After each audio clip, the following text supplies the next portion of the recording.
2 great weeks here in Switzerland. It all concludes today. It's day 14, day 2 of the ECI, with 3 international teams here ready to battle it out in the fast-paced 10-over format. The hosts have one hand on the trophy, but we know this is ECN and anything can happen. I'm Mr. Maximo. This is the European Cricket International Switzerland, and it starts right now.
Good morning to you wherever you're watching from around the world. Welcome to another huge day in European cricket. It is day 2 of this ECI. It's an international 10-over series between Switzerland as well as Luxembourg and France. The hosts, they have the first game off, and we will see Luxembourg versus France in match number 6. First of 4 matches today that will conclude this series. Let's see what happens at the coin toss. Rob Kemming has the coin in his hand. Big toss coming up. Let's see who wins it.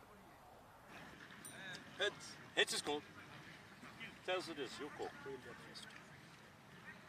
So the coin falls for Luxembourg and they decide to have a bat first. One thing we didn't see Luxembourg do yesterday in their 3 matches is bat first. They were facing some pretty big totals every time. So maybe we didn't quite see the best of their batters because they were put under an undue amount of pressure. So a nice opportunity for them to just go out, bat, no target in mind. I think Vivek Dixit was very good for them yesterday. One player I know can play a little bit better is Jatin Madan, so watch out for him. Luxembourg had a tough time, but let's be honest, yesterday, but I'm sure it was a good learning experience. They would have gone back, they would have looked at yesterday, and I'm sure we'll see a much improved performance out of them today. I think avoiding early wickets is a bit of a key as well. Hard to do that though when you're trying to score so quickly. France are an interesting one as well. They kind of fell away in the last game last night. Their batting collapsed, but we know that they're a very good cricket team. We know that their bowling is their real strength, and it'll be interesting to see what combination they pick for this game. They'll be running out on this pitch, which has been slightly relayed after yesterday, so let's see how the pitch behaves. But we know that they have a lot of very good bowling options. I'd like to see Zain Ahmed, the left-arm tweaker, bowl a little bit more for France as well. I think he provides some variety for them, and he's likely to bat at the top of the order. Right, let's talk about the conditions today. Once again, we've got some sunshine. That is good news. Expecting a maximum temperature of 26 currently, about 18 to get this one going. Well, I am flying solo today, but I'm sure that I'll get plenty of company in the chat, so keep your comments coming in. Right now, it's time to start the day. Let's get ready for the first ball. News from the toss here in match 6 is that Luxembourg, they won the toss, and they're going to have a hit. Once again, a very warm welcome to all of our viewers that are watching on Fangode in the Indian subcontinent, as well as all of you watching on our YouTube channel, ECN European Cricket Network, and a very, very special welcome to everyone watching live in Switzerland on Swiss Sport TV. So great to be on terrestrial TV here in Switzerland. Well, this is Game 6 coming up. Let's have a look back at yesterday. We had 5 matches. And it started with the hosts, a strong performance over Luxembourg, 162 to 105. Hassan Ahmed continued his good form from the ECS, 65 off 23. Idris Hark, where he scored 41 as well. And it was rivals becoming brothers in arms yesterday for Switzerland, really. And Izzo Zain with a nice little cameo there, 25 off just 6. And Luxembourg never really in the contest. Then France made an appearance for the first time in match number 2. Switzerland, a little bit too strong for them. Again, 150 plus on the board. Hassan Ahmed, another half century. And Hassan Mahmood, 28 not out at the end. Izzo Zain, again, nice little cameo from him.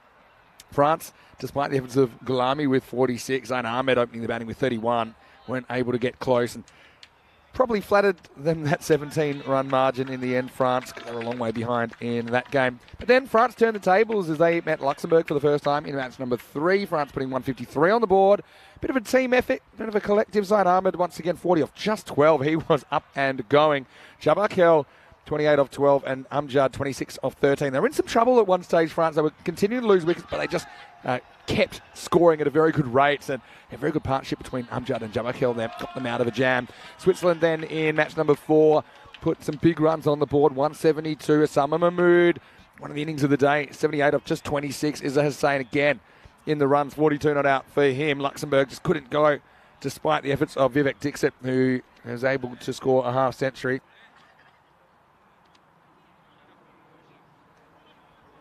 And so we look at match 5, and France just fell away with the bat, collapsing to be all out for 65.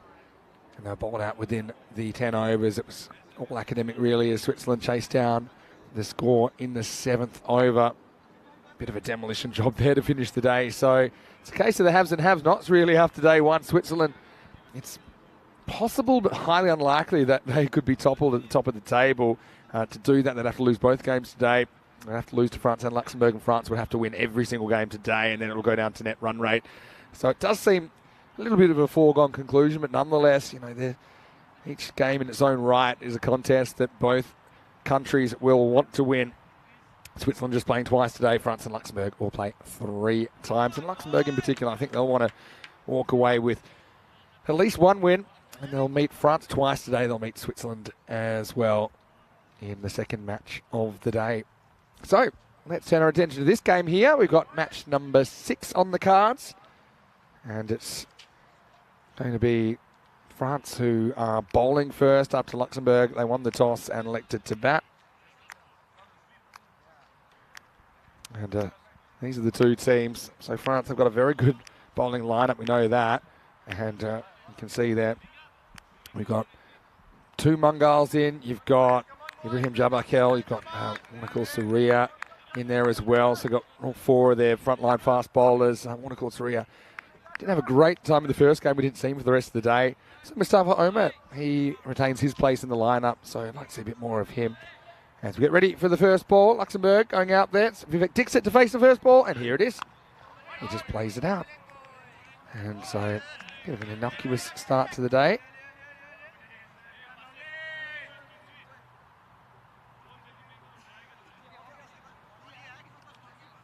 And I want to say, once again, warm welcome to everyone in the chat.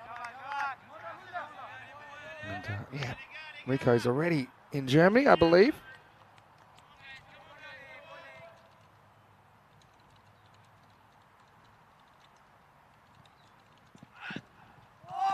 Wow, digs it in.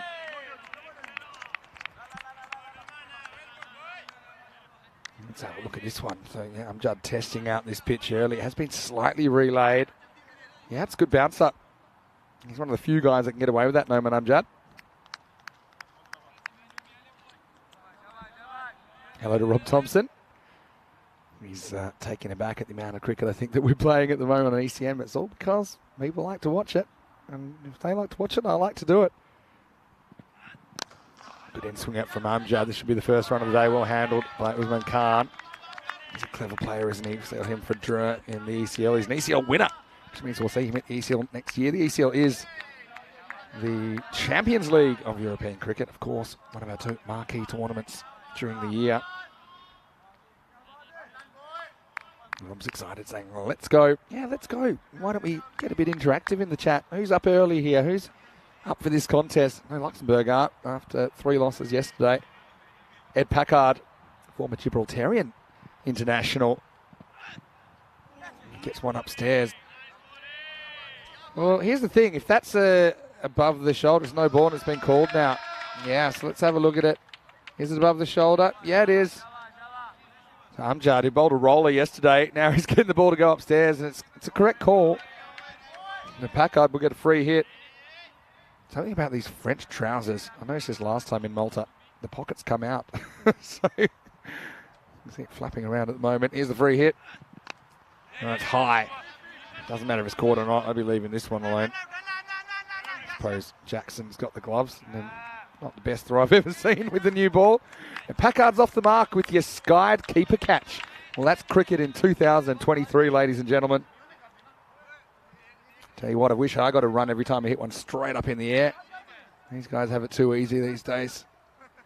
Judd.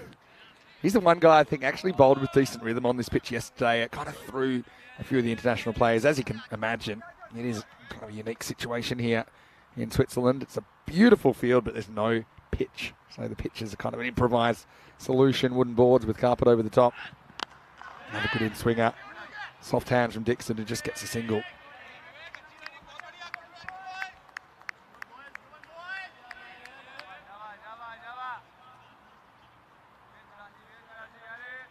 And Judd yet to really be attacked.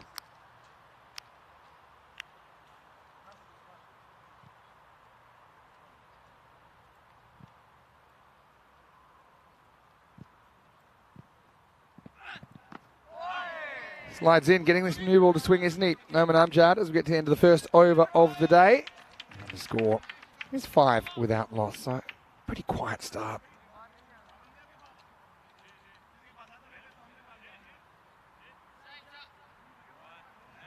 And of course, the countdown continues 43 days until the Euros of cricket, the Dream 11 European Cricket Championship. It's the 3rd edition, and it's getting bigger every year. 15 nations contested it back in 2021, 21 last year, and now 31 this year.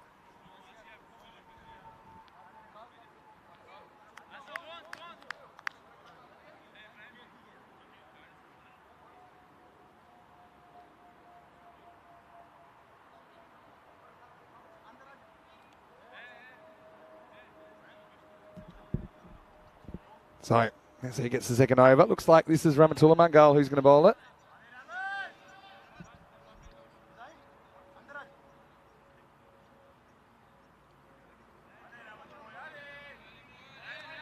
Rahmatullah is a very vibrant young fast bowler from France. First ball a little bit short though, and it's absolutely met. What a shot that is by Packard. He's a little bit short and it's up the bank. That's a banker. And Luxembourg finally get moving. A little bit short. This pitch just sits up.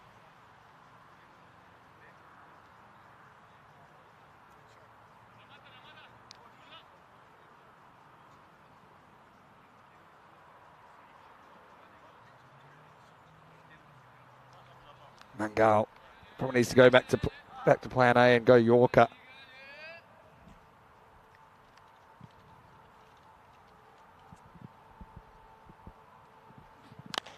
That's a great shot by Packard. He slams it straight back over Rahmatullah's head.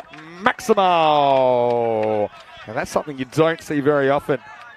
Sign of how benign this pitch is for the faster bowlers. It's a little bit short of the Yorker. Picked up, and that's a cracking cricket shot from Packard. Skipper leading from the front here in the power play.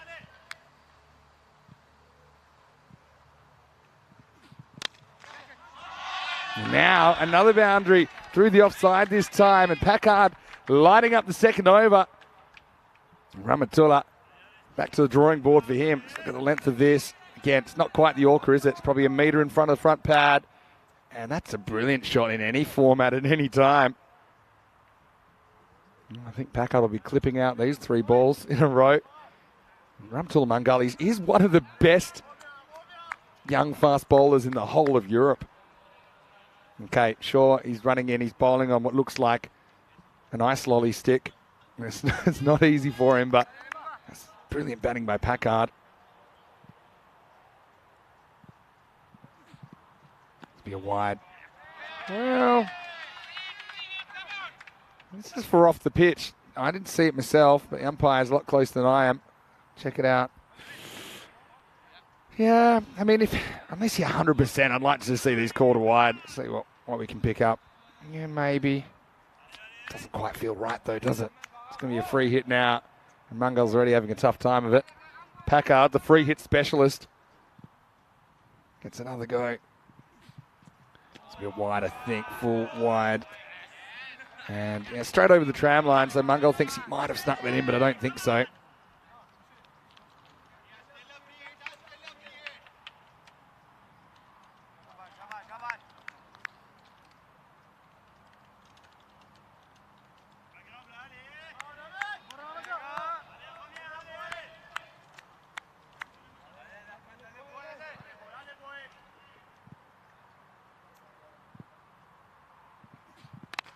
All right, up in the air. And not really timed. Big touch and go. Really good fielding. Yeah, and expertly done as well by Gulami.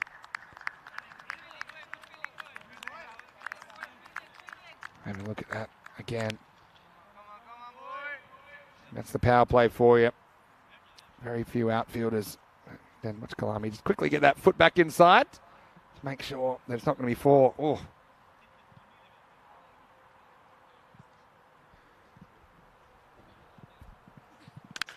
All right, slammed. What a shot. This over's gone magical. It's getting worse for Ramatula. He got sent over wide, long on. Maximo. Well, I don't know what Edmund had for breakfast, but it's working for him as he picks that up off a length and whacks it out of the park.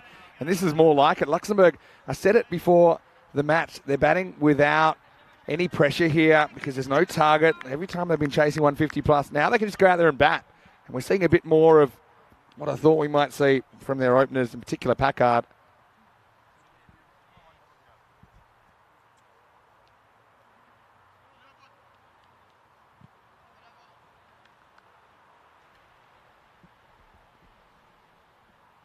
Last ball of the over. Once more, but now they put a fielder back. Should stop this. It's maybe not a bad result because he will retain the strike. As Luxembourg have arrived. Might have taken 24 hours, but that's the end of the second. The score is 32 without loss. Well, Vinny Sander here, Mr. Maximo for the European Cricket Network. I'll have a guest or two during the day. In fact, I just spotted this gentleman, and I thought he might be a very interesting voice to hear here in the box. So I want to welcome Phil Burley, the Luxembourg manager. Hello, Phil. How are you today? I'm fine, thank you. And it's a pleasure being here. It's really nice to have you, Phil. You are originally from the Caribbean, is that right? I'm from the West Indies, namely Antigua and Barbuda. Yeah. Beautiful place. Viv Richards' country.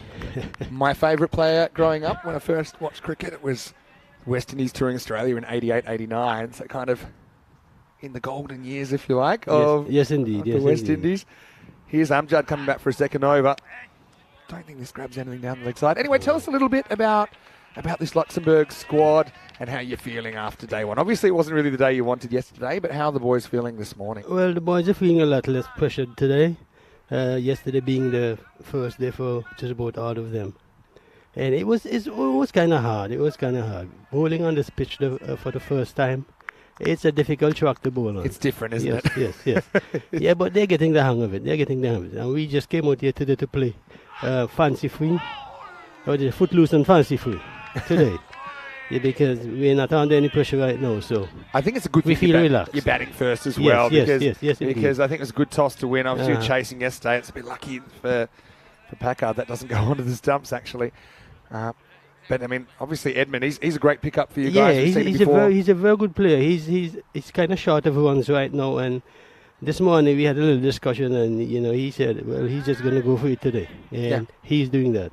Yeah, he's been very, very good. He's taken down some very good bowling as well. Yes. Young Ramatul Mangal, of course, the bowlers haven't had it too easy. Now he goes again. He's going to hook it for 6. What a shot. Maximo. Yes. Well, ever since you've come up here, Phil, the runs have been flowing, so I think you might want to stay a while. No, I told her today, hey, man, just go and play your game, and have fun. That's the thing with this format. I think someone like Ed, he'll be able to have 3 hits today as well. So, he doesn't want to overvalue his wicket. I think he just has to kind of play on instinct. Yes. That's what the good batters do in this. And occasionally it won't work, but when it works, obviously there's big runs. When it works, it goes off great, yes. And I suppose, you need to have 6, 7, 8 guys that can all go out and hit boundaries. So if it doesn't happen for you, it might happen for someone else. Yes. The bigger crime's wasting balls. Yes, that's true. All right, here's Amjad. He tried out the short stuff. That didn't work. Now, slightly slower ball, but when you're lucky, you're lucky. And he's hot right now. Packard, he gets 4.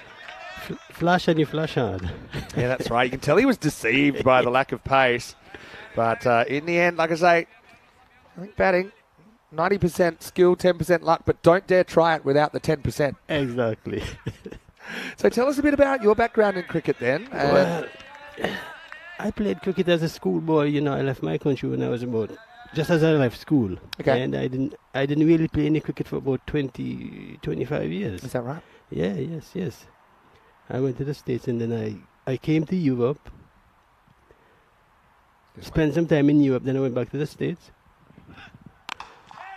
And then I came to Luxembourg in 99, and that's when I got back into cricket. Well, that's so great to hear you getting back into the cricket. It's actually quite a common story to spend a bit of time away and then come back to it. This was a pretty tight one. It would have been out of a hit. So, and then you found cricket was that when you were in the US, or was that Luxembourg? When I came to Luxembourg in 99, I found Optimist Cricket Club. Optimist? And I've been with them since then. Wolferdanga Optimists, am I right? Beautiful ground there, I've heard as well, Phil. Excellent. One of the best in Europe. We would like to visit one day. I've been talking about it with the guys for a while, the Luxembourg guys. And proudly to say, I'm one of the curators of that ground, yes. We have a team. We have an excellent curator team, and I'm one of the guys who help take care of that ground, yes. Yes. And Tell us a little bit about the ground, because I've heard really good things about it. So the pitch, for example, what's the kind of pitch? How long's it been in there? Just a little bit. I've heard it's got a really nice little clubhouse there as well. Well, we have a little house we call a Wendy house. The commune is planning to give us another structure. You know, it's going to be more modern and bigger than what we have now. So, hopefully, when everything gets signed off. So hopefully when everything gets signed off by the environmental department. Yeah, you got to tick off a lot of things, don't you? Yes, these things. Many sound to hear, Mr. Max. So we've got Phil Burley in here, the Luxembourg manager for this series. Phil, originally from the West Indies. And okay, so tell me, when you were playing cricket, though, what were you? Being from the West Indies, there were a lot of fast bowlers at that time, but were you a bit more of a bat or a bowler? What was your skill? No, at the time I was a schoolboy. You know, I was 19 yet. I played cricket for my school. You know, I was like an off spinner. Off spinner. And like I said, I was in cricket for about 25 years, and then when I came back, I tried off spin, and it was a disaster. There's some good off spinners. Well, I remember Carl Hooper, Roger Harper. Two of the off spinners. The off spinners never got too many overs, I remember, in the West Indies team. Except Lance Gibbs. Lance Gibbs, of course. A little bit before my time, but at one stage he was the leading wicket taker in Yes, Test at one cricket, time. wasn't he? Yes. So anyway, Phil, welcome to you. Hopefully you're enjoying the day. Oh, yes. Stick around for a couple more overs because it's going well for you at the moment. Big hello to everyone in the YouTube chat as well. Why don't you send through, Phil, a question if you like. Also, hello to everyone watching on Swiss Sport TV and, of course, on Fancode. Not too difficult the question, though, please. I think this guy, he's a wise owl. I think he's ready for anything you throw at him. But, yeah, Phil, great to have you on. Thank you. It was a pleasure being with you. Yeah. Osman Khan is going to bowl, and he's going to get hit for 4. Now, Osman's got a really good slow ball. That wasn't it. And Packard continues his good form. 46 in the power play. Now the 50 comes up. And look, Phil, I mean, you're a happy guy, but I've never seen you smiling as much this weekend as you are right now. You're happy with the start, aren't you? I'm elated today. But this is what cricket's about. Every day's a new day. Yes, and it might have been tough, obviously tough for the guys yesterday, but staring down the barrel of some big chases. And now just kind of batting with a kind of freedom. Yes. Packard's 42 out of the 50 as well, and motoring. Now he's going to get a no ball. He's going to get another free hit. This is the third time he's faced a free hit. The free hit rule, so you probably never played too much when the free hit rule was in place. I never did either. It was right at the end of when I was playing. I think I faced 3 no balls ever, and I got singles off them all. So I never even I've never felt the power that Packard's feeling right now, knowing you can't get out. Yes, that's true. Must be such great feeling. It is. All right, so here's the free hit. Goes slower ball, hit, but probably just one. Single. It's a clever bowler, though, Usman Khan. Yes. It's very difficult to nail that. Yeah, let back up quite a bit, Yeah, the back of the hand slower ball. So, maybe some of our viewers, they don't know too much about Luxembourg because it's quite a small country. It's a beautiful little country. I love it. Yeah. I love it. And I know sometimes we see Sri, for example, who umpired in our Belgian series. I think originally sometimes Luxembourg would play, or the clubs would play in the Belgian competition, but I know that you've got a very good competition there in Luxembourg. Well, we have a very good league in Luxembourg, LCF. Yeah. Now, I don't want to break your heart or make you feel sad or bring you down, but I know your Optimists went down to Heritage in the ECL playoff just a week or two ago, right? It's like for the past 3 years running, we've been in the finals. That's a good shot. That's into the gap, and that is 6. Maximo. Now it's Dixon's turn. Now, I've seen Mohit Dixit before, so Yeah, this is Vivek. this is Vivek. No So relationship. they're brothers? No relation. No No, relationship. is it no relation? No Okay, relationship. this was my yeah. question because I wasn't quite aware. Okay. Yeah. So, Vivek, Yeah. you've got 2 Dixits in the country, which is a Yes, small yes, country, yes. and they're not related. No, There- no. There you go. Okay, so tell us about the final then. Yes. This year we had for the final game, the Walk batted first, and they struggled. And this was a They- T20 match, right? There was a T10. Oh, it was- There okay. was a T10 in preparation for the For the ECI. Malaga. Oh dear. Well, hopefully this isn't too serious. Sorry to cut you off there, Phil, but Mhm. it looks like it. I thought maybe it's an ankle, but with the plaster coming out, maybe it's just the Okay. toe, which there's a lot of pressure on your toe when you're bowling. A lot of force goes through. Well, if you like looking at feet, you'll probably enjoy that. But why don't we look here in at Phil? Great to be here with Phil Burley, who's the Luxembourg manager. We're just talking about the ECL playoff game in Luxembourg, where his side, Wolfendanger Optimists, went down to Heritage. So Heritage we will see at the ECL. So congratulations to them. But Yes, tell us a little yes. bit about that match. Well, we batted first, and we didn't really fire. You know, And it was just a one-off match, wasn't just it? a one-off. One-off Well, match. let me see. It was like a round robin thing, you know, and it's happened that we ended in the final with Heritage.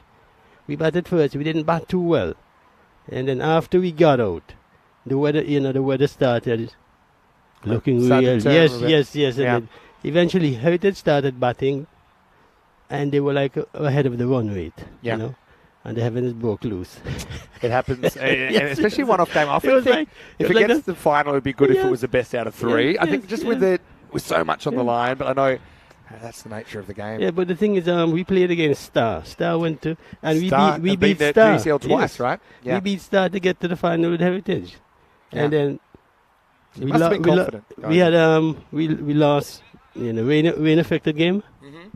and because they had to readjust the score, Yeah. so they had like 80 runs to score. You know, I think about 80 overs, Yeah. and they were well ahead of the run rate at that time. So it's the third year running we've lost the final due to weather. Well, So it's like, so it's, that's cricket. That's the way It's not it always goes, fair, yes. is it? Yes, So the yes. pitch there is an Yeah. artificial pitch, is it? it's There at it's an Wolfendanger? artificial turf, but Similar. Oh, not similar to this, but no. more It's like the underlaying. It's a kind of gritty material, yeah. you know. So it's not And necessarily concrete. It's rolled out. It's rolled out and it's real firm. Yeah. And then we lay this it's a white overlay, and then we put the green matting put on the top mat of that. over the Yeah, top, nail yeah. it down, stretched it. Yeah. Roll it and nail it down. So it's nice and firm. Yeah. It's a good shot. That's good. It has good bounce. You know, it has real true bounce. So One thing it's I not- didn't realise until I really started covering cricket in Europe a few years ago was how different artificial surfaces are Yeah. different. So I Yeah. always just Yeah. thought, coming from Australia, I thought, they're all just concrete. They'll just do nothing. But there are different pitches. I mean, Yes, this one obviously yes, is very yes, different, yes. playing on the wooden Yeah, balls. this one is wooden, yeah, and it's like Good to see Usman's Yeah. back in action, and now he gets cut away, and now he would have had trouble here. And now they'll get a single. dear. Action Jackson couldn't quite get to the stumps in time. Dixon took off with the hit, and his captain sent him back. This was a half chance. In France, they're not pretty good in the field. Oh man, you've been there. Would have been gone, but having one stump to aim at there. Shane Wallen and Klusaria as we get to the end of the over. It's Yeah. always 61 without loss. Okay, so my final question on the matter Yes. of the final. Yes. Will you now support Heritage But of when course. they go to Of course, the it's ECL? Luxembourg. It's Luxembourg. Okay, that's I don't good. care which team goes, as long as it's Luxembourg, I'll support them 100%. Yeah, I'll be in my corner screaming and rooting for them. Yes, That's very yes good to indeed. hear. Yes, indeed. Sure, Yeah, it's we a- are. it's a small you know, community, I'm sure, It's a in small community, Luxembourg. and we're all friends. It's like a real close-knit community. You It know? is a sense of We all, community, yeah. Yes. We all know each other. You know, we all go out and have fun together. Yes. One thing yes, I it's really great. like is that when we connect different countries and Yes, different yes, teams that wouldn't yes, normally yes, play each exactly, other, for yes, example, yes. at the ECL or right here, Mhm. the sense of community grows. So you have more and more links. Maybe you'd want to travel to France to play one of their clubs, Yep. for example. You just Yep. meet people and that Yes, community yes, gets yes, connected. yes, It's a really special thing. It is. Rob Thompson saying hello to you, Phil. He said he's in New Zealand watching Luxembourg cricket. It's amazing, isn't it, that he's in New Zealand watching Luxembourg cricket, Rob. Oh, He- hello to you, sir. Yeah, Rob's a big supporter of European cricket, and yeah, I love the way the guys approach the game. We're going to get Zain Ahmed now bowling. Don't remember him bowling at all yesterday, which surprised me. He's a pretty good left-arm spinner. First one is hit straight at Katasane, but they'll get a single. So, yeah, he must be really happy with the start to maybe 61 after 4 overs. Yes. I couldn't be more elated, yes. 61 after 4. Man. Yeah, I mean, yes. someone, This is great. yeah, from our generation. We hear 60 on a 4. It's crazy, isn't it? Anyway, this is into the gap. Another good shot. Packard moves to 47. Just a fraction short, and Ed was all over it. He's in full cry. Yes. Yeah, I mean, I know where your allegiances lie, and I think I was expecting a bit more out of Luxembourg today. I mean, like I said, I think it was a good toss to win. Mm-hmm. I know the guys, they probably would have looked back at their performance yesterday. Never easy, though, when you start needing 15 and over, and if you don't have a good start, then the guys coming in, they're on a bit of a hiding to nothing, right? True. Hey, I know you've also got some injury issues. We saw Mayank. Yes, Mayank, our top spinner. He's, I think he got a ball in his leg yesterday. In the first game he was bowling. He's a good player as well. I remember seeing him in the ECL before. Yeah, he's an excellent spinner. Get a run Very, here. very nice variations, yes. Yeah, so And he bats well too, he bats very well. a bit of the walking wounded, but the guys, I'm sure, are going to be in high spirits after this start. But it's only a start, isn't it? Yes, What's so that's true. surprising- We have to finish, we have to carry on and finish, yes. So surprising in a 10-over match how many times the game can change as It's well. true, it's true, I it's think true. it's so super interesting. All right, Dixit, will he dance? Well, he won't be able to because Zain doesn't bowl. I think all the bowlers are finding it a bit difficult because of how narrow this pitch is. So if you're naturally a guy who has a front foot landing wide of the crease or a back foot that lands wide of the crease, it's kind of taken away from you. So you have to make a little adjustment. Because when I looked at this track yesterday, when I looked at this track yesterday morning, and I saw how wide now it was, I was kind of worried because the fact is that some bowlers may need to bowl a little bit wider of the crease or whatever, and the main thing is you want to have a flat landing. Yes, I think that's more important than any strategy. True. In the air and gone. So Dixit hits this pretty well. It comes off the back foot. It's Jamakhel out there that takes the catch. So, yeah, Vivek didn't have too much of the strike. Actually, don't mind this shot. He just kind of takes on, hits it pretty well, but just picked out the fielder. So finally, we've got a wicket, 67 for 1. It's Zain Ahmed who combines with his spin twin for the wicket. Still, I mean, that's the price of doing business. Yes. It wasn't a bad shot. Vivek, I think it was on. Yes. No, we have a decent start. We just need to carry on now. Asghar Ali comes to the crease. Asghar And this guy, he Ali, loves to swing the bat, doesn't he, Asghar? Asghar is famine or feast. So I just want to say big thank you to you, Phil. I'm going to let you go now and let you get back to your team. Thank you. And wish you all the best for the rest of the tournament. Thank you. It was real nice being with you, my friend. Lovely to meet you. I've heard you on TV all the time, and it's a pleasure meeting you. I hope to see you in Cardiff. I want to see you in Spain. I would be really happy if that'd be nice. If you came. So if you can keep the Luxembourg manager job, I know you're probably going to fight a few people for it, but I'd love to see you there. You'd be our guest. All right. Thanks a lot, Bob. Thanks very much. Thank you very much. Bye. Phil Burley, what a character. I tell you what, Phil's welcome anytime. All right, last ball of the over. This one is called a wide. I think that is a wide. And Zain got away with one that was probably just inside, but for me, this one, there's a little bit of the ball going over the line. Just a little bit, but I think it's a good call.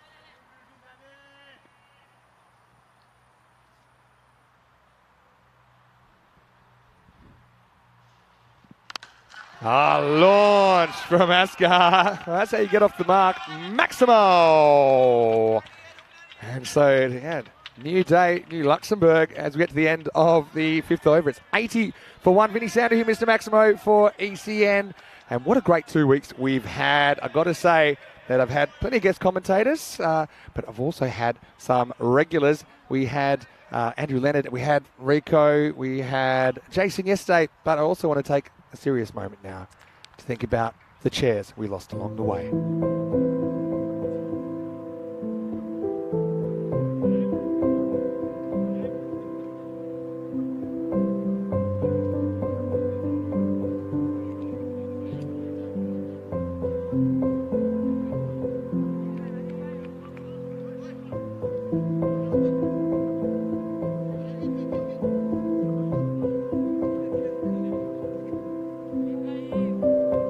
Anyway, let's get on with the game. We'll always remember those chairs 4 of them actually in total. But let's get back to the cricket now. Let's get ready for over number 6.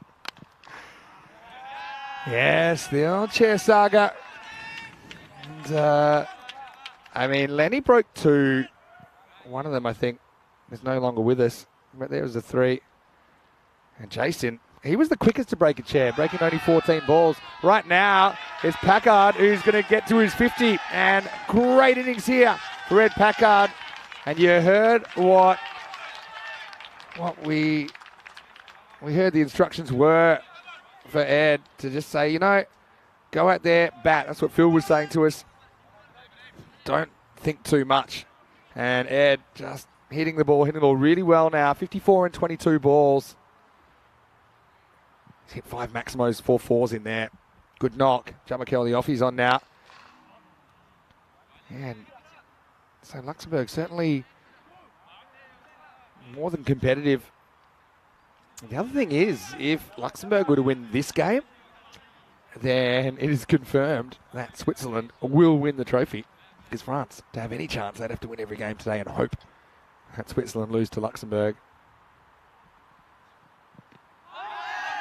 Missing leg, but good turn there from Ibrahim Jamakel. He's a guy I'd like to see bowling more. I mean, it's not easy in this French lineup when they've got 4, sometimes 5 genuine seamers. They've got Dawud Ahmed Zayat, the leggy. They've got Zaid Ahmed, the left arm offie. But Jamakel is a genuine off spinner. This is hit straight. That's a really good hit. Had to make a slight adjustment there, Asghar Ali, who's hit 2 big Maximals as Luxembourg climbed towards 100. So he just held his shot back for a sec and said, right, I'm taking on the boundary. I'm going to back myself to get enough of the middle of the bat on it. And he does.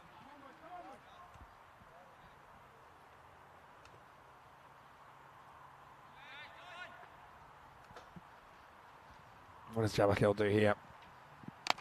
Takes it on again and gets 6 more. Maximal! Well, this pitch can be filed under you for unforgiving because that's not the worst ball over from Jamakel. And it gets sent over the leg side dismissively. And Luxembourg get to the end of the 6th over. 93 for 1 after 6. Hello to Wayne as well, watching from Australia. I think he enjoyed our little tongue-in-cheek bit about the chairs, which we will have to replace, by the way. Ed Packard, 55 off 23. He's found an ally in Asghar Ali at 3. Matt Madden at 4. Soki at 5. You've got more guys there that can hit big 6s, and they're just under a lot less pressure than we've seen them so far.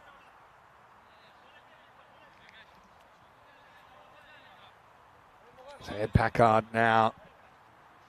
He's going to face up to Rahula Mangal. And Rahula, we've seen him lately bowling more at the end of the innings, nailing Yorkers. I think that's what he needs to concentrate on here as he steams in for over number 7.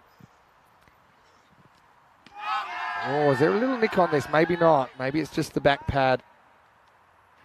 Certainly was a noise. But we'll just check it out in the replay. Back deep in his crease. Just flicked the top of the pad flap. She might have undone his strap. But he's super lucky not to get casted. Look at the little strap there. You see it's slightly undone? Yeah, as a batter, you're never that comfortable if a ball's going between yourself and the leg stump, which is what happened there. Tempted Yorker this time, comes out as a full toss. Just a single.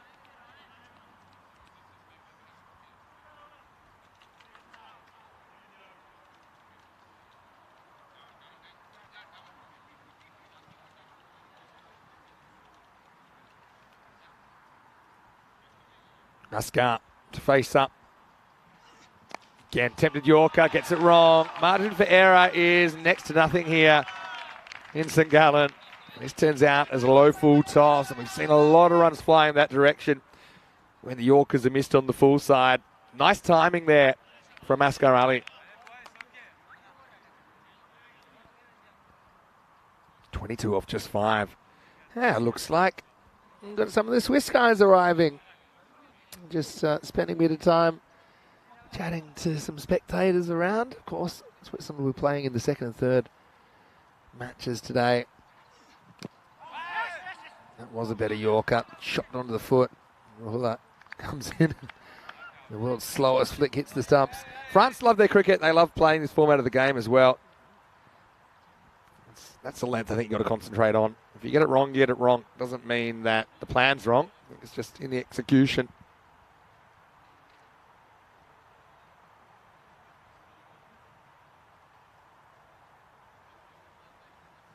Go to Kevin. Nice to see you. Did you play some cricket yesterday? This one's drilled it deep in wicket. Packard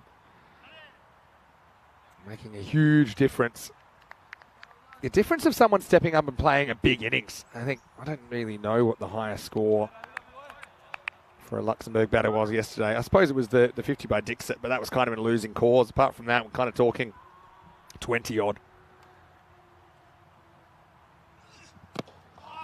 Good Yorker. That's where you got to be. It's not rocket surgery. Brings up the 100 though during the over. Rahula flies the flag for France. Great Yorker. Can't do much with that except jam down with the bottom of the bat into 7, and the score is 101 for 1. Here's a list of upcoming events, including 2 that are starting tomorrow. The European Cricket Series in Germany. We'll have 4 weeks in Germany, starting with 2 in Dresden, and Orico, he should be there already. And he'll have today to prepare. Charlie Hunt will be arriving in Germany today as well. They'll take you through the first 2 weeks. I'll be back for the second 2 weeks in Germany. But also tomorrow we'll have the Netherlands-Ireland series starting. That's going to be 3 T20 internationals. And it's going to be great to have the Irish women's team on our network for the first time. So that should be a really entertaining series. Matches there on Monday, Wednesday and Thursday. For more information, you can go to europeancricket.com. In fact, you can see all the series on that screen. Let's take us up to the ECC. Okay, they'll get 2 here off the leg. Don't think this is going to go all the way to the boundary. They do get a couple. Usman Khan coming back for over number 8. What this does do means we've got a contest on. I mean, they really should be getting 140 plus from here. And France, remember last time they batted, albeit not against Luxembourg, but they capitulated for 65. Hopefully that's just a strap issue, not some sort of a leg issue for Asghar Ali, who faces up again. Down leg side. And draws an unnecessary throw from Action Jackson.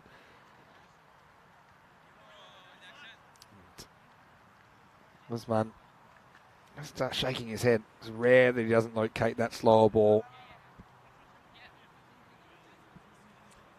Kroom saying, yeah, they won yesterday by 26 runs, and the team who are on top lost, so only a few points behind in second. That's exciting for your season. I think you were saying there's only 4 weeks left in the season, Kroom, so wishing you all the best. Of course, just over 4 months left in our season here on ECN. Bowled him. Really good bowling there from Usman Khan. Well, I think puts the pace back on. I mean, he's not express, but he can surprise you for pace if you are kind of looking for the slower ball. And I think that's the occasion here for Asghar. Yeah, we'll see it again on the replay, but this was just kind of his regulation medium pacer, and Asghar swings all around it.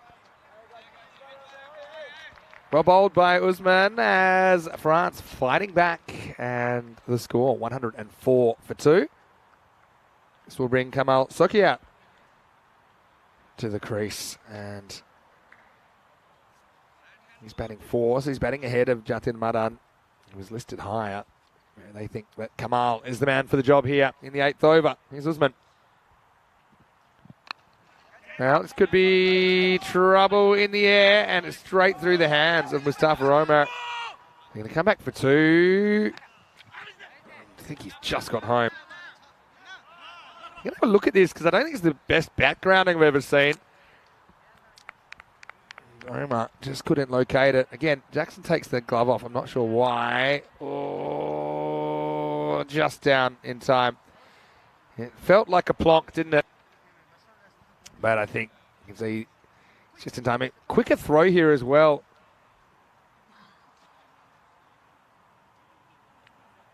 See, he doesn't ground his bat, but I think it's down just in time there before the stumps get broken. So, wouldn't say it's the most convincing way to get off the mark, but he does nonetheless. He gets 2. Usman went the kind of pace on delivery. I'm always fascinated with Usman when he bowls a slow ball. I find myself playing a bit of a guessing game. I think this is a slow ball. There you go. I'm prepared to say 99% this is a slow ball. Nope. Well, yes, it was. Oh, and he's dropped again. Wow. Now they want 2, and they're going to get it. Oh, no, they're not. There's about 7 errors on that play. I'm trying to talk. Firstly, the slow ball wasn't where Usman wanted it. Then it was a bad shot. Then it was dropped. And then it was also bad running because Sukia turns and doesn't even ground his bat properly at the non-strikers end. Tries to go in with his foot, and that's why he couldn't get back. Anyway, probably not a bad thing because Packard does get the strike back. He's been growing mouldy at the non-strikers end. Now takes this on upstairs, and it's out of here. Maximo! Well, that one's rattling around the seats as Edmund swings his way into the 60s. What a good shot. And with these boundaries, it's kind of shoulder high to play essentially as a straight pull almost that goes over the offside. Luxembourg staying on that 14 plus run rate. Hello to Twilight as well. Nice to see you in the chat.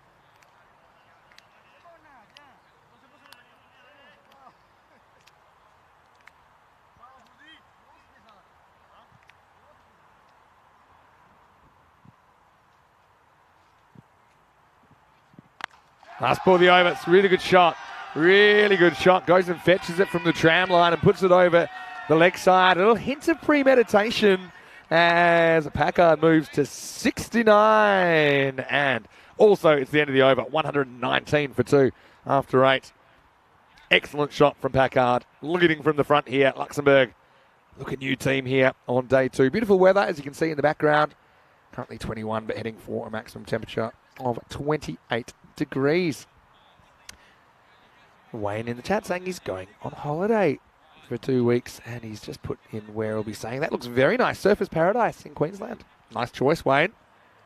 Wishing you all the best. And the best thing is, these days on holiday, you can still check in with us anytime at the European Cricket Network. Doesn't matter what country, what city you're in. We'd always love to hear how it's going. All right, it all happens in the 9th, and here's Rahula to come back. And he gets hit straight, and he hits high. Sokia goes bang. Maximo! Crossbar challenge complete. Whacks it onto the facade of the grandstand. Great batting. You can always tell from batter's reaction. He hits this, and then he's just saying, yep, that's 6. Not nervous at all. And yeah, bangs off the roof down into the floor, back onto the field. Sokia goes again. And he's going to get 4 here. Great timing. Luxembourg are going to go out there and bowl with a score on the board. Something that they haven't really had so far in this series. First time they've batted first, of course, but they're going to go in with an air of confidence. I think we're going to see a different cricket team out there. Having said that, France do have some good hitters. Got a cracking contest first up here on day 2. Nice shot by Kamal. Again, just misses York, and only just. Still went to the boundary. Now it misses the other way, and this is another 4. Cuatro carreras más. What I like about this shot from Sokia is that he's just hitting the ball in the correct spot. So it's off stump, he's going offside. A lot of batters will probably try and drag that across the line for no good reason and miss it. And have their off stump knocked out of the ground. But that was the correct shot, and he hit it really well. 17 off 5. Luxembourg on 156 pace at the moment. Now slow ball, but he doesn't quite get it. Back to the wall. Usman Khan takes the catch. Excellent fielding from France. Usman Khan's got a very good pair of hands. And what makes this catch a bit more difficult than your regulation outfield catch, he can't really get his eyes behind the ball because he knows he's out of room. So he's got to stay to the side of the ball. It's always a bit more difficult. But he holds it nonetheless. And Sokia runs off knowing he's done his job. A very useful contribution. 17 off 6 from him. It's 133 for 3. 9 balls remaining. This is Jatin Maran coming to the crease, and I think it's a good opportunity for him to just go out and swing away to get a bit of confidence back with the bat. It's only one day, of course, but we know Jatin's a very good player. He's an absolute superstar for Star Cricket Club at the ECL. We heard Phil Burley, Luxembourg manager, talking about the ECL journey this year in Luxembourg, with Heritage CC being the club to progress, so we won't see Star next year. But obviously, it's the highest level of European club cricket you can play, so if you do well at that, you must be a pretty good player. And here is Jatin. He's facing up to Rahul Mangal. He hits it okay. It'll just be one, though. And they're going to sneak in for time, so long as this isn't a wide or a no ball. Because you don't get the extra minute for wickets until you get to the 6th wicket. So actually, this is a pressure ball, even though Rahul probably doesn't realise it. And he does get it on time, so everything will be fine. And Packard will retain the strike, moves to 70. Time's up, but it'll be okay because he releases the ball before the clock runs out. End of 9 overs. Score 135 for 3. A good little comeback. Rahul Mangal, not too bad. 1 for 24. Noman Amjad bowled pretty well up front. None for 18. Wickets also to Usman and Zain Ahmed. I'm a little bit surprised he doesn't get a second over. So you see the clock's expired there, but the way this rule is interpreted now is as long as you release the last ball of the 9th over, as long as it's the last legal ball, if you do that before the clock runs out, then you'll be okay.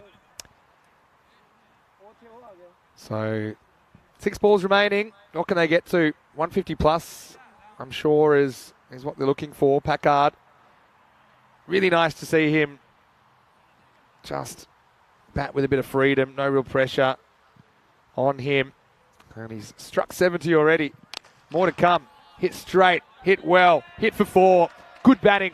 Really good batting. Well, there's Chachu, Ali Abbas from St. Gallen. He's looking really good, rocking the ECN beanie this morning. But yeah, Packard picks his spot. He barely runs there. He knows he's nailed it. I really like the areas that Ed's hit. He's a good straight hitter.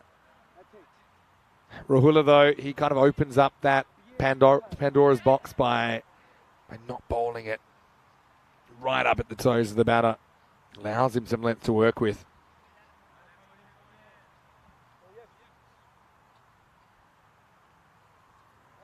Bit of running repairs on the pitch, but I think we're okay to go. Packard 74. Tell you what, if he nails 5 sixes, it'll bring the house down. He wants to face as many as possible. Doesn't quite get it. I don't think he can even go for 2 here because it's literally straight at Jamakel. So Maran will get another opportunity. This is Rahmatullah Mangal bowling the 10th. They are brothers, Rahmatullah. Slightly older than Rahula. Just 1 year in it. Well bowled. We're just going to go for 4, I think. Yeah, it does. Oh, so harsh. And Jatin probably feels like he's owed a bit of luck. This is a genuine Yorker. It's perfectly placed. And sometimes he can do everything right and still have a bad outcome. Rahmatullah, he'll just roll his eyes and get on with it. Handy runs for Lux, though. 144 with 3 balls remaining. Just going to be a great second half, I can tell already.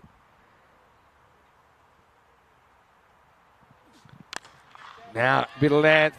It's going to curve away from the fielder, but I think with Packard there, you just take the 1. Otherwise, you would probably go for 2. But I think when you've got a guy there on 75, you're happy to forego the possibility of a second run to get him to face.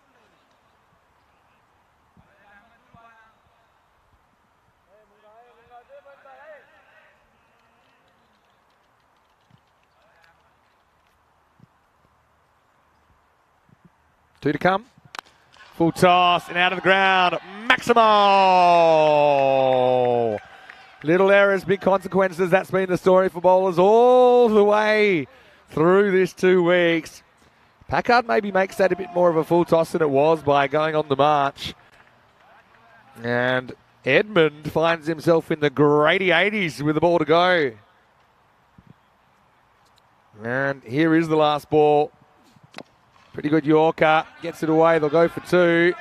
Might even try and go for 3 here, depending on how quickly this comes in. Edmund looks like a guy who's just batted 10 overs, so he's not going to try for the 3rd. He will finish 83 not out. What a knock from the skipper. Edmund Packard, 83 off 33 balls. Madan helps him out at the end with 6. And Luxembourg, they do bring up the 150 in the end. 153 for 3 off the 10 overs. And anyone that thought Luxembourg were just here making up the numbers, well, I think that shows that they're here to play. And they are looking to spoil the French march here on day 2.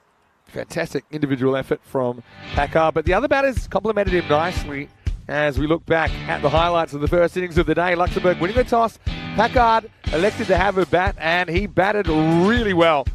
His second over is when it all kicked off, as Luxembourg, just without that pressure of the target, batted with freedom. 27 came off the second over of Ramatullah Mangal.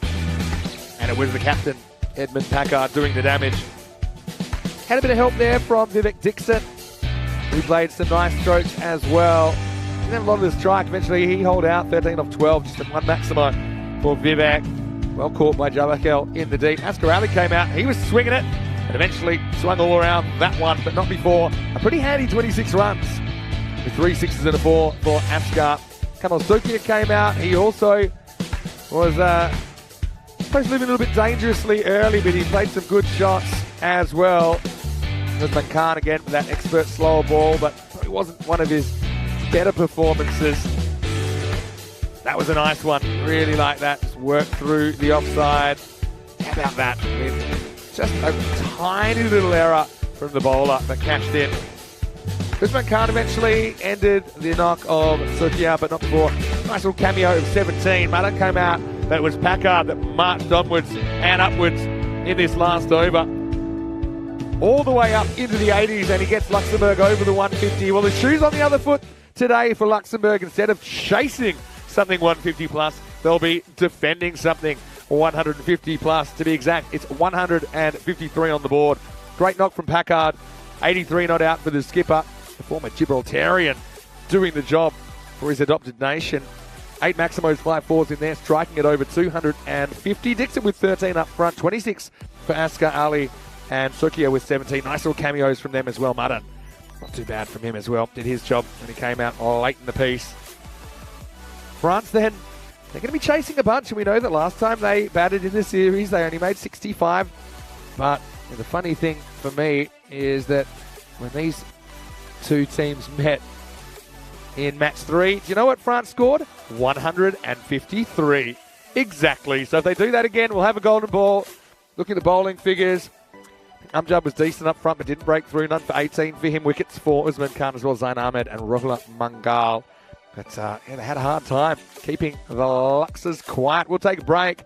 Back in a few minutes with the chase, and we'll see if France can score the 154 for victory. We've seen these kind of chases pulled off more than once here in Switzerland. Could France repeat their 153 from yesterday and give us our first ECI golden ball? Find out soon. But he's out of here, Mr. Maximo for ECI. We'll see you after this break for more European Cricket International.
Hello and welcome back to Switzerland. Final day here of our 2-week adventure. The international action continuing with 4 10-over internationals, and we are halfway through match 6 of this 9-match series now.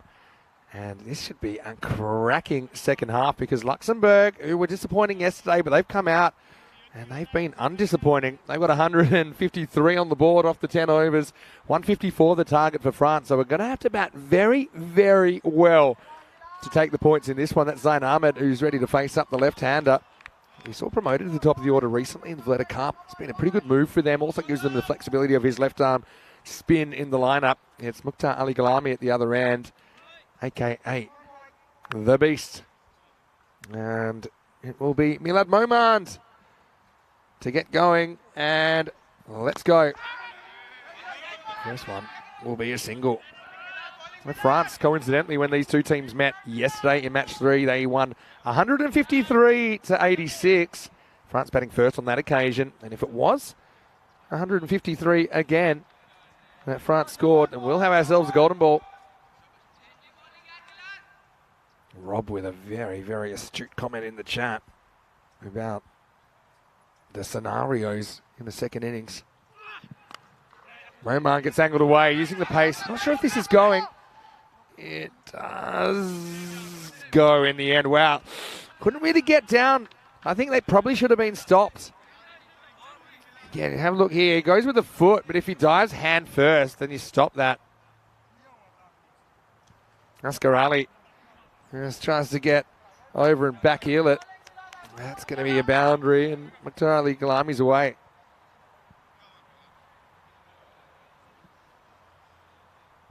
Roman won't be thrilled with that. Maybe it's a sign that he's bowling quick. If that shot goes to the boundary, but still, Mukhtar faces up again. Now gets the gift, and he's going to cash it in, puts it in the bottom of the fence. Maximo! Do not get it wrong on this pitch. Oh, suffer the consequences. This one's outside the hip, and Mukhtar just turns on it. 15 and over required. You break it down in little pieces. Yeah, 15 off the first. Right now they've got 11 off the first half of the first. Decent looking start this. Momand has got to get it right.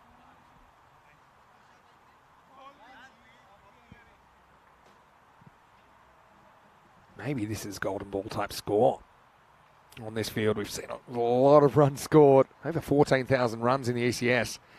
Now let glance, and this runs away for 4 as well. So Momand gets it wrong twice in a row. Just drifts into the pads or outside. Mukhtar Ghalami, certainly a player and we've seen a fair bit of now in the European Cricket Network. We first saw him playing for Seaside in the Swedish competition just before he made the move to France. And now he's qualified to play for the French national team. No, he's good. He's really good.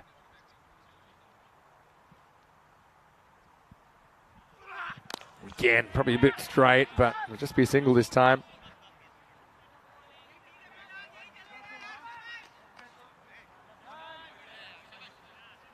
So there's the 15 plus they need off the first over. They've got it with the ball to come. A couple of balls to come, really. Momand. Looks like something out of a Let's Get Physical video around 1980, but I like the look. Here's the last ball, the first. Zain just goes back, pushes, gets one. And a pretty productive first over. 17 off it for the French. 17 without loss. Well, I did mention that when these two teams met yesterday, France scored exactly 153, and Luxembourg here scored 153. Now, if we have an exact repeat from France, we'll get our first golden ball in a while. 3 weeks since our last golden ball. It was 3 weekends ago, and that just shows you how fast the matches come here on the European Cricket Network. That's 128 matches ago. Lenny promised us a golden ball, never happened. Rico would have liked a golden ball, never happened. So it's all up to me. It's going to come. Here's the second over at Sokia. He gets it right in the block hole. And Zain Ahmed set back, I think rightly so. This is one of those cases where, look, it is the hitter's call. I think Mukhtar has a quick look and says, look, are you sure about this? I'm just going to stay till you're sure and give you time to change your mind. I think what Zain does well is he actually puts his eyes on his partner and sees he's not coming. So knows he has to turn around. This is a wide down leg side. So eye contact between the batters and watching your batting partner's movements is so important, running between the wickets. I think something that doesn't get talked about enough. A lot of talk about calling, and yes, that is important, but watching your partner in particular, super important. Well, this goes through his legs, grabs a bit of the back pad, and it will just pull up inside the boundary. Two-leg buys. Zahid just giving himself a little bit too much room there, getting in the way of the ball. It would have gone down the leg side.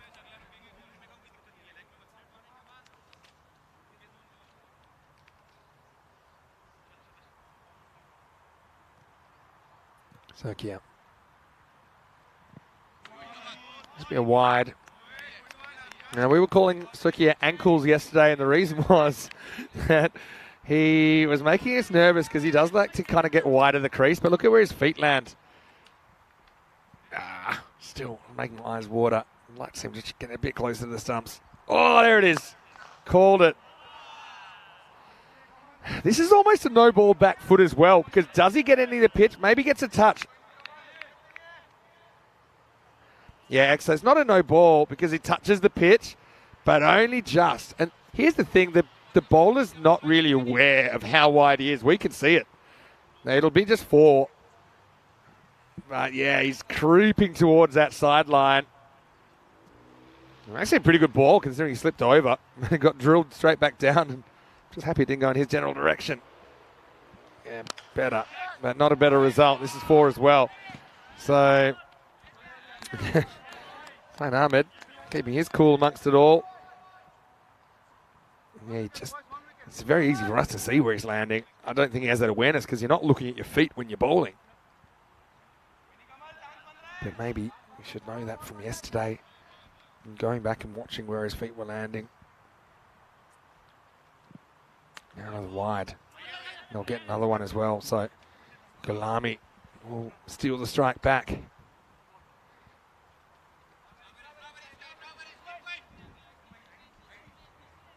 Well, to paraphrase, keep your feet on the pitch and nobody gets hurt. Change of striker, so right-hander Gulami faces up. France again, where they need to be at the moment. They want to be 30 after 2. Gulami in the air, straight up. Fielders look at each other, decide whose it is, and it's taken. Nice bit of catching. And yeah, communication is everything. And that's a big wicket, so kind of backfires the change of the striker. And Luxembourg rejoice. As that Sukia, I think that basically gets given the responsibilities. As Packard just looked at him. They had so long with that ball in the air to actually look at each other and work it out. It's a bit of a risk taking right off the ball, but sometimes it's worth it to avoid a collision. So Gulami's going to go for 15 and the first wicket falls. It's 31 for 1.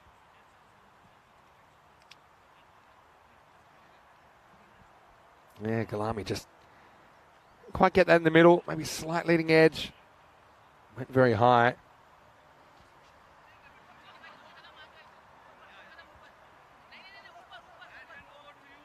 This will bring Lingeswaran Kanasane to the crease. But all's well that ends well. It was Jatin Madan actually that took the catch, pardon me. Up in the air and towards the field, but it's over him. Maximo! What a great start for Lingeswaran Kanasane. He's a guy we saw with a breakout innings in Malta, 89 not out against Romania. Yeah, so nice catch by Madan. They're in the circle, a little bit away from us. So I just misidentified him for a second, but in the end, it's a brilliant finish over for France, and at the end of 2, they are 37 for 1. Looking at the table, if Luxembourg win this, then, I hate to say it, but there's no way that Switzerland are getting caught. Now it will be Madan to grab the ball in over number 3.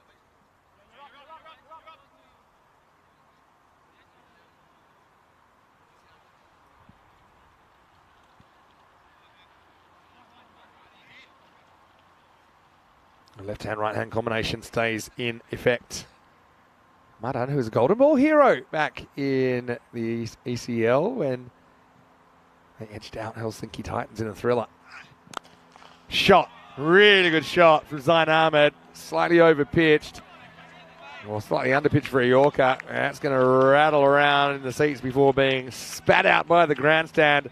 Maximo! France on a rampage here. Coincidentally, this 154 was the exact target chased down by Alton in the ECS final on Friday afternoon.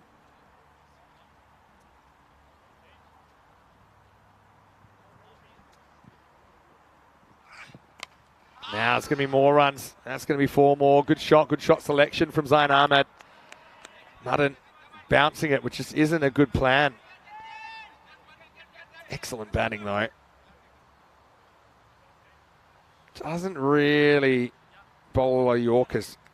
I know I sound like a broken record, Yorker, but I think that's the only ball that's been effective on this pitch. Takes the pitch out of the equation.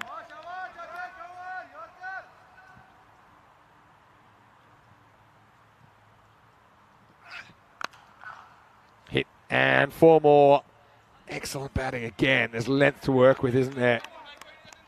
And Zain Ahmed is lapping it up. I mean, Zain Ahmed's a guy, typically we'd see him batting 7 or 8 in this team. But he's been thrown up the top when Gus McKeon, who's had a lot of success at the top of the order for France in the 20-over format, and he left to go back to the UK for club cricket commitments.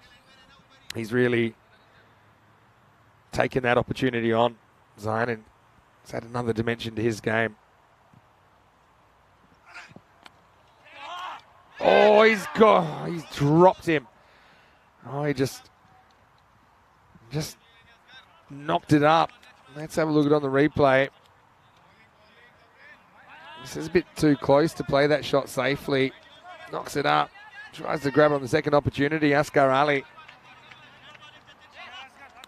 That was a genuine chance.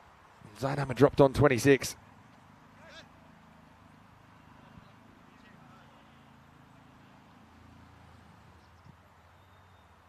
Kanasane has only faced 1 ball and he pumped it down to the ground. And this will go the same way. Maximo! This guy's fun to watch. He takes no prisoners. Again, stays leg side of the ball and just fetches it. That's not an easy shot. If you're late on that, probably goes straight up in the air, but he wasn't late. He was right on time. Let's have a look at the highest chasers. This would be equal with that bottom of the list. You might wonder why Alton aren't on there. He's on a countback. Alton chased 154 with 3 balls to spare. Pac Moncada in Barcelona chased it with 4 balls to spare, so it's a technicality. But, well, there's 6 more. Maximo! Madan just cannot get his length right, although there is a missed opportunity in the over. There are 27 off the third. And at the end of the power play, France are 64 for 1. And actually now they're about an over ahead of where they need to be. So again, you just cannot rock in and bowl on a length. You're going to have a bad time. Third one, magical. They win the power play 64 to 46 in the end. Just a couple of single-digit overs in there. We haven't seen too many in the whole series.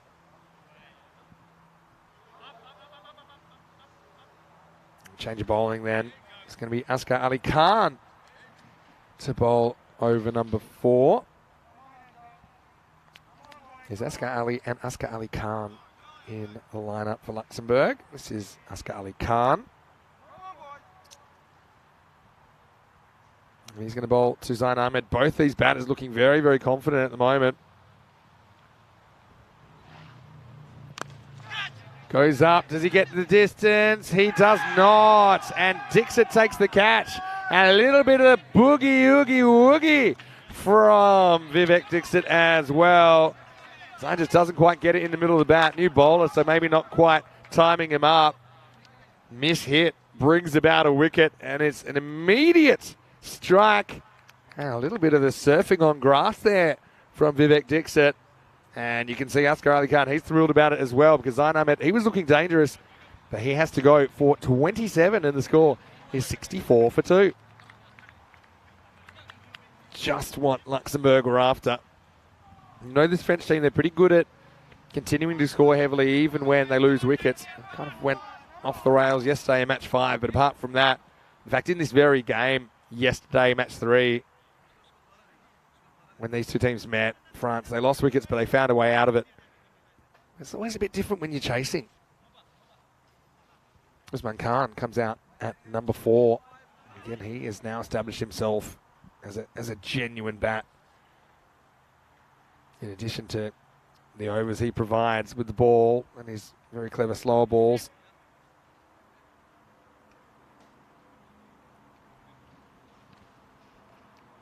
He faces up. This one does like to give himself room sometimes. Oh, bit of a dodgy one. Kanasane, though, he's quicker than he looks. So he gets in okay. The only thing with Usman is he does back away, which works for him sometimes, but he's just prone to getting cleaned up by a good Yorker because he's just not behind the line of the ball. Nice fielding. They don't get Kanasane there. Kanasane, 3 balls faced. 3 sixes hit. As starts go, it doesn't get much better than that. Well, it doesn't get better than that.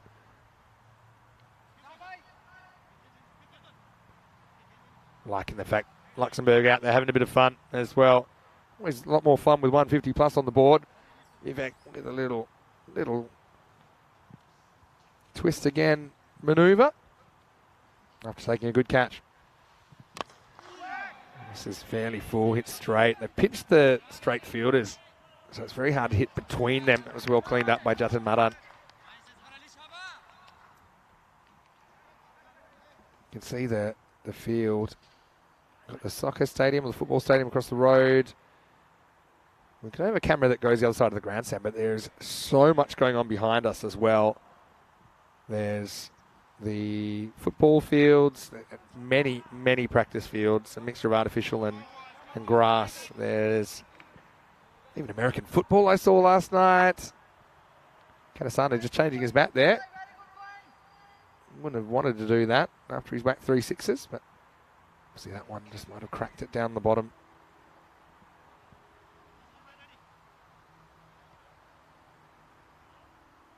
Askar Ali Khan. Shot. Yeah, it's just a little outswinger, and he times it up nicely. Maximo! That's a nice catch by Dixon off the seats. And you can see here, he just clears that front leg. He's got plenty of room to work with. Great hand-eye coordination to play that shot. Yeah, I don't know. One hand off the chair. Should that be out? He went 2 hands, though. Couldn't do that again if you tried. You'd probably sit there and hit 1,000 balls and wouldn't be able to do that again. The old chair catch. Now Usman goes, but it's high. It's a real tester. Outfielder coming in and drops it. And now it's going to go for 2. It goes so high. It's good running, actually. And look, he's got the sun in his eyes there as well. So it's not a particularly easy chance, even though everything looks easy on TV, doesn't it? But yeah, I think that Samba Puri there just not able to hold on. Got the hands pretty much right, but bounced out of the palms. The higher it goes, the faster it's travelling when it comes down. Hit hard but along the ground this time, so Usman Khan gets dropped on 7. End of the over, and it's 75 for 2 off 4. Much better over, though. Almost taking out Kanasane at the other end. Yeah, I don't want to get into the physics of it all, because it's Sunday, and we don't need to go high school, but 9.8 metres per second. The higher it goes, the faster it is travelling by the time it comes down, and that's why it bounces out of the palms. Try it. Ahead of where they need to be at the moment, but they'll have to work hard to stay there, France. Decent pace set by Luxembourg in this encounter. But they're pretty experienced.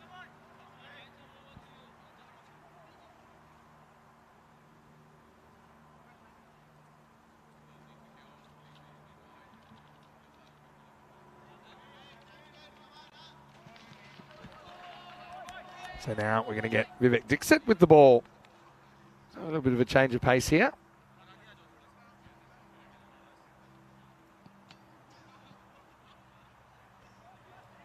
Something different for Usman Khan, who faces up. Now, we didn't see Vivek bowling yesterday, so let's see what he's got. Oh, it's quite a lot of turn there. In fact, too much for the keeper, Rupesh Pingu. And they'll get through. Look at this. Really bites. It hasn't hit the edge of the pitch. It's just hit the pitch. And Usman's saying, hey, didn't that bounce on the edge of the pitch? But no, I just think it genuinely spins. Saying it.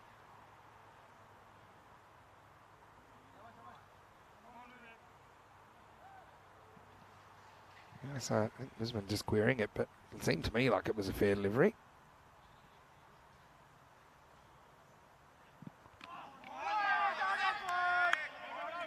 Pingu whips off the bails, but I think he's safely home. Yeah, Dixit's really taking the air out of the ball here. Yeah. Foot was always down, heel was in the air, but the toes on the ball, the feet were on the ground there all the time.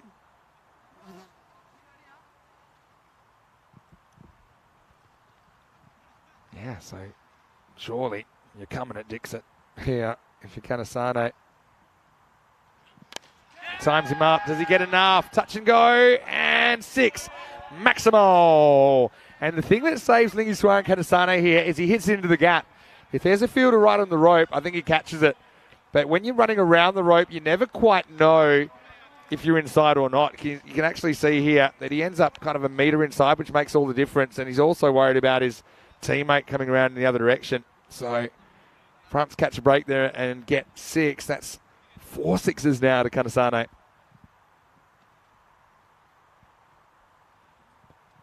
Dixit, .6 still. That's not quite the rate.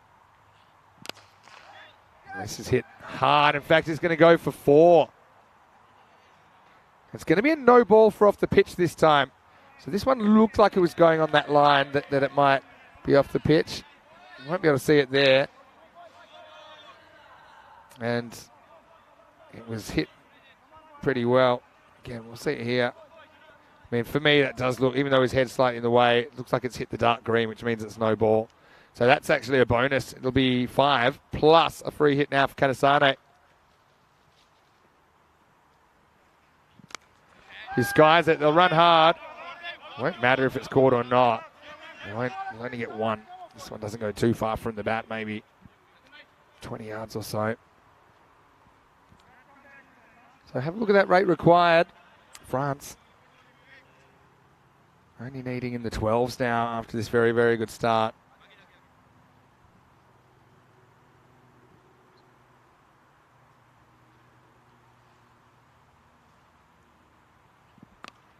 Shot, really nice shot, opens up, slices it away, should get there, and it does. So Usman Khan is so strong in that region because he has this little shuffle away. It's not because he's scared, it's just because he likes to back himself to open up the offside. It can be a risky strategy, and sometimes it doesn't work for him, but you can see he's got strong hands and he's manoeuvred that up and away from the infielders. 4 runs, so now they've got it down to 2 a ball required. Last ball, the 5th coming up. It's a really good shot. It's a bit of a risky shot because he was plumb in front of him, misses it, but he does not miss. And so Dixit for an over that started with 2 dots. He ends up going magical. 20 come off it. And that's the end of the 5th over. The score is 96 for 2 after 5. So a very cracking pace for France at the moment. This is one of the things we've got coming up tomorrow. Of course, we do have the ECS starting in Germany, but we also have T20IW match. Netherlands taking on Ireland. So first time we had the Irish women on the network. Corey Ruckers will take you through the action there. It starts at noon GMT, which is 2 p.m. in Central Europe, 5:30 p.m. in India. So just the one T20 there.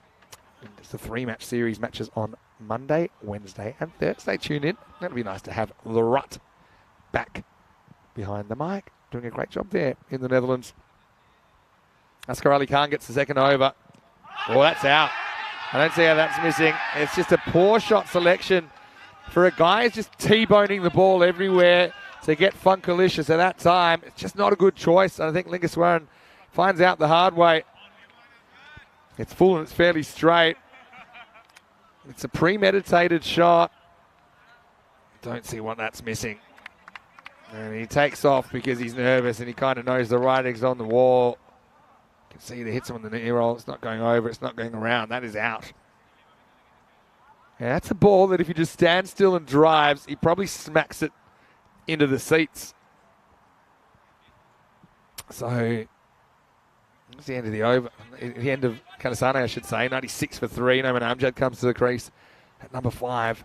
But the other thing was it was a slightly slower ball, I think, as well. So even if he'd hit that shot, I'm not even sure it would have gone for 4.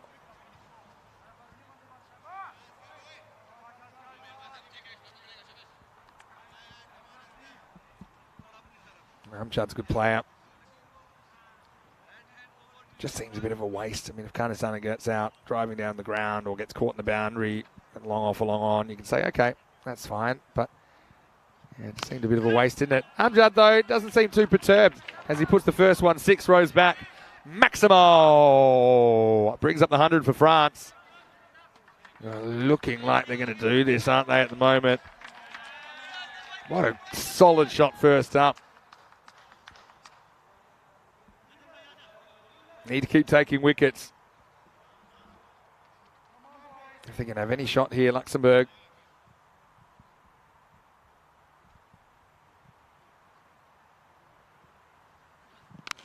Now there's 6 more. Goes walking across and helps that over mid-wicket. Maximo. We saw Kanasane hit 3 sixes in his first 3 balls hit. Well, Amjad, it's 2 out of 2 to get him going. Luxembourg had trouble containing their opposition yesterday, didn't they? You look back at the games that they played, they conceded 162 in match 1, they conceded 153 in match 3, and they conceded 172 in match 4. As the Swiss team warming up over there, I think I spotted Kenardo Fletcher over there. Slow ball, nice to try something different here. Asghar Ali Khan. This will just be a single.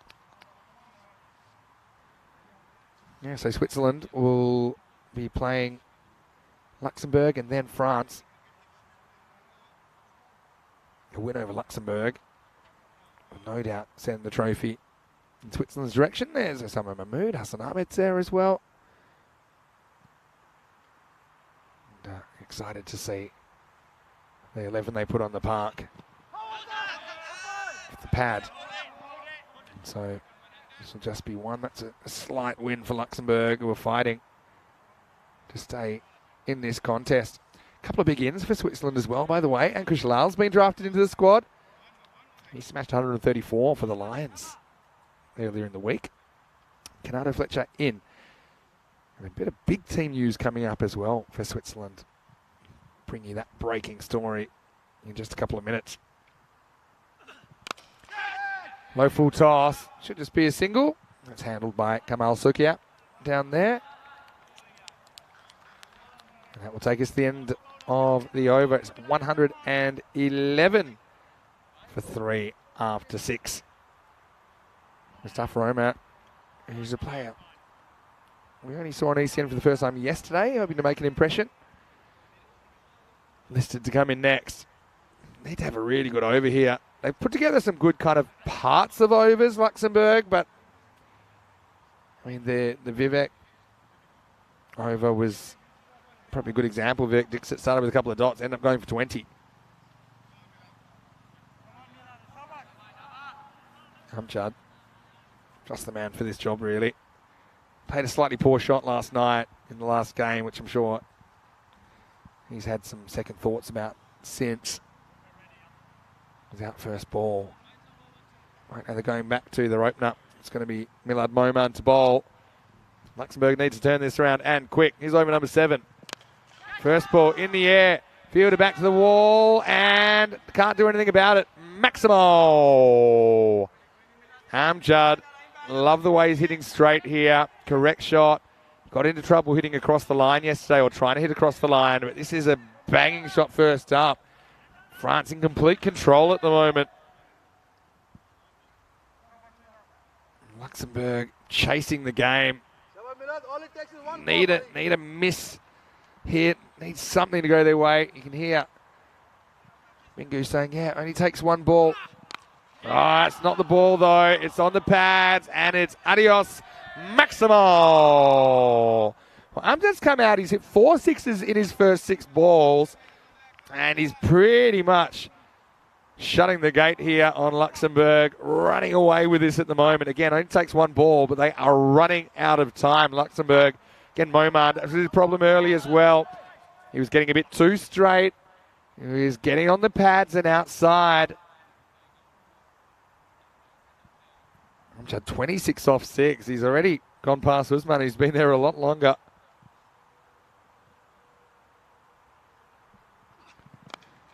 Now whipped away, and it's a long chase for the field. He's not going to get there. There's 4 more. And the French side are just demolishing the bowling at the moment. Okay, that isn't really on the pads. It's taken from a stump outside off. But again, with the length existing, no one's able to make something out of it.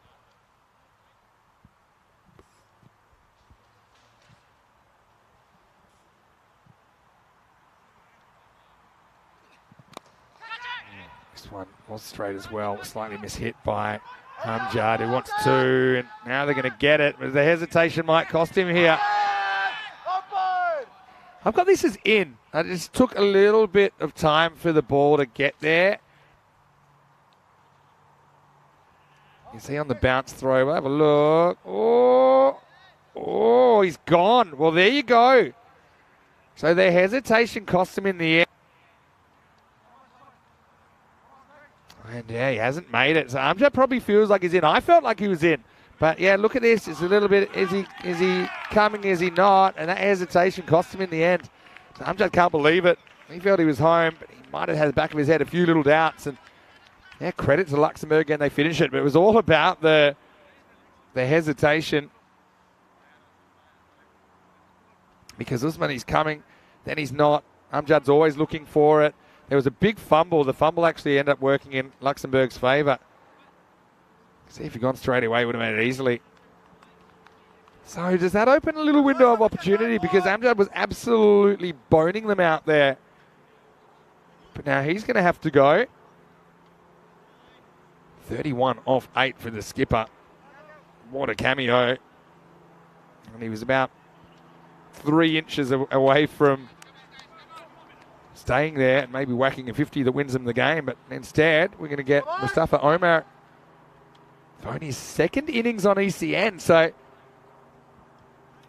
Luxembourg, they needed something, they get something. Maybe a bit of luck more than anything, but Sokia does jump on it.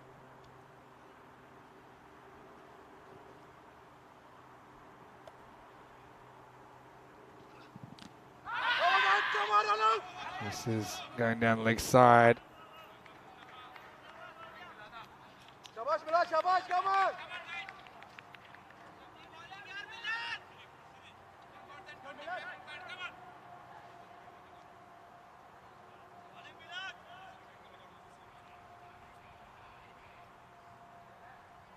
Wicket time, boys. Some wicket time. Shabash. One right shot. Shabash.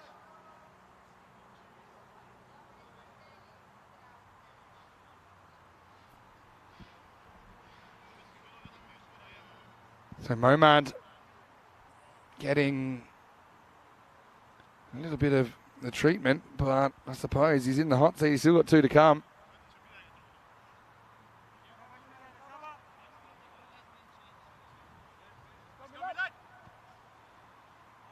Front's well ahead of the rate here. Luxembourg, they're going to need wickets, but any time the runs required is above the balls remaining, and there's some sort of an opportunity.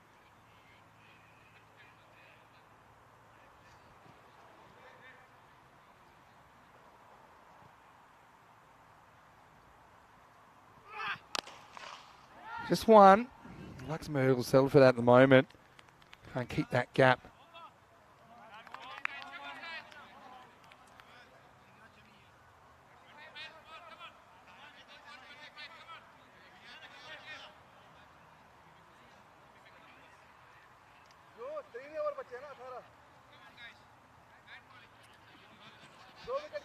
So we'll get to the conclusion of this game. Everybody alert. Yes, for some reason I spotted Akhilesh Kumar's name on there, but I know that he's not in the 11. It certainly is Bingu keeping for Luxembourg. I think that Akhilesh Kumar is still nursing a damaged finger. Hopefully it's not too serious. So we've got 1:30 on the board after 7.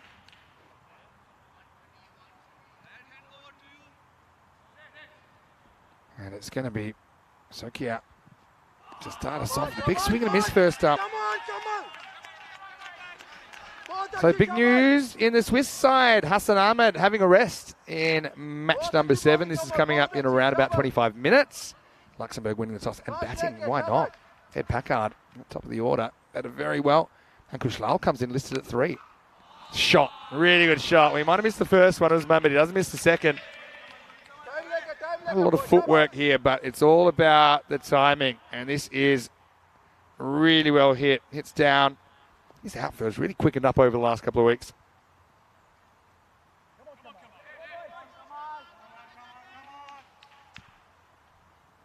That just relieves the pressure, if there is any pressure at the moment.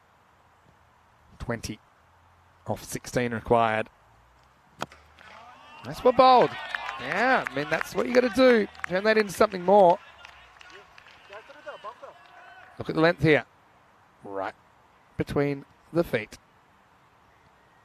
Really good bowling. Back to live action. Well, if this hits, he's out. And he's missed. So it's not just about the wicket, but also about saving an extra run as his equation's tightening up. Usman doesn't get a lot of it. This hits, he's gone. Luxembourg trying to build some pressure here. Gap of 5. Omar in only his second game on ECN. Does look like he can bat okay. But he's got to be a little bit nervous given the situation. Gets 1. It's probably fine with him at the moment. Got Usman Khan, more senior player there.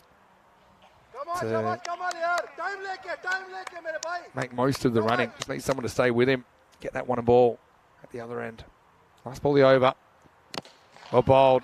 Chops it back over the bowler though, which is handy for France because it means that Usman will retain the strike as we head into the 9th over. There's 12 balls remaining. France 137 for 4. The equation 17 off 12. So the longer that they can draw this out, Luxembourg just feel that they have a chance. Now Ed Packard's going to bowl over number 9.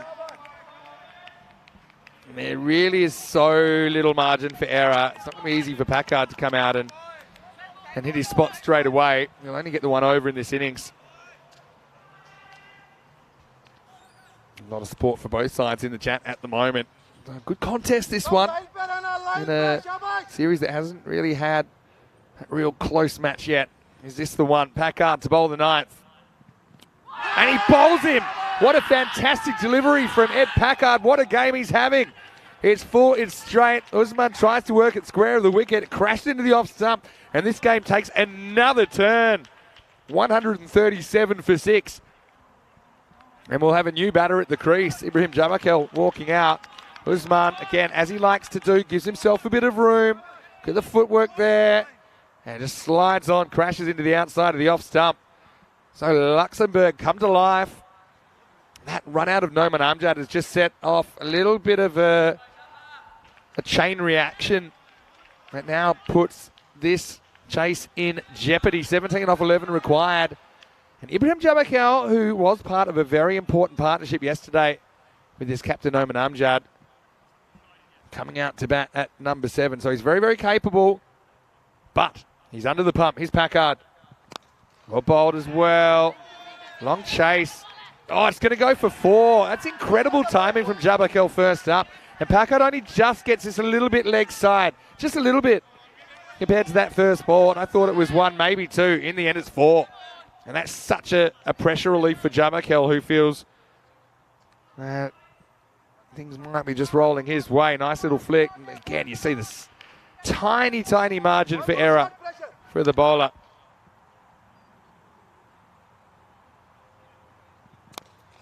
In full-ish. This time it will just be a single. Doesn't get out of the infield. Easy, easy, boys. Packard. I think regardless, I think you've got to put him in for the player of the match, whether they do this or not. For that 80+ then, coming up with a wicket just when his team needed it. Omer, again, like I said, only his second match on ECN. He's played one T20 international for France as well. Full and misses out. Oh. Pressure building. These runs aren't going to make themselves. Again, I like Packard's length here. Full. If you're going to miss full. Don't give him something to drive under. And stay away from the legs. Ed.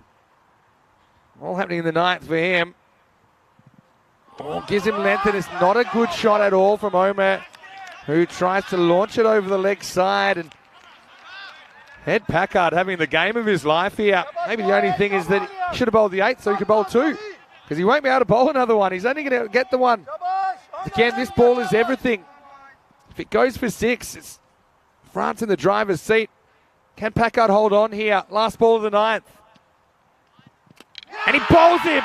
And he bookends their 9th with wickets. Over goes the castle. Disappointment for Omer, who can't keep the score moving. And Packard having the game of his life as he takes 2 wickets in the 9th. And France chasing the game now. 142 for 6. What a contest here to start the day in the ECI Switzerland. It's a carbon copy of the first ball, really. Again, that's the length. He kept it full. Didn't try anything fancy. When he got it right, he got results. So this means 11 for a golden ball, 12 for a win in the last over. And like I say, the only issue is that Packard, he can't bowl a second. And so, well, you know what I'm thinking here. The tie could be on. We know that France scored exactly 153 yesterday when they met Luxembourg. And if they do it again today, we'll have our first ever ECI golden ball. We haven't had a golden ball here in Switzerland. The last one was Bruno against United in Prague 3 weeks ago. It was also on the weekend. How's Madan feeling? Now, the problem with Madan, he hasn't bowled a single Yorker, and he's been pretty much moosed. But can he get it right here in the last? 12 required for France. Jatin, he is a guy who has bowled the last over before in a pressure situation in that eliminator for Star CC against Helsinki from Finland in the ECL. He came up with the goods. Can he do it here? Jabakel on strike. 10th over. And it's hit straight, and it's hit out of the ground. Maximo! Do not bounce the ball on here. It will not go well. There's half of them right there. Misses by maybe metre and a half. Jabakel clears the front leg and slams it out of the ground. Jatin, big fan of him, but he just cannot get it right. He hasn't adjusted on this pitch. Of course, no one's enjoying bowling out here, but do not give them something to drive under. France, they do bat all the way down. They can all hold it. 6 required now. Jabakel can win it with one swing of the bat. And he will. Maximo! Back to back. And France are going to do it. They're going to break the Luxembourg hearts as they pull off this chase of 154 with 4 balls to spare. And once again, this target of 154 creating drama in St. Gallen. It's exactly the same target that Alton chased down against the Nomads in the final. And Jabakel, the hero, got to say, I'd still give the player of the match to Packard, even though they don't hold on. I think he was outstanding for his side. Just didn't quite manage the bowlers in the end, because if he knew he was going to be so good, I'm sure he would have had a second over, but he wasn't able to because he bowled the 9th. And this keeps the series alive as well. Final score, France 154 of 9.2. Luxembourg 153. What a dramatic start to the day. Just a reminder, we'll be back in 15 minutes with the next game. Luxembourg, they're going to have to pick themselves up, dust themselves off. They've got Switzerland coming at them. Luxembourg batting first in that game after winning the toss. And Packard, can he continue his good form? I think his fantasy points will have taken a bit of a boost as well from when that was created. And Switzerland, well, no Hassan Ahmed for them. That's the big story there. Osama Mahmood listed to open with Idris Mulhaq. Let's go to the highlights then. and France, they came out, they were ahead of the race, and that good start in the end, it proved quite crucial, didn't it? And that was a bit of a scary one. Almost got the ball back as well, didn't he, Sokia? He's still having trouble with this narrow pitch surface. That was a nicely taken catch by Jatin Madan. Zain Ahmed, though, living a bit dangerously. Put that one up. Askar Ali wasn't able to hold on. The runs were flowing. Zain Ahmed, yeah, I really like him at the top of the order. He just mishit this one, though, and he was well caught by Dixon, who gave it a little bit of a shake, rattle, and roll. This one just rolled out of the hands of Puri. He didn't see him get a bowl in this innings. And then Kanasane blew himself up. There's no real reason to play this shot. He was smacking the ball around the place. It's just a spur-of-the-moment decision. And you can see that Askar Ali Khan, he was thrilled about it. Now, this is where things started to go wrong for France. There was a fumble. There was a hesitation. Amjad was out by the skin of his teeth. Really tight call, but he was just out. And Usman Khan, well, he was there. He batted a while, and he's normally cool in a crisis. But then Backard came on and rattled his stumps, and suddenly the game came alive in the ninth. And he bookended it with another wicket. Omar not able to make the contribution that he would have liked. So it went into the 10th, and Madan, again, just can't find the Yorker as the first two balls of the 10th fly out of the ground, and it was game, set, match. France, they get there in the end.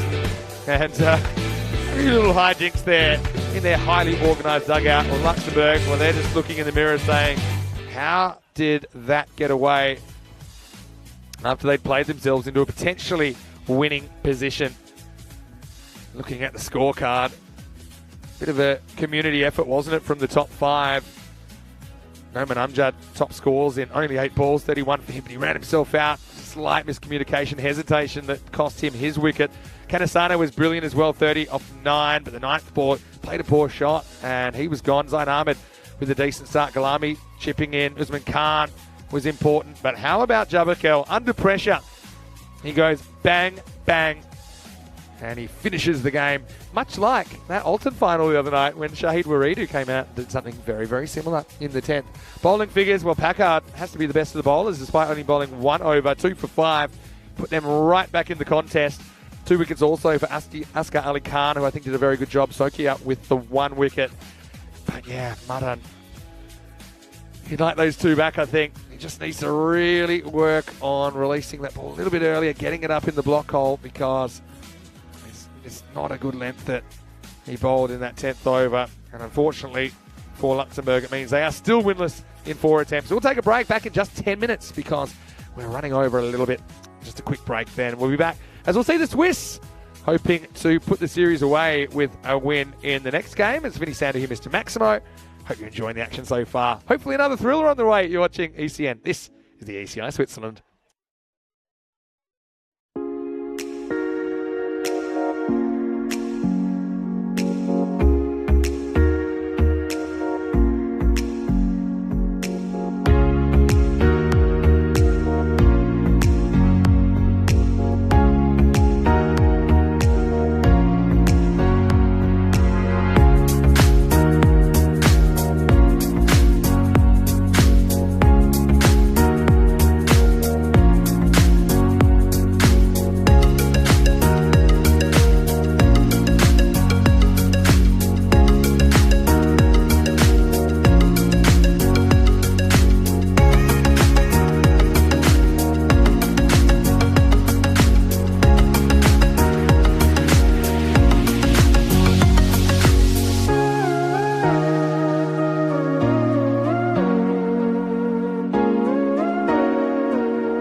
Hello and welcome back to Switzerland. It's time to see the hosts for the first time today in this European Cricket International. It's Vinny Sander here, Mr. Maximo, for the European Cricket Network as we head into match number 7. Luxembourg taking on Switzerland in this one. We've had a thrilling encounter already this morning. Perhaps we'll have another. Firstly, let's see what happened at the coin toss a few moments ago with Sir Rob Kemming and the two captains. Your call. Tails is called. It is hits. Okay. Yeah, we'll put it back. Put it back. To the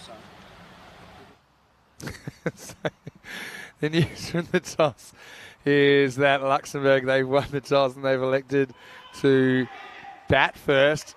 Rob Kemming just insisting that, that they make that very clear. I think we could tell that that's what Luxembourg would want to do. Well, Ed Packard listed there as a bowler, but I'm telling you, he was outstanding this morning in the first game of the day. Player of the match in the losing cause for Ed, who took 2 wickets late in the piece for just 5 runs in the 9th over in the second innings. But before that, 83 off 33. Let's look at the Swiss team, though.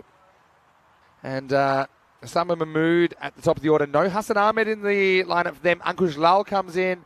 You've got Lasanga Gayan as well listed to keep and bat at 5. Ali Naya leading the side. Also, Kanado Fletcher comes in for them. So slightly different looking side for Switzerland in this match. Hassan Ahmed, obviously not dropped on form because he's having an outstanding time in this series, but I just think with the workload he's had, they feel the time's right to maybe give it an opportunity to someone else. So, in fact, we can see Ankush Lal, I think, is pretty exciting.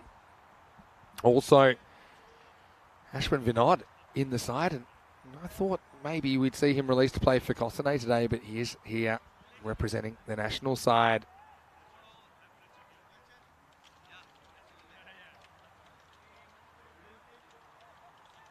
So,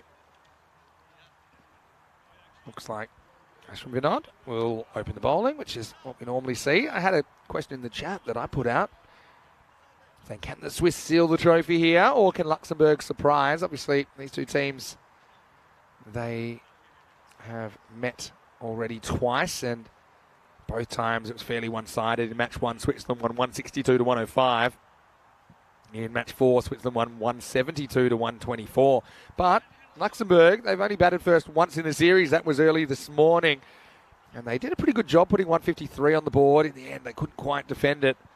France getting over the line with 4 balls to spare. And so that would be a little bit of a kick in the teeth for Luxembourg. But maybe not a bad thing. They get straight back out there. And I'm really looking forward to seeing these two go about it. They're the only 2 half-centurions for Luxembourg in the series. They'll be opening up. It's Vivek Dixit and the captain, Ed Packard. Sada, in the chat, he said that he's in for a surprise.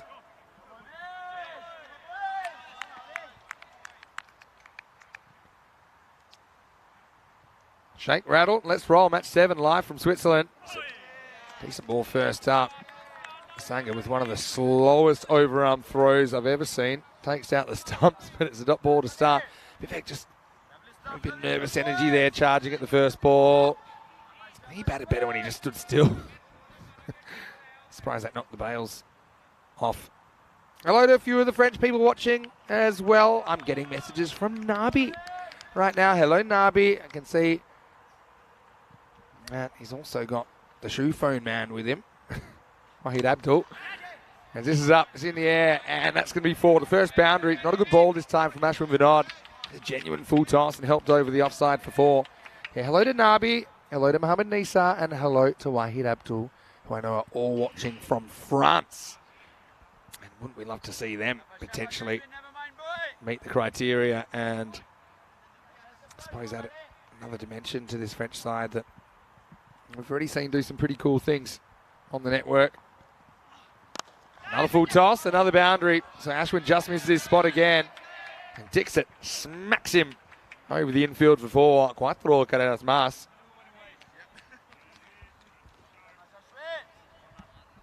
And Ashwin has been in the wickets of late.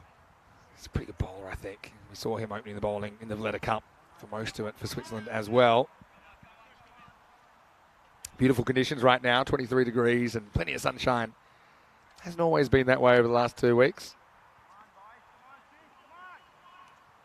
Let's go back to the French guys that are watching. Of course, Drew, the club champions of Europe, and they'll defend their title next year. That means we'll get 2 clubs from France to be part of the ECL 24. So that's coming up. Still a few months away.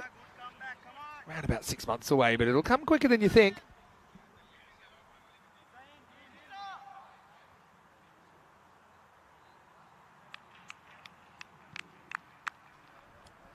Packard, fresh of his 83 not out. Faces up for the first time.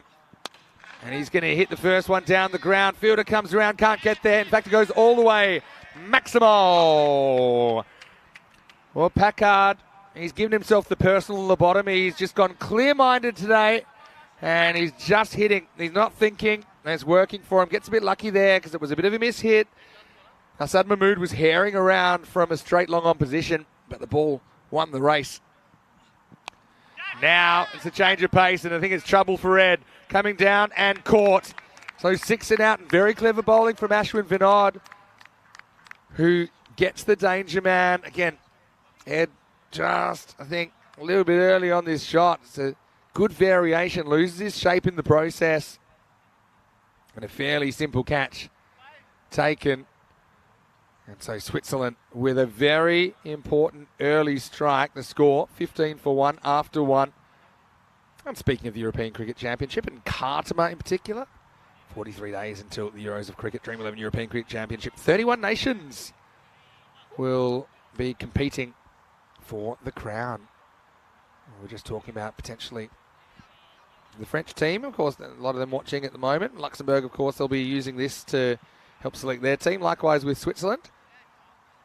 Idris Hark taking that catch without the gloves, as they have Lasanga Gayan doing the job today. Lasanga is one of the few players, one of the only players I think that we didn't see in the European Cricket Series. Ali Naya, the captain, is probably the other one who was in the power squad but wasn't able to get free for the series to actually get on the field. Dixit will face up then. Disappointment for Ed, but you got to say he was undone by a really clever slower ball from Ashwin.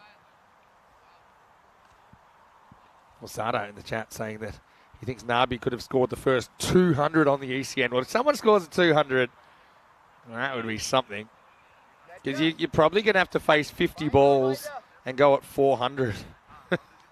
The most balls I think we've ever seen anyone face is 47. Never say never, though.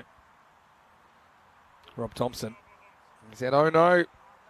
Oh dear, that's not what was needed for Lux. Yeah, 6 and out. Asghar Ali Khan comes to the crease at 3.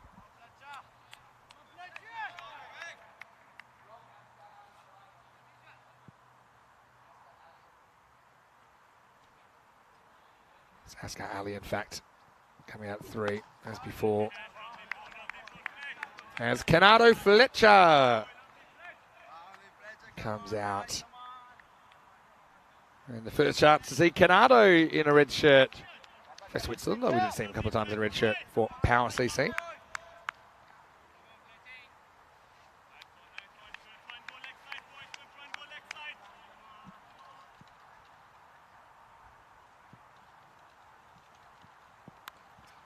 Oh, a lucky one inside edge. Probably pulls up. Gayan's after it. And he will stop it. He almost loses his feet. He'll get through for 2.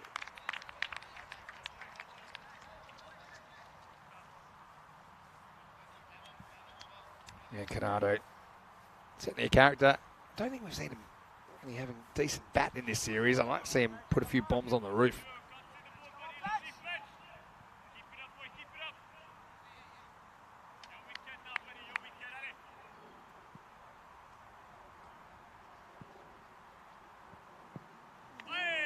Clever bowling by Fletcher, just moves away from Dixit.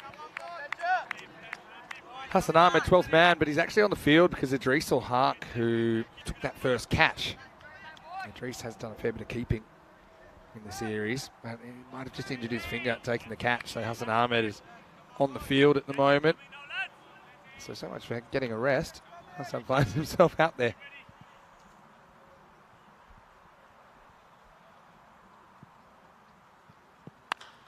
Short and almost caught.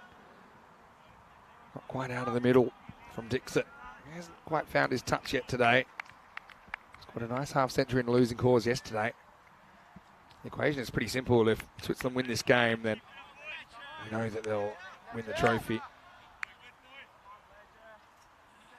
Having won both their matches against France so far. That's a really good shot. It's hooked away for 6. Maximo Askar Ali, if you don't mind. It's in at the body, and I thought it might have cramped him for room, but Askar was so quick to get their hands through it. And here's half a dozen. What a way to get off the mark. Hello to Santosh. Nice to see you. A few people a bit disappointed to see the end of Packard so early. And Santos saying calculated risk is important in T10. So the thing is, it's always easy to give that kind of advice after it happens. I mean, if he hits that for 6, then he looks like a hero. Now, it's a lucky edge. It's going to be 4. That screams away past Osama Mahmood for 4, and that's the end of 2 overs. The score is 28-1. So, despite losing, Packard, the captain, still going to swing for it, aren't they, Luxembourg? Idris is going to come back on the field, so just getting a bit of attention to what I assume was some sort of hand or finger injury. So Hassan coming off.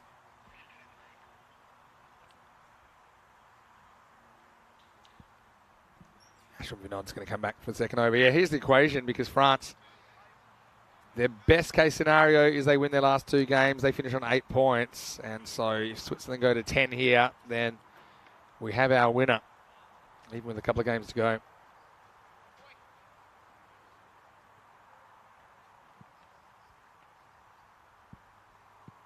All right, here we go. It's the start of a new over, and it's a beautiful looking shot. And Dixit gets 4.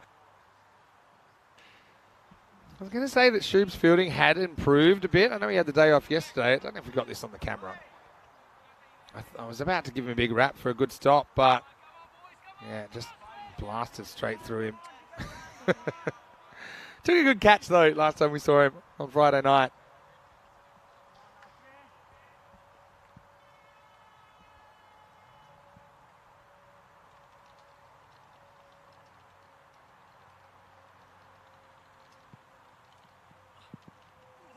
Oh, good change of pace from Vinod. Oh, no. This is a total mess up. Slow ball. I like that. It rolls it out in front of the hand, and then look at this. And Askar says, hey, we're going to go, and then he almost sells Vivek up the river. I think he got back by the time that Gayan throws. Gayan probably needs to work on getting a bit more on his throw back at the stumps. Oof. Would have been tight. Now this will be 6. Great shot. I like this shot from Vivek because he doesn't really move too much before he hits the ball. Just stay still. Maximo. It's that slower ball again. Look at that. Just watches it, lets it come to him, plays the right stroke, hits in the middle of about 6 runs. Simple as that.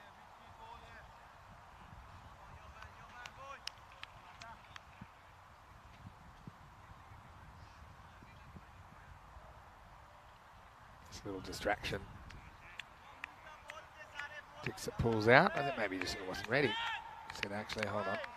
Probably on the batter to be ready, but can always get away with one of those. The bowler shouldn't get too grumpy.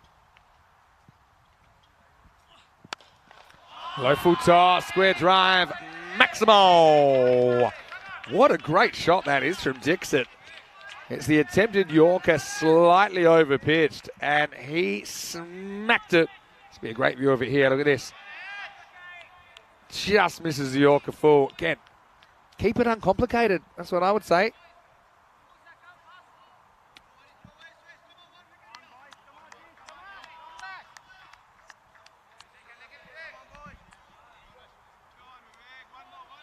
Couple to come in the power play.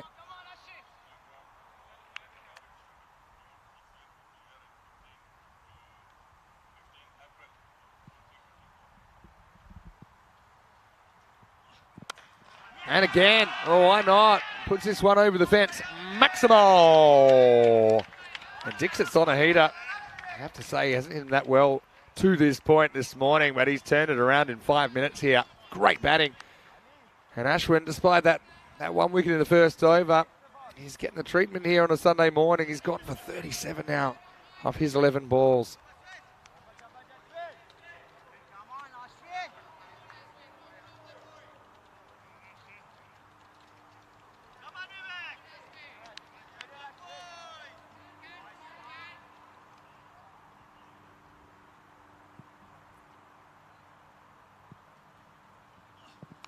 Edged and away from Gayan, who was just wrong-footed. It's good effort. This is all about the weight being on the wrong foot. We'll see it here on the replay. See how he's hopping to his left and then, yeah, it's kind of past him. Let's just try and diagnose here. So he's moving left and then just can't change direction, and it's kind of past him before he can get there. So one of the things I always used to try and do, and I don't know if that was catchable or not, is just try not to be moving to my left. So maybe start a bit further left so you can actually get a decent jump out of an outside edge. In the end, Ashwin's going to end up in the naughty 40s. He takes one for 41 and a magical third, 26, as Luxembourg bring up their 50 in the third over, 54 for 1.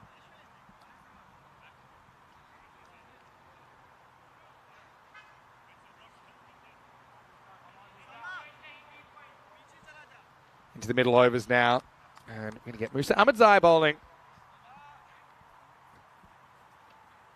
No Tanabala Singham in the lineup. They do have Anish Kumar for some left arm spin, but they're going to stick with pace at the moment. It'll be the left armer to bowl. 5 outfielders allowed from this point in time.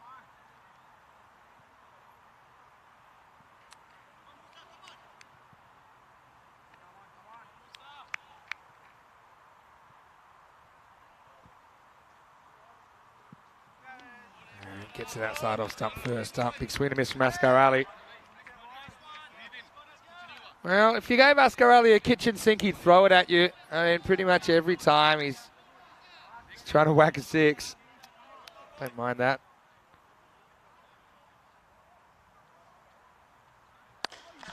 He hits this pretty hard. That's 4. And it's absolutely drilled down the ground. Slight error in length from Ahmadzai. Turns into a full toss. And this went in record speed.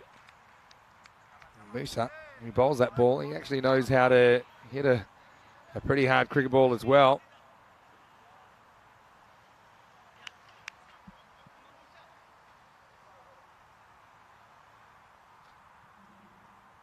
Luxembourg looking a slightly different team here, aren't they? Again, the issue's been their bowling. They've just been conceding way too many. Ooh. That's missed by Kota Varnish. Very close.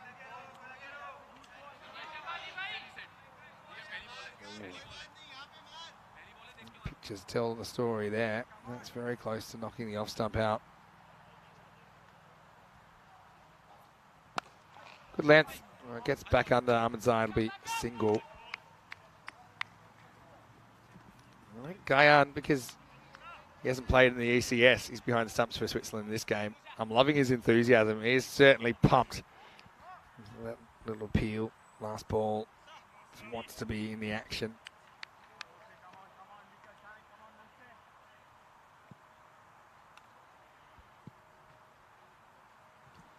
Well, full toss, but he misses out. Dix has played this shot really well. They have put a fielder back at deep point now. This is the one he's hit so well so far. It's just below the waist, so it'll be okay, but yeah, probably should have whacked it. Can't have them all, I guess.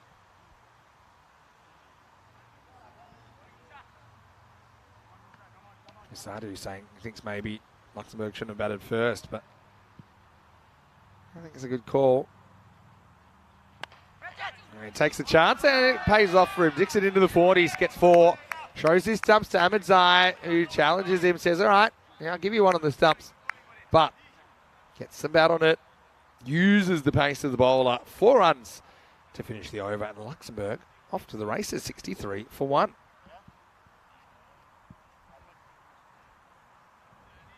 Yeah, so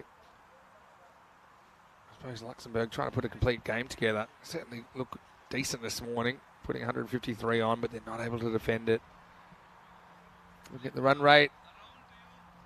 Up and over the 15 and over mark. The 153 wasn't safe, I think.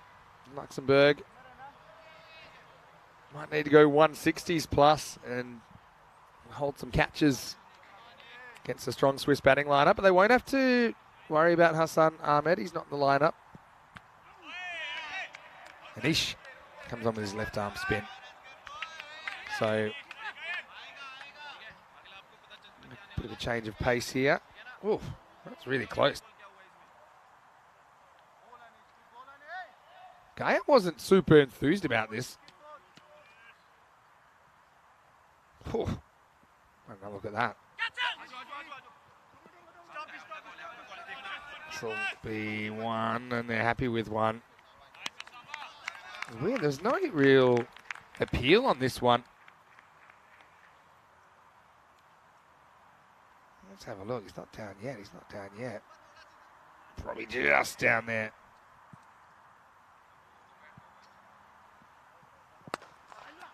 Oh, Kumar, great fielding of his own bowling. He's pretty happy with that because that's around the edge of the pitch, so you don't really know what it's going to do. Did really well, just threw himself down to the left. Excellent work. Excellent shot, and it's 6. Maximal. Well, brace for impact as Canado launched himself skywards, and what goes up must come down. He crashed into the turf, and the ball goes over the rope. 6 runs. Excellent effort from the big fast bowler. But the shot was a cracker from Dixon, who's 48 off 18. He's been a real story the weekend. When he has batted for a decent length of time, he's looked class. Now on the verge of a second half century in this ECI.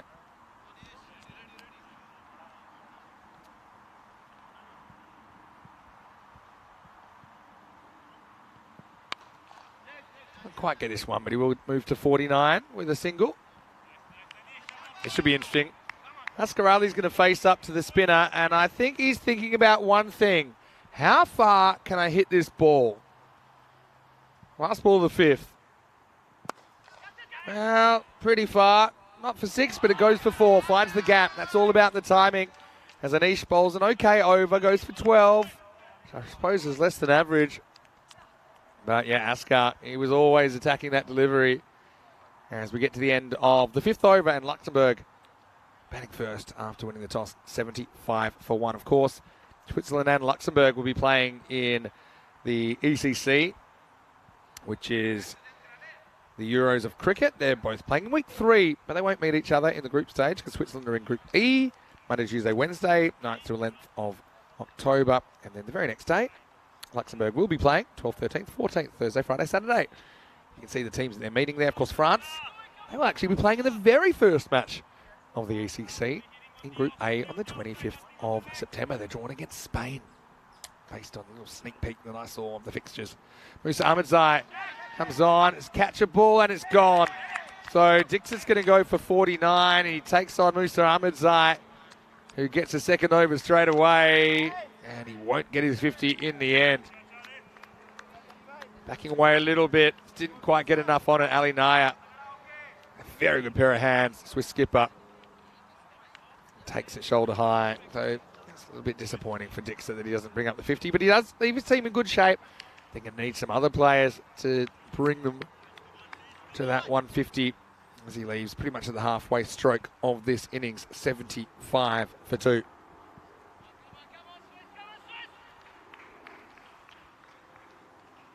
Musa Ahmedzai.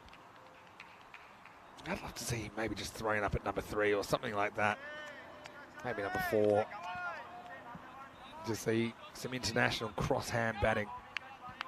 Sokia is the new batter, comes in at number 4 for Lux. Looks like a pretty good player. Cracks this first one. Doesn't beat the field, so they don't take a single.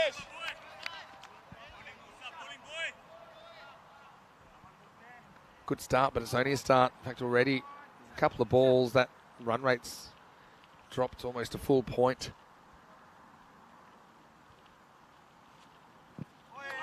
Well bowled. Yeah. It's good running in the end by Asghar Ali. You can see Sakia's not happy about it, but the truth is, it's not his call. And the striker says, yeah, I can get there, so just trust me. A little lack of trust here. First he ties him up, it's off the back heel. But see, he's not watching his partner, he's watching the ball, but Asghar Ali was right to go for that run, and they get the run. Now he's going to do something with the strike. Maximo! One brings 7 in the end. As Asghar, he knew what to do with Musa. He's put him over the leg side fence. So yeah, anytime the ball's behind you, if you're not sure where the ball is, or even if you are, look at your partner. Let them make the decision. If you then get run out, running at flat stick, and you run out the bowler's end, well, then you can blame them. You can have something to say, but you've got to have that trust. And often at the international level, you will be batting with people that might not be from your club. So you're not that used to batting with each other. So it's hard to establish that trust and hard to have that understanding. And in a game where the running's so important in the 10 over, 20 over game, it's super important. Look at Gayan saying, hey, look, give it to me out there, outside off. Oh, it's really well bowled and no justice for Musa. Well, the French aren't playing this game, but there's a genuine French cut from Asghar Ali. He chops it. Look at this perfect Yorker. Could not have been more perfect. And Musa is just looking around, kind of like the shrug emoji, saying, hey, what am I meant to do? That was perfect. It was perfect, wasn't it? No fine leg in place. So Luxembourg getting another boundary. Now this isn't quite right from Musa, and it disappears. Adios pelota, Maximo. And he had a bad result when he got it right. He had an even worse result when he got it wrong. Almost a one-hander from Asghar as he lifts it up over backward square leg. 6 to finish the over. And the score is 92 for 2. Still think, I think all things considered, that Musa Ramanzai bowled okay. 1 for 25, his figures off the 2 overs. He'll be kicking himself.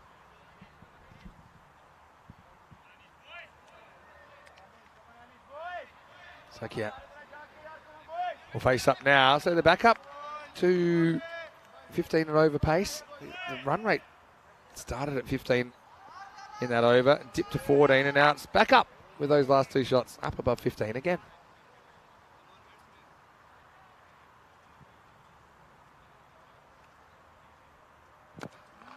As Kumar comes back on and just had to be kept out. It's really good length, actually.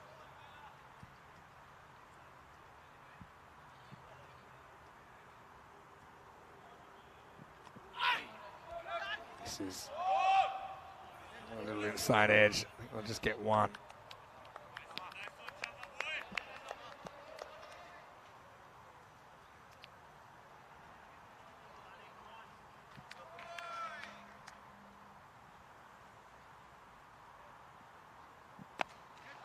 Up and in the air, back to the wall, and 6. Maximo! And now the 2 best of friends out there saying, yeah, I'm loving what you're doing at the other end. Asghar just picks that up off a length, so it wasn't quite the Yorker from Anish Kumar.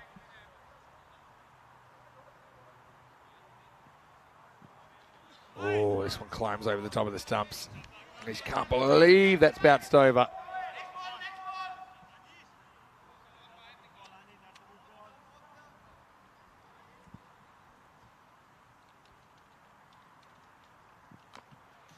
Inside edge onto the body.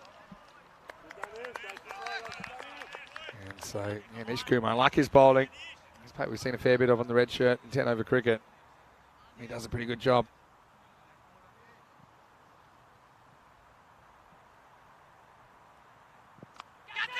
Now this should be gone, and Kumar gets his revenge in the end.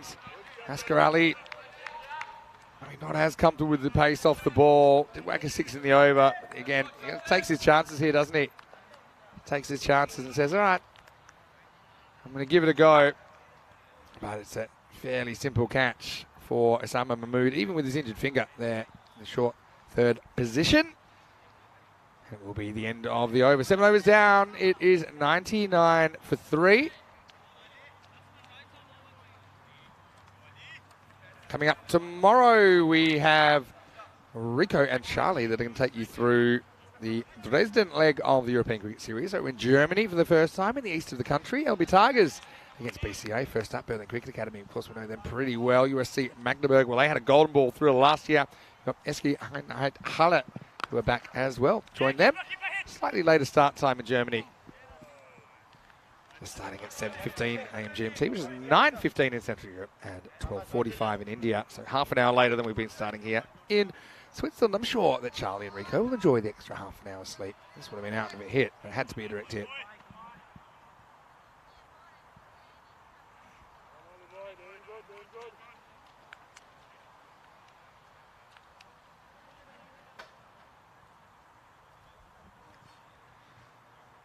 Jatin Madan, the new batter. 100's up now for Luxembourg.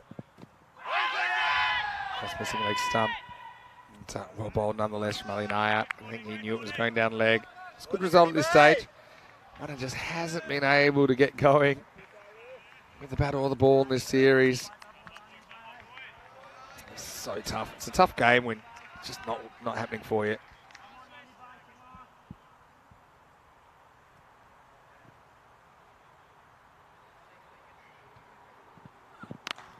That's a cracking shot, and that's going to be 4. Well, that's the Jatin that I remember. You can hear his teammates trying to get behind him as well. Clears the front leg. Absolutely nails this ball into the boards. 4 runs.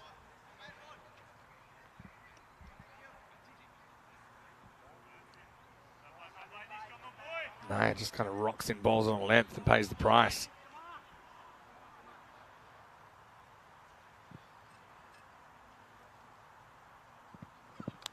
Now he gets lucky, so Jatin will feel he's owed a bit of luck, and he gets it here, gets 4 more. Another French cut.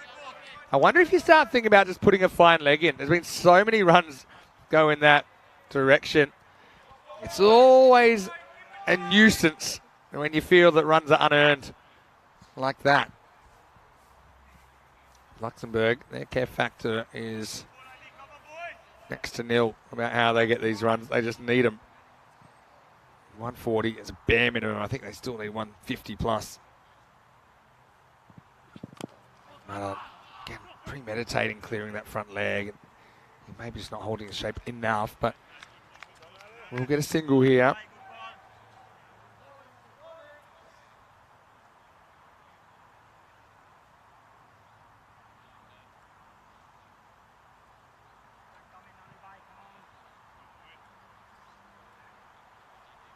Excellent contest. Bowls him. That's really well bowled by Ali Naya. He gets it full, gets it straight, and just copy and paste this. Anyone that's having to bowl on this, I know it's not easy, but that is what you need to be doing. Full straight. We saw it late in the last game with Ed Packard. That's your go-to. And cleans up the stumps. Excellent work.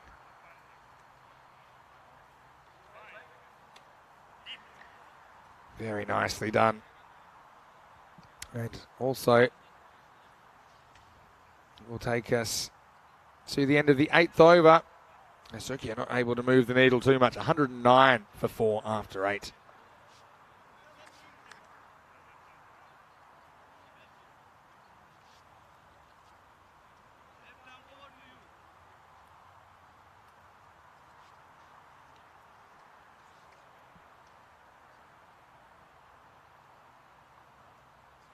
Time for the 9th. And Canado is going to come back. Once again, very good morning to all of our viewers, no matter where you're watching from around the world. Great to have your company, as always.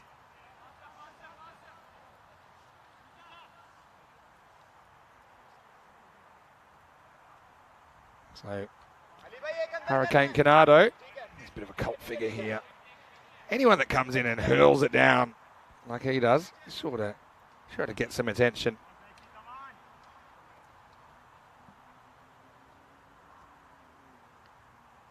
Let's go. 9th over. Martin faces up. I think this is wide.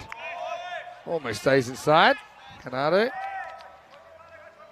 I don't know if I can say this on air, but Canado's actually what I'd call a BFG. He's a big friendly giant. He's a big guy. He's a very intelligent guy, very well spoken.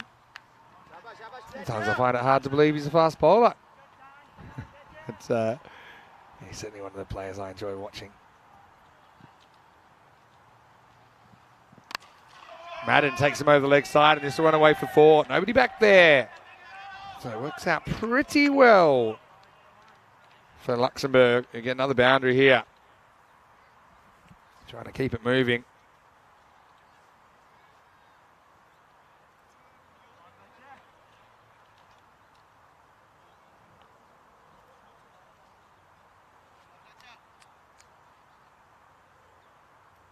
Really fun first game and a half so far this morning.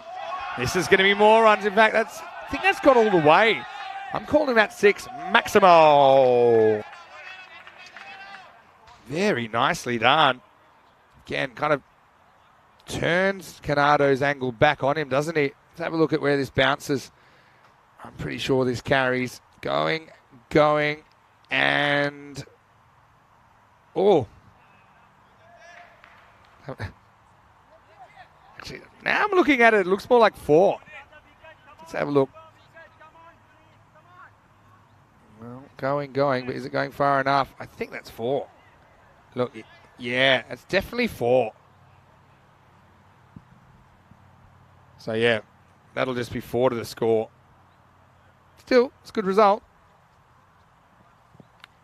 Oh, end of the bat, but now there's a third man in place, so works out okay. Luxembourg having a fight to a score here. Not being given anything for free by Switzerland.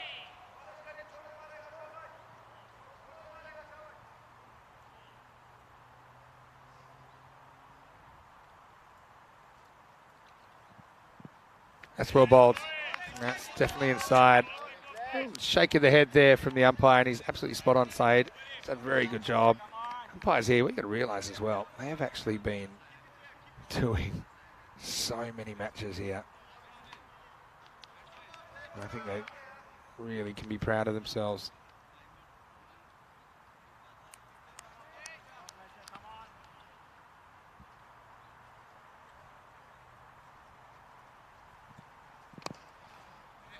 Big heave, leg side. If he hits, it's gone, but he airmails it. So, no issue there as far as the run-out's concerned.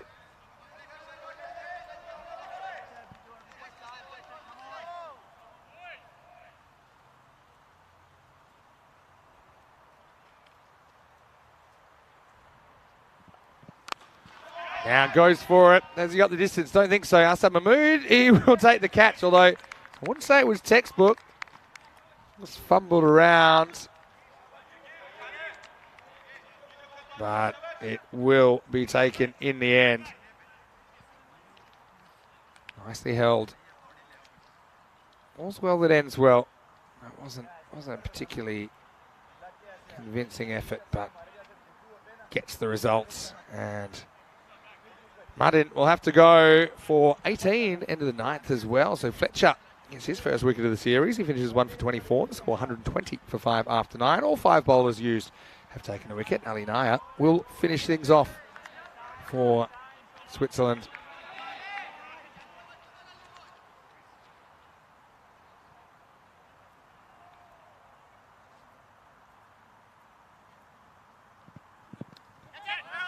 All right, time to shake, rattle and roll. 10th over, and this one's going to roll all the way to the boundary. And decent start. Pure luck, pure luck. This is what I heard out there. To be honest, got a point, but you make your own luck, as they say in the classics.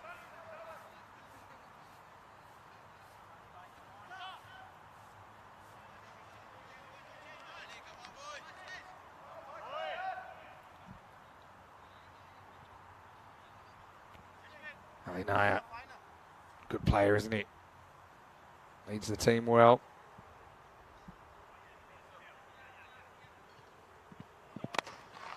A good Yorker, dug away, only get one. I'll have a little throw anyway, but no chance for an overthrow.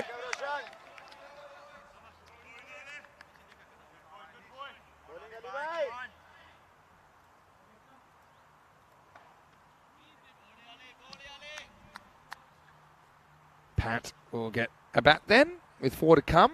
This is G goes to Pat.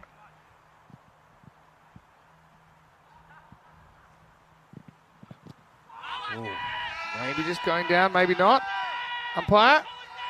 He's had probably the longest look I've ever seen. It needed a 3rd and 4th look. Is this maybe is sliding? Maybe sliding, maybe not. It's in back pad.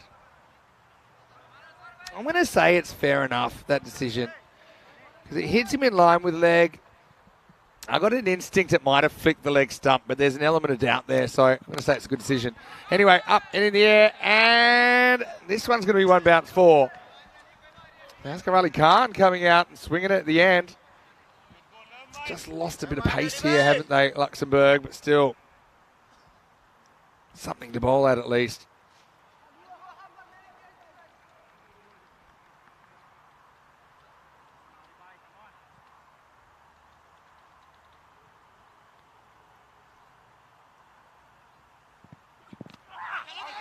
Certainly is missing, but they'll scramble through for 1. So they're up in the 130s now. If you want to go on the ECS figures, 13.2 was the average run rate for that entire series. And it looks like it'll be a chase. It's more or less 132. Well, it is at the moment.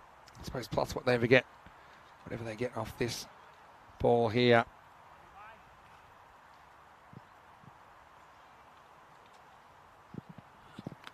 And they won't get anything extra because Pat is going to have to go for a duck as Naya cleans him up. And Luxembourg going to finish 131 for 6. Ali Naya with a nice finish. Again, the good bowlers here, they've stood out. It's all about the consistency, and particularly the consistency with which they can get the ball full and straight. One wasn't quite the Yorker, but Chigesu Pat, he swung all around it. And so Luxembourg, well, they've got something to bowl at, but they're going to have to bowl and field very, very well if they're going to defend this. Having said that, no Hassan Ahmed to deal with, so that's certainly something that will make them sleep a little bit easier, but they won't be sleeping in about 10 minutes' time when they come out to defend this total of 131. Let's roll the highlights. Vinod, he retained his place in the side. A good slower ball that brought him some success, but apart from that, he got a little bit lit up in the power play. Nice catch by Idris Harkle. I think might have injured his finger slightly in taking it. Some nice strikes from Vivek Dixit. The odd lucky one as well, but yeah, Packard going early. That was the big story, wasn't it, in the first over? We saw a little bit of everything. We saw Asghar coming out and trying to hit everything for 6, which I find particularly entertaining. Really nice shots over the offside. I think that was a bit of a hallmark of this innings. That one, though, didn't quite clear Ali Naya on 49. Then we had a slight difference of opinion between the batters about that run in there. They took it. Asghar took the strike back and whacked it. Anish Kumar, okay, went for a couple, sure, but he also was pretty clever in the way he used his subtle changes of pace, flights, and ended up undoing Asghar Ali. And Naya came on towards the end, kept it full, kept it straight. Luxembourg just kind of running out of puff a little bit towards the end. They looked on for 150, then maybe 140, in the end 131. So slowing down a little bit in the end. That's on the move, took that catch on the juggle. That was the last ball. If you want to look at the splits, it was 75 in the first half, 56 in the second half. So Luxembourg finding it tough going to keep up the rate that was set early in the piece. We end up with more or less a par score, but this isn't really a par competition. This is an international competition. Dixit top scoring 49 for Luxembourg. Played some really nice shots in there. Took a while to get going, but certainly made up for it. Packard 6 and out. That was his story here in match 7. 42 for Asghar Ali, who I thought struck the ball pretty nicely, using only 16 balls. Madan with 18 late in the piece, and Asghar Ali Khan with 10 not out. Pretty disciplined stuff when we've seen a lot of extras, just the one wide in the innings, no balls. So Switzerland not giving Luxembourg any extras to work with compared to what we've seen earlier in this 2 weeks. 2 for 19, Ali Nair. I thought he bowled really well, full and straight. And Anish Kumar, I think he bowled pretty well as well, 1 for 19. In fact, all the bowlers took a wicket, Musa Amatai as well as Fletcher and Ashwin Vinod up front. So we'll take a break and we'll be back in around about 10 minutes and we'll see if Switzerland can tie up the trophy. They've already got one hand on it. If they can chase the 132, we know they will be champions this weekend. Many sound to you, Mr. Maximo for ECN. We'll see you after this with more European Cricket International.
Hello and welcome back to Switzerland. It's our final day of our 2-week Swiss adventure. And well, Switzerland to us, it's cheese, chocolate and cricket. The 3 C's.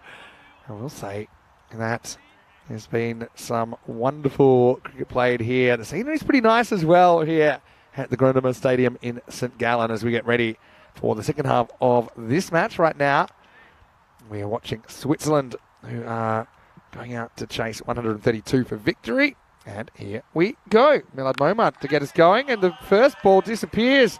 In fact, that goes all the way maximal.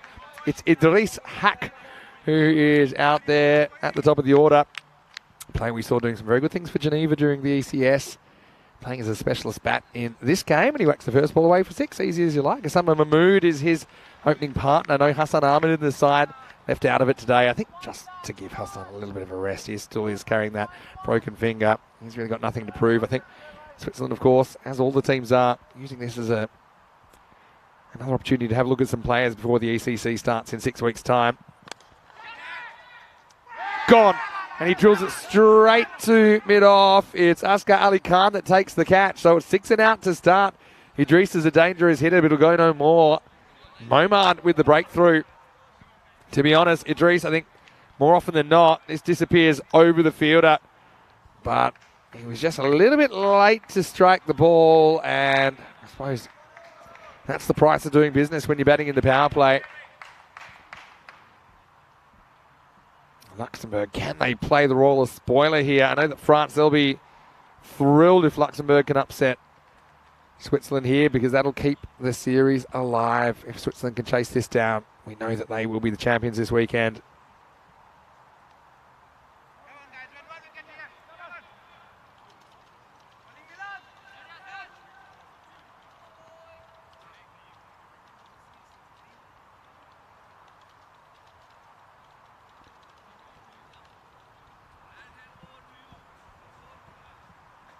So, you can't be good with quick, as they say in the classics. Momad, pretty happy about the wicket, I'm sure, of Idris. And that will mean that we'll get a look at Ankush Lal, who gets off the mark immediately. Now, Ankush drafted into the squad. Ankush scored 134 for the Zurich Lions in a very memorable innings just a few short days ago. So what a nice opportunity for him. A Swiss shirt.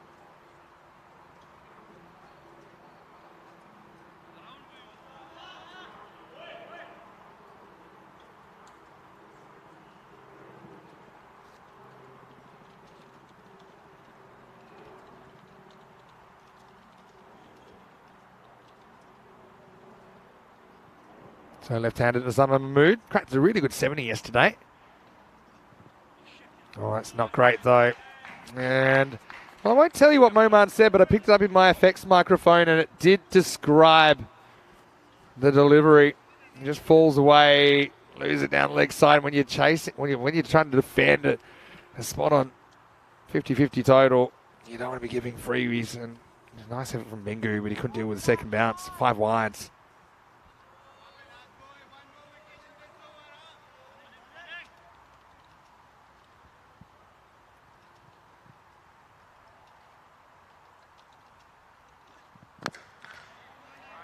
Driven to mid-off, so essentially that ball goes for 6.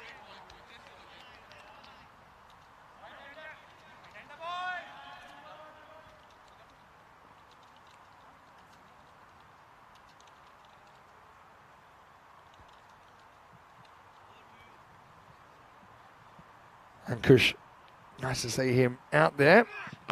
Oh, he takes a bit of a risk here. Gets right in front of his stumps, then has to run. He'll get there. Almost opportunity for an overthrow, but they won't take it. So no Hassan Ahmed, because he's not in the 11. You've gotten rid of Idris, so there's the regular opener's gone. You're still going to have to get through a fair bit of batting though, aren't you? If you're Luxembourg. And one of their issues has been containing teams. The main issue being they haven't been able to, because I'll read out the scores against them this weekend in a moment. Well bowled from Momad. For an over that started with a a smacked 6. It's turned out pretty well for Luxembourg. That's the end of it. 14 for 1. And again, look at that length. Perfect. Bouncing right between the feet of Osama Mahmood. All he can do is keep it out. So 14 for 1 after 1. We're pretty close to a golden ball first game of the day, didn't we? As we're now up to 129 matches since the golden ball. It's been a really exciting 2 weeks, but we haven't had any ties. I wonder when that tie will be broken. Maybe it'll be in Dresden. That brought us 2 golden balls last year. Yeah, I think we had one in Krefeld as well, involving VfB Gelsenkirchen. Yes, I was talking about Luxembourg, their inability to keep the other teams quiet. They've conceded 162, 153, 172, and 153. 154 and 9.3, or 9.2 I should say. But always conceding over 150, so that's the problem.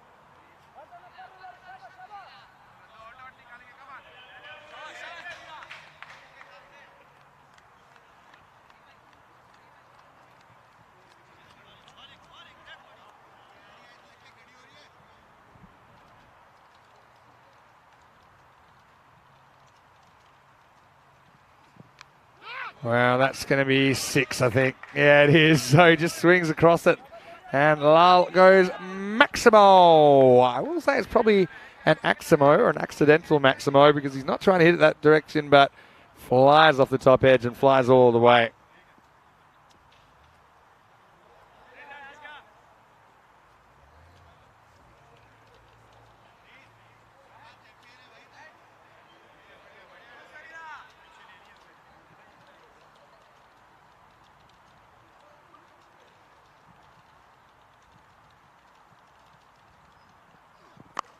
Shot.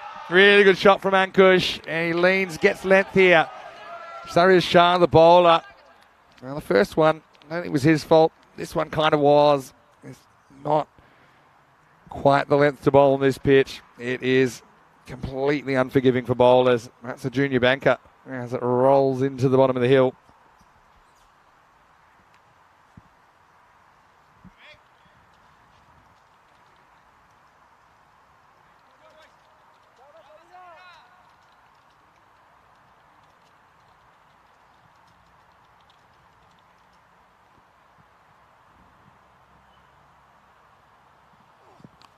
Wow, this is ups in the end. This is going to fly out of the ground as well. A bit of a top edge, but it works out just fine. Ankush coming in. He's wasted no time in making an impact. Maximo. We had the Aximo, then the Maximo. This is the Baximo. It's a backwards Maximo. And once again, bowlers asking for trouble, pitching the ball outside next time, or just pitching it at all.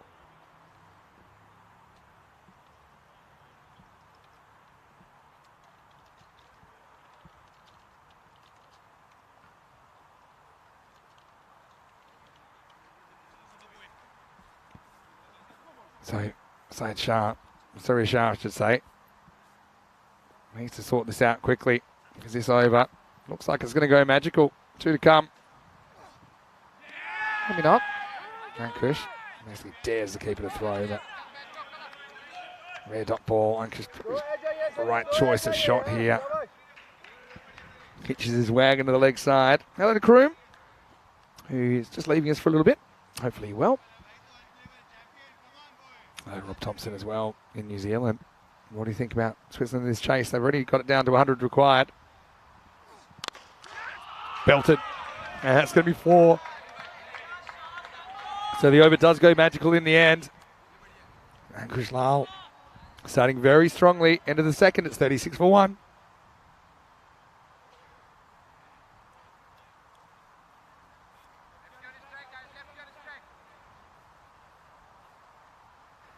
Shah then goes for the Yorker. Can't quite get it right.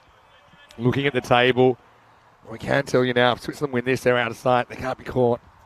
If Luxembourg can somehow pull this off, then Switzerland will be stuck on 8 points. If France win their final 2 games, they'd be tied.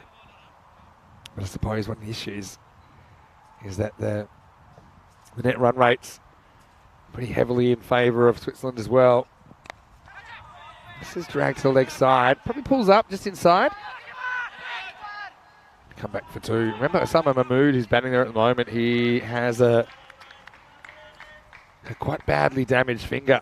I actually heard that he's unlikely to play for a couple of months, but he said, okay, I'm feeling okay. I think I can grip the bat. So seems in slight discomfort, but still able to do his job.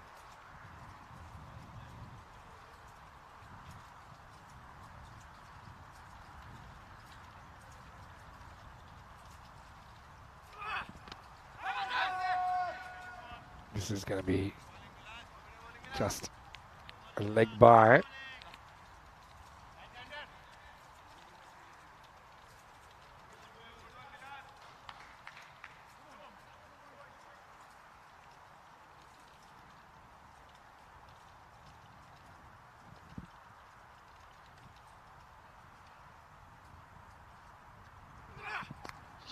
Well, there you go. There's 4 runs. Ankush Lal. It's a knee-high full toss and turns on. That is not with a ball.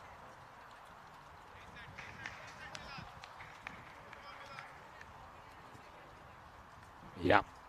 Easy pickings.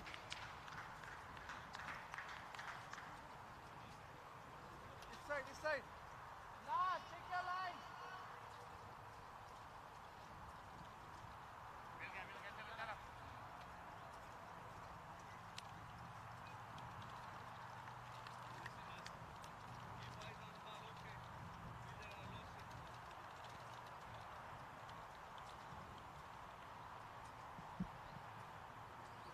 Hello to Di Maria. Nice to have you watching on.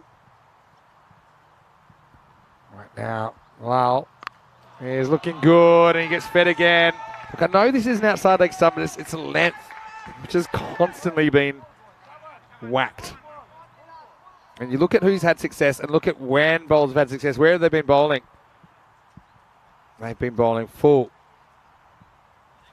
Can't just keep running in and bouncing the ball. I know it sounds crazy, but just cannot do that here and get away with it. You're hoping for a miss hit, and Ankush looking pretty confident. Now he's going to whack this one. Again, not quite a Yorker. Closer, not close enough. 36 off 11. What a great start to the series for Ankush. And he's looking very, very comfortable out there.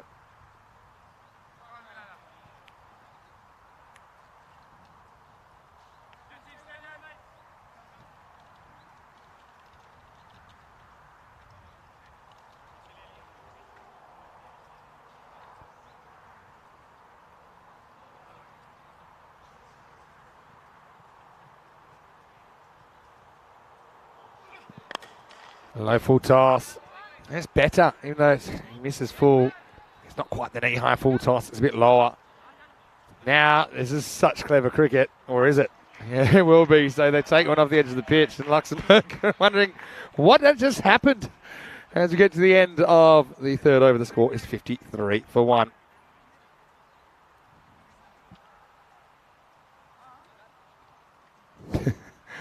Nice heads-up play there. So, just the power play the Switzerland were looking for.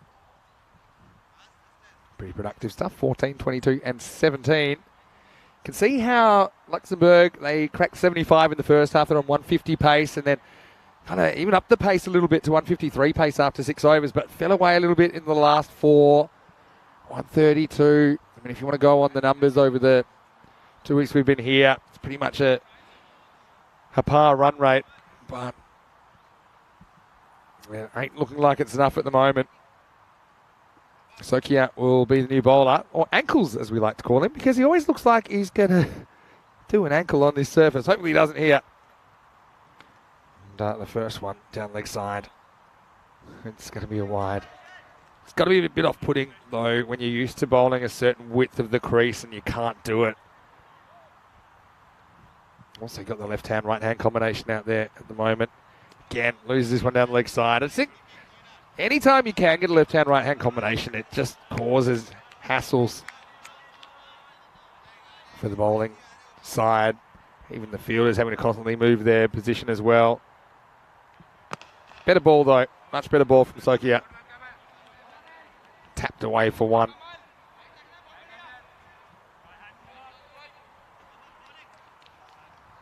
Kushlal comes on now. So he has to make that adjustment again. 50 partnership comes up between these two in just 17 balls.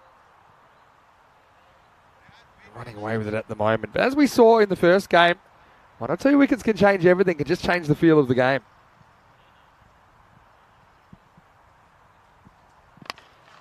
It's hit pretty well, but picks out the fielder. That's Milad Momand out there. The thing about Milad Momand, he seems to change his colour of sleeves every game. Oh, a man unto my own heart. I don't like to change colours every day. He's doing it every game. All right, here's Osama. Hasn't had too much of the strike. He's only faced 5 balls out of the first 20. And he's going to make up for it here as he launches this one. That's a banker, and that's a long, long hit. Maximo. This one might have interrupted a football match. It was hit that far. There's the carpet park in the background. Again, if you're going to bounce the ball on this pitch, you're going to have a bad time. Was that? Almost need to catch a taxi to get that one back. That went miles. The taxis here in St. Gallen, they ain't cheap. So maybe catching the bus might be the better alternative. Mahmood faces up again. Hits straight, hits pretty hard. Again, I like this field with the 2 straight fielders, pretty straight. Trying to take that straight hit away from the batter. I've got this rate required down in the 10s now. Just cruising at the moment, Switzerland. Deep third, pretty fine. All right, it's gone. If he hasn't hit this, he's definitely out. Oh, well, if this is leg buys, and I think, oh, well. Well, I had this missing leg, and by missing leg, I mean missing leg and missing off and hitting middle, and probably the middle of middle. I have no idea what that's missing. Anyway, Hank Kush, he's turned up on a Sunday. Oh. Wow. I mean, maybe the umpire was waiting for him to walk. That is a real bad break for Sokia. And I'm not often speechless, but that almost did it to me. End of the 4th over is 66 for 1. And right now staying ahead of the rate. Well, I hope that when Sokia watches that bat, he's got a stress ball in either hand. He's going to be alarmed. Anyway, let's give credit to the umpires. They're on day 14 of their journey. Obviously, they've had to make a lot of decisions, and most of them have been right, but I do think that's one where I couldn't really find a reason not to send Ankush Lal packing. Anyway, survives. And now we're into over number 5. It's going to be Askar Ali Khan to bowl. It bowled pretty well earlier.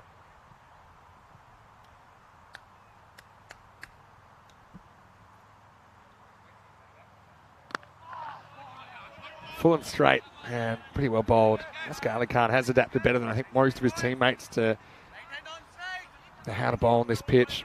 Also got to say that Ed Packard bowled really well earlier. He bowled the 9th. He's got to get 2 overs, or at least have the opportunity to bowl 2 overs.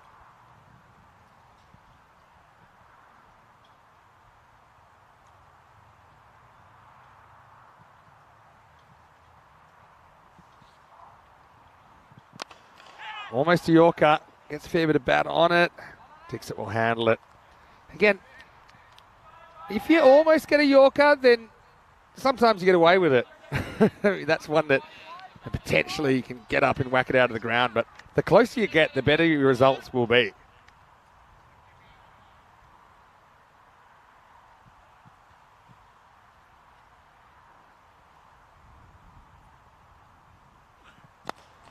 Yeah, again, well bowled. I think bowlers need to look at the bowlers that are having success and what they're doing.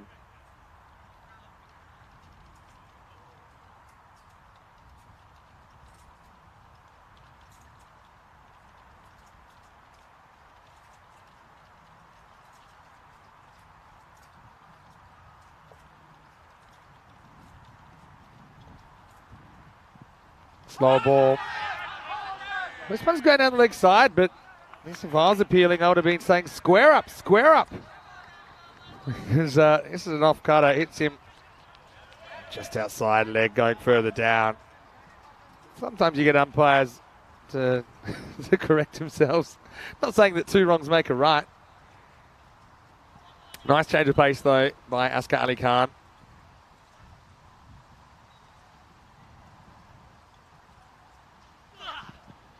This time, Null steps inside it. So Luxembourg did fight back towards the end of the last game against France when they were defending 153. Couldn't quite do it.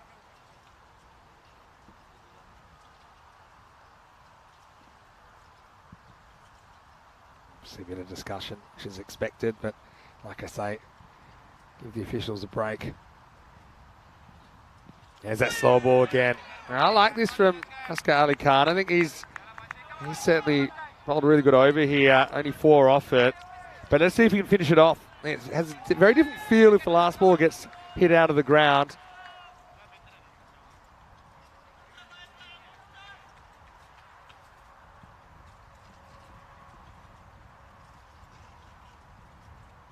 Nice ball over. Coming up. And, well, right on cue. And Kush goes bang. Maximo. So 4 off the over becomes 10. And right now, that's pretty much the pace that Switzerland need. End of the 5th. It's 76 for 1. And they're 1 run ahead on the comparison, 76 to 75.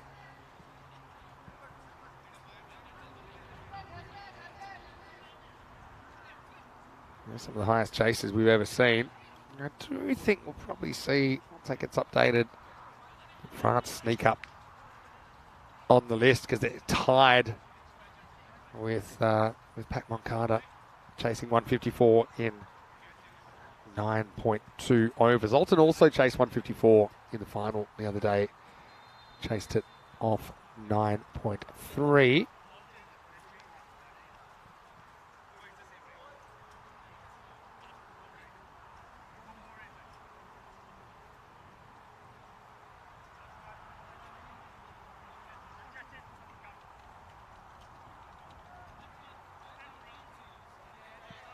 Dixit's going to get a bowl here, so he's really going to slow it down. This is a bit of a gamble. I think it's a gamble worth taking, though. So it's got the left-hander out there.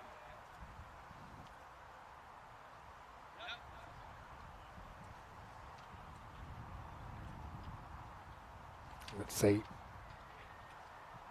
what happens here in over number 6. Yeah, like that. Uncharacteristically losing his form there. Summer mood. Oh, there we go. France have popped on now. Also chasing 154 and 9.2. What's the count back if you're on the highest chasers list? Matching Pac Moncada and what they did to Badalona Shaheen back in what we were affectionately calling the Barcelona Bash because of the high scoring on a similar kind of pitch, by the way.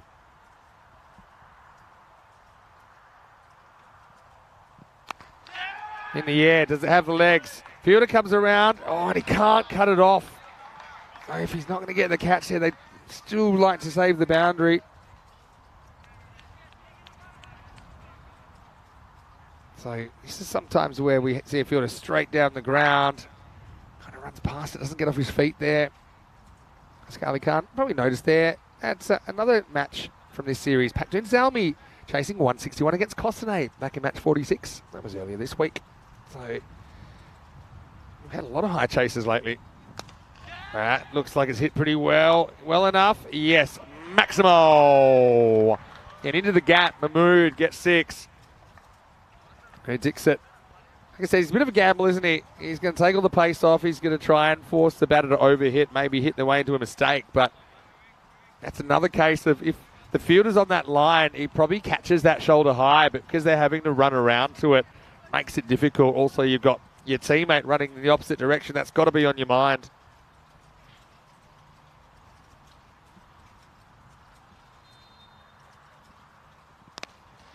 All right, in the air. Now, someone's got to catch this. It looks like Shah's under it, and he holds it. So, Mahmood's going to have to go now, and maybe they can spark something for Luxembourg. trying to go over the leg side, and so the decision to bowl Dixit pays dividends as Mahmood hits this up into the sky. Doesn't get the timing. Nicely taken out there by Surya Shah, who had plenty of time to think about it.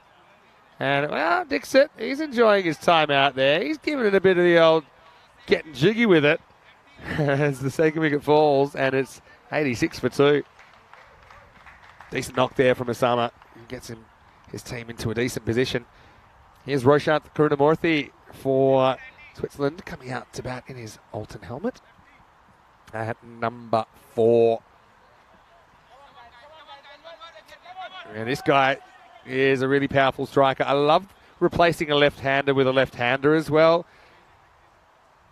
I think sometimes it pays to have two guys padded up and have a like-for-like replacement, just to keep that left-hand, right-hand combination in order.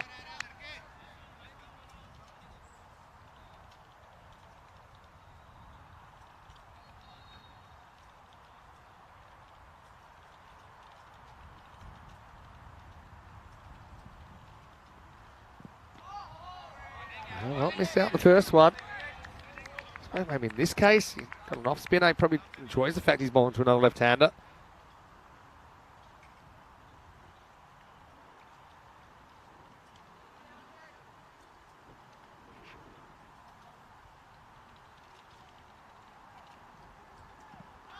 I think that's good. Yeah, it is. So a couple of dots. One to go in the over. I wonder what this chat's about. Oh, no, that actually is the over, is it? Okay, so it is the end of the over. And it's 86 for 2 after 6. I was going to say if there was one to come. There's Ankush Lal saying, look, we don't really want a single here. Leave it to me. But they won't have to worry about that because Ankush will be facing up. Start of the 7th now. 46 required off 24. Again, Switzerland, I think, given the scoring rates we've seen over the last couple of weeks, they've got to be in pole position here. And they're going to go for Askar Ali Khan. Then I think you've got to see Packard in the 8th. So he could potentially bowl 8 and 10 because he bowled such good over before. Askar almost gets his Yorker, but almost isn't good enough, and that's going to be 4. And that brings up the 50 for Lal. What a nice innings it has been for him on his first appearance in the series. 50 runs for Lal off 19 balls. What a nice knock. And I think they just get the message now as he just basically sweeps across this. You can see taking shade the Swiss team, giving him a good ovation as well.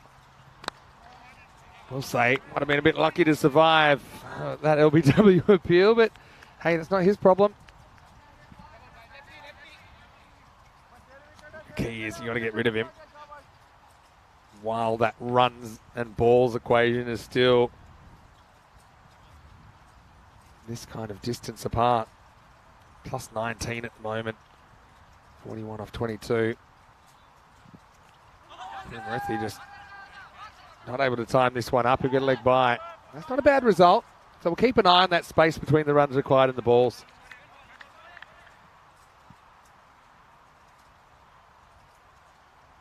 Can Luxembourg pull off a surprise? They certainly have played a lot better today regardless of the result here.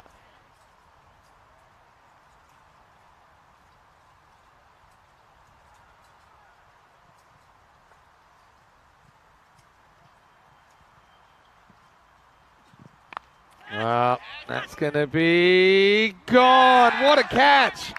Well, I thought it was going to spell trouble with a capital T for Askar Ali Khan. Maybe he takes the pace off a little bit. It was right in Ankush's hitting zone. And he's picked out the fielder. And he's played this shot so well. The fielder's gone back for it now. Not surprising that. But that's an excellent catch running around the boundary. And you can see he's fired up. Askar Ali Khan. Ankush doesn't look too bothered by it all. He does crack 50. It's been a good effort on his entrance to the series as he departs as 92 for 3. Still work to do though. Asad Mahmood comes to the crease now at number 5.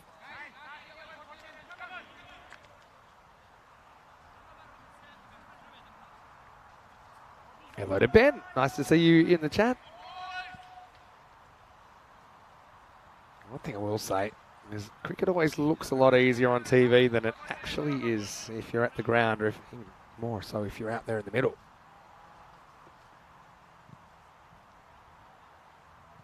Okay, so a couple to come here in the 7th. This might just be a single.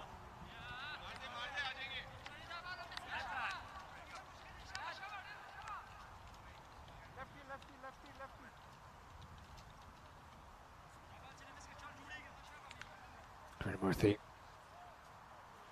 0 off 3, hasn't really got cracking yet. This game has just turned a little bit, hasn't it, in this over? Nice shot, needs to be cut off, it is. So this will just be one.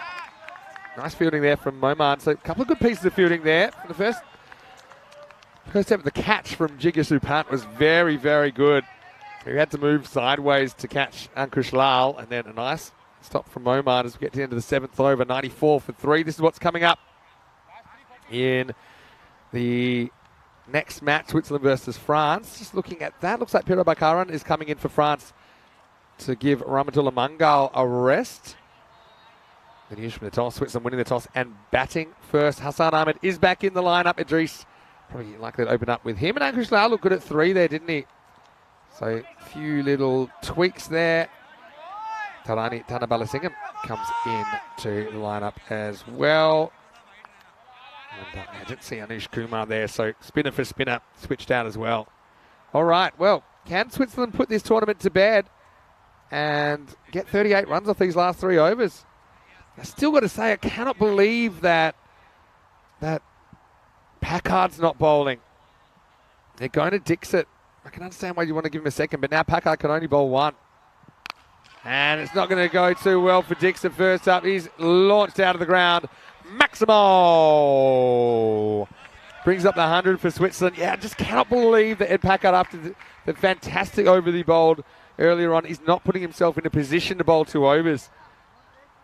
If you really want to go back to Dixit, you can always go back to him in the 9th if you want. Maybe he thinks it's a good matchup with the right-hander, but yeah, I don't know.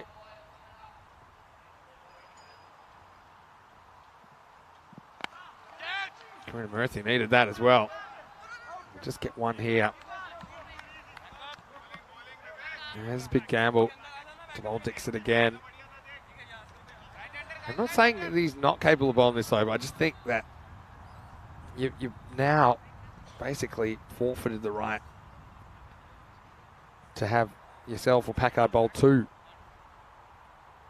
He just rocked in, bowled so well earlier to 2 for 5 in the 9th, so maybe he feels the 9th is lucky for him. Then bowl the 7th in the 9th. Because that has been their problem, finding enough guys that can get it in the right spot on this pitch and keep the batters quiet on this pitch. Neck and neck in the comparative scores. Luxembourg, they're 100 for 3 at this point. Switzerland 101 for 3.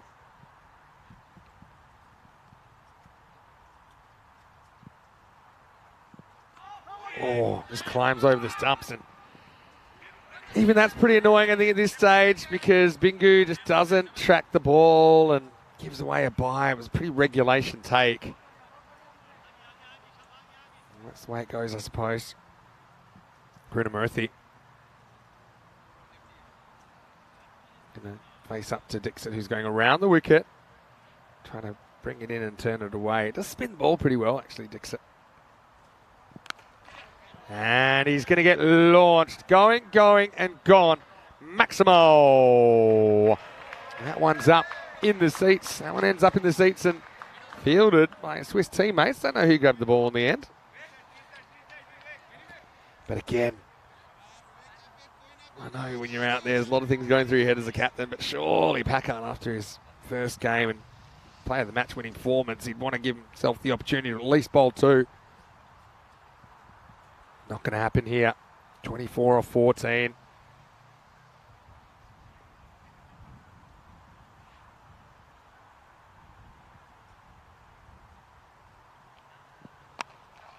Push throughs, just a single.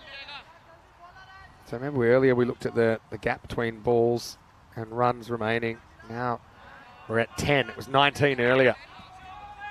They brought it down Little things matter at this stage of the game. And let it Dave B. Nice to have you back. Welcome. Of course, we've got your French team on display in this tournament, Dave, but they're not in this game. We'll see them coming up next. Here's the last ball for Dixit. Goes after the ball. It would have been a wide. Instead, it's going to be 6. Maximo! And Shub goes sprawling in the white T-shirt. Well, check out the grass stain there.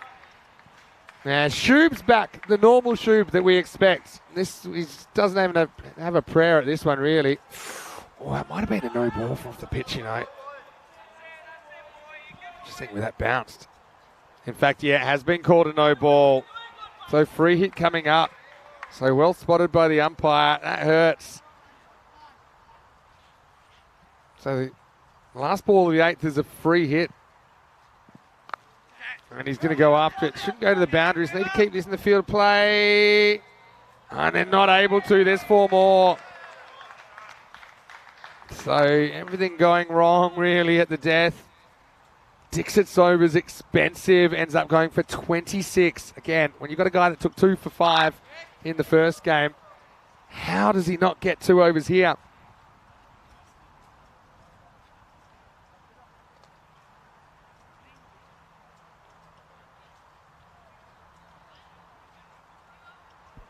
So, yeah, have a look at that. That 8th over, things going upwards, and now Packard is going to bowl the 9th, but he should have bowled that 8th over. And look, maybe this is a good over from Packard, maybe it's not. Who knows, but he needed to drag himself to the bowling crease there. All right, 12 to win then, and just 12 balls remaining. Again, Packard, he's going to get the first one through. I cannot believe it. I know I'm repeating myself, and I hate repeating myself, but how can this guy not give himself 2 overs? He's having the day of his life. 83 not out in the first game, 2 for 5 off the 1 over. Okay, maybe it was a bit of a hunch to bring himself on in the first game, but you got to bowl. Give yourself the opportunity to bowl 2. Edmund. Anyway, going to keep the game alive here. Switzerland 12 runs from the trophy. Oh, another dot ball. It's almost making me angry now that Packard's bowling well. Now let's just see what happened here. Is he throwing at the stumps or is he throwing back to the bowler? Because that's what's relevant here. Yeah, he's throwing at the stumps. That's a bite. Yeah, it's definitely not dead. Oh, Luxembourg. Played such a good morning of cricket compared to yesterday, but I don't see them walking away with anything. We'll see them later on in match 9 against France.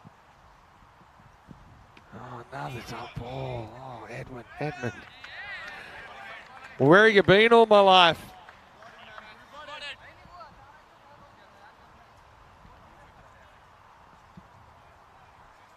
Every time you hear an extended silence with my commentary in this over, it's because I'm privately thinking how annoyed I am for Luxembourg fans that Packard hasn't bowled himself an over earlier. Anyway, this is hit pretty well, and it's out of the ground. Maximo! The fielders come together. Maybe there's a bit of a collision there. That's no good either. Just misses his spot here, Packard. Just short of the Yorker. And yeah, a bit of an awkward one. Don't think there's too much damage there, but Sakia was holding his shoulder. So just 5 required off 8. Hit hard. Game should stay alive. Just 1 run. Well, Rob just asking if I'm taking a break after today. Yes, Rob, I am. But I will be lurking, don't worry. Thanks so much for your support once again. Thanks for the kind words, everybody. I've done 5 weeks in a row. Started with the Valletta Cup in Malta, then I did the 2 weeks in Czechia, the 2 weeks here in Switzerland, but I will be back in just over 2 weeks' time. Well, put a fork in this one because it's done. Game, set, match, Maximo. And Karunamurthy finishes things off. Packard ends up going for 13 in the over, and Switzerland, well done to them. They are your ECI champions for this weekend, and very fitting. The ball ends up there with them in the grandstand. And Switzerland, they end up pulling off the chase with 6 balls to spare, winning by 7 wickets. And this is the shot that does it. Again, Packard doesn't quite get the Yorker. So whether it would have happened or not, we'll never know.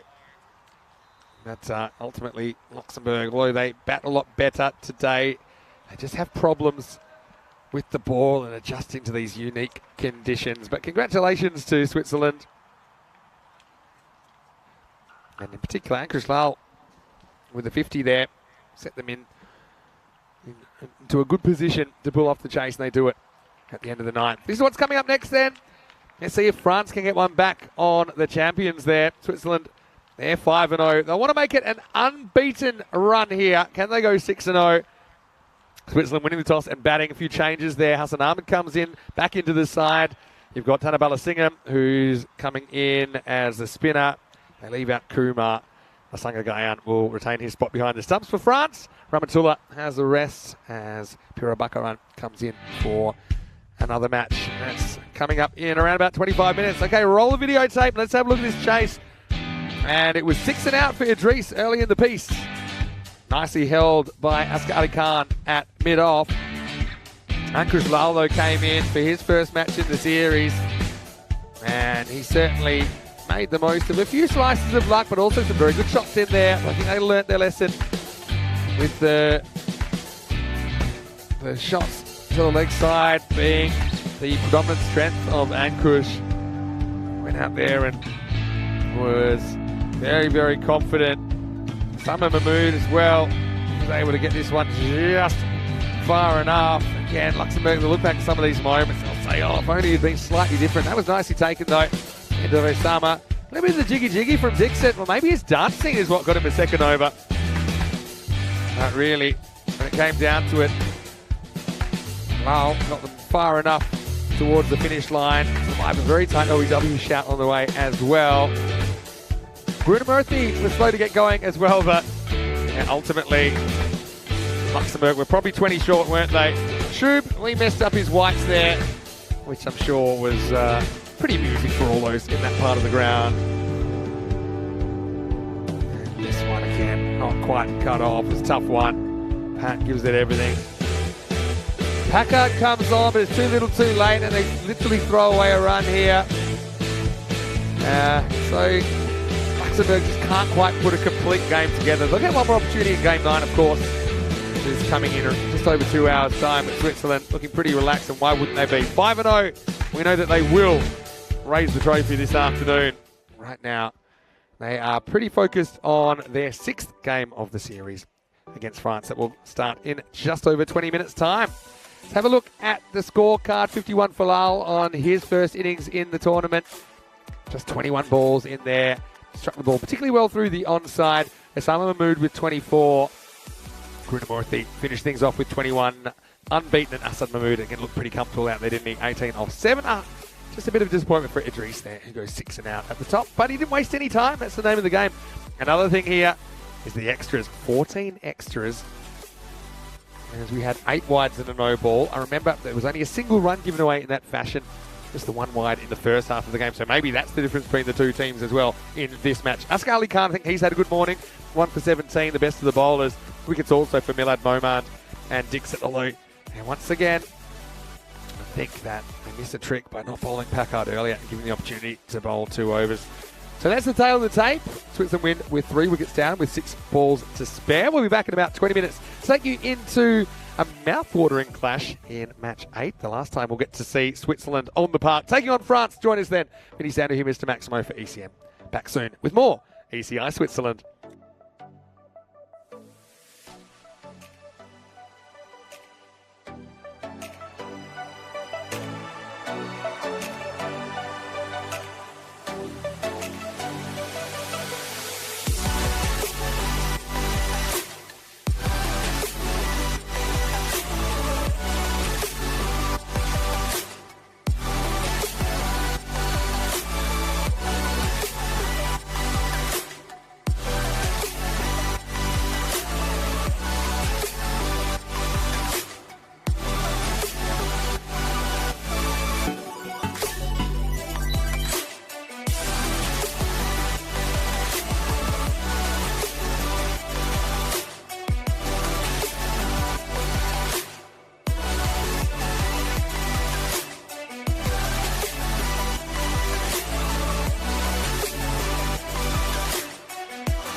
And after a long, long period of playing cricket, the best place to come in Europe is the great Ryan Falls.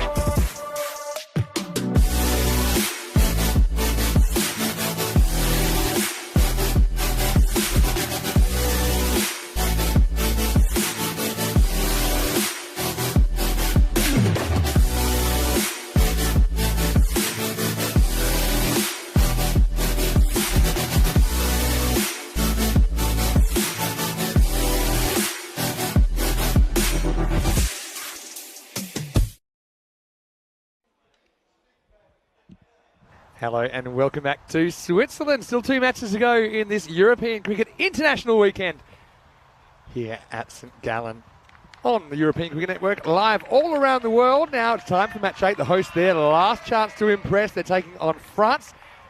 Let's see what happens at the coin toss in this match 8 clash. Your call. Dale, fails to score. It is hits. We're going to bat first. So Ali Naya of Switzerland wins the toss, says he wants to have a hit. Why not? Certainly haven't had too many problems scoring runs in this series, Switzerland. They've been incredibly consistent and their batting is bolstered with the inclusion of Hassan Ahmed, who took the last game off, having a bit of a rest. Idris Hark will open once again for the Swiss. Ankush Lal made a 50 on his entry to the tournament in the last game. Sama Mahmood's been very good as well. So that top 6 looking pretty solid for Switzerland. France, though, they've got some good bowling, but no Ramatullah Mangal. He's been left out of the side in this game. It's just found it a little bit tough on this surface. Pirabakaran comes in for him, although we haven't seen him bowling really during this tournament too much. Noman Amjad has been bowling. He's been bowling really well for France. He seems like one of their bowlers that has kind of adjusted to this surface, bowling with good rhythm. And so now we'll get to see Idris from Geneva to face the first ball.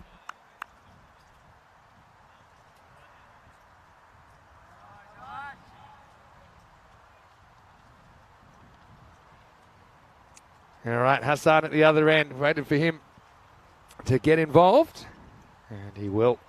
But we did see him on the field for an over when he was 12th man in the last game. Came on, funnily enough, for Idris, who he's batting with.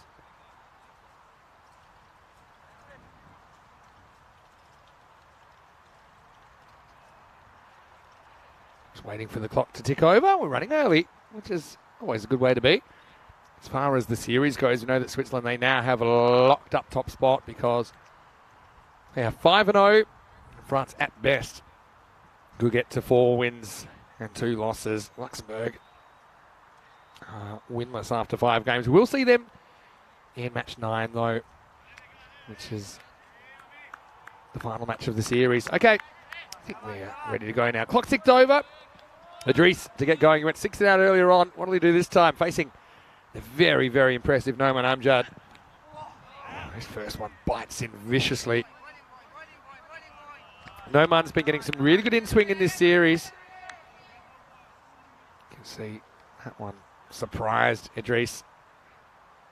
Could be a good contest here. I'm sure it will be with these openers against the fire of Noman Amjad. Probably the only bowler that's actually gotten something out of this pitch. Of course, Noman, captain of the side. Saw him for the first time in ECN last year at the Euros of cricket. Gets this one through, and once again, not often you see batters being beaten for pace. A few people in the break or towards the end of the last game were wishing me well with my couple of weeks away from the microphone. But don't worry, I'm still here for the rest of the afternoon. Well, Cricket 2001 saying, do I know that France has an Olympic medal in cricket? Yes, I do know that. They won it at the 1900 Olympics, if I'm not mistaken. This isn't off the bat. It's a pretty good take by Action Jackson behind the stump.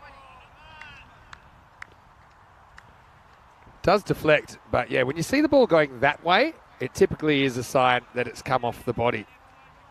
You see there. Fairly easy call. Didn't really sound like bat either. Yeah, that cricket at the Olympics is quite an interesting story. I think there are only 2 teams involved.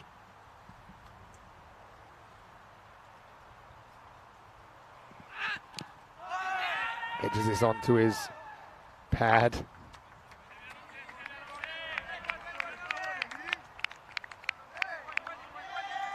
Let's have a look at this one. It's a weird one because look what happens to the ball after it bounces. It hits the edge of the pitch, and if that comes onto the stumps and knocks the bail off, it's actually out, which would have been something pretty strange. But I think Idris was watching it, knew it wasn't going to make it all the way. Yeah, so from what I gather, that 1900 Olympic cricket match between what it said was France and Britain knocks him over, and Amjad does the trick. And Noman's fired up.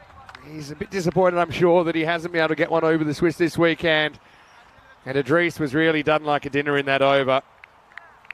The late in swing. There it goes. Feet go nowhere. Noman leading from the front. Again, look at the length that gets the wicket. It is a Yorker. Flicks the off stump. Yeah, nice to see. The French skipper celebrating as Idris, unfortunately for him, this doesn't get going at all. He's gone dot, dot, dot, dot, wicket in this over, and it's none for one after 5 balls.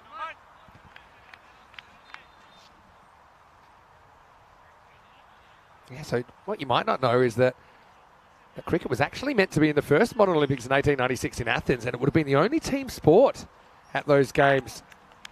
But there were insufficient teams, and so it wasn't held.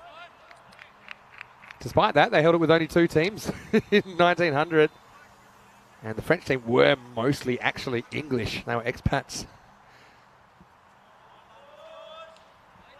So yeah, the Olympic history, when you go back that far, it's actually quite interesting. Do you know there weren't even gold medals back then? Oh, well, that's a great start for France. Doesn't get much better than that. Ankush Lal gets squared up. Wicket maiden to get us going. Noman really has gotten something out of this pitch that other bowlers haven't. He's a class act. So a 0 for 1 after 1 over. And then they wanted to have cricket again in the 1904 Olympics, and once again it was cancelled. It was in the USA, St. Louis, actually.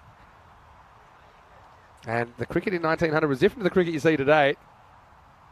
As we look at the count up, 43 days. That's just over 6 weeks until the ECC, the Euros of Cricket. 31 nations will play 109 matches, 3 qualifying weeks, and a championship week. And you can find all the action right here on ECN. For more information, you can go to EuropeanCricket.com. Yeah, so back then, the 1900 Olympics was actually a 12-a-side match, 2 innings match. It wasn't even considered a first-class match. England won that game by 158 runs. The French almost had batted out for the draw. Yeah, so some discussion about cricket being back at the Olympics maybe in the next 10 or 20 years, maybe sooner.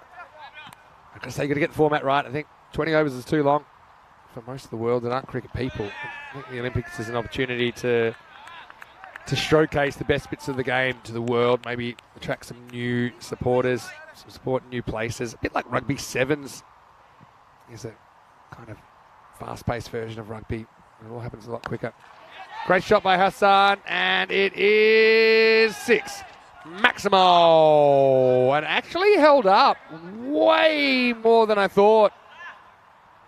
And it's Zain Ahmed out there. He actually had a play on this, but he's not trying to catch it. He's just trying to keep it in. But, I mean, if he'd caught it, probably lands inside and could have thrown it to another fielder. But Hassan gets a bit lucky, gets 6.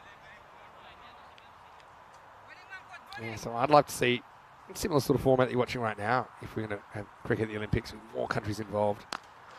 Well, that one isn't being caught as Hassan gets into his work. Had a close call first up, but that one is out of here. Maximo. Sensational ball striking. And to come in and just go 6-6 when you're cold. Okay, maybe a bit fortunate on the first one. Zain Ahmed doesn't keep it in the field of play, but still. Also, we saw cricket in the Commonwealth Games back in '98 when they were held in Malaysia. South Africa, I believe, won the gold medal on that occasion. Yeah, but at the Olympics, if you go back far enough, it's not like what we know today. Well, it goes again, and this is going to go 6 as well. Maximo! Well, the Swiss team might have to sit a bit further back at the moment because they're under attack. Jabakel's been used here in the second. I don't mind that tactic. Just something a bit different. But he's been met, as Corey would say. 6-6-6. After a dot ball first up. Yeah, good comeback though from Jabakel. I really like him as a bowler. I know he's not having a great time at this over. Ankush Lal to face the last ball of the second. So back in the early Olympics, I think the winners actually got a silver medal. I don't know if you got anything for second. I'll have to look it up, but a lot of the real Olympic kind of stats and what we now look at on medal tallies, they're done retrospectively. We're having a bit of a chat here. It's a very long chat. And Hassan's having to Ankush Lal.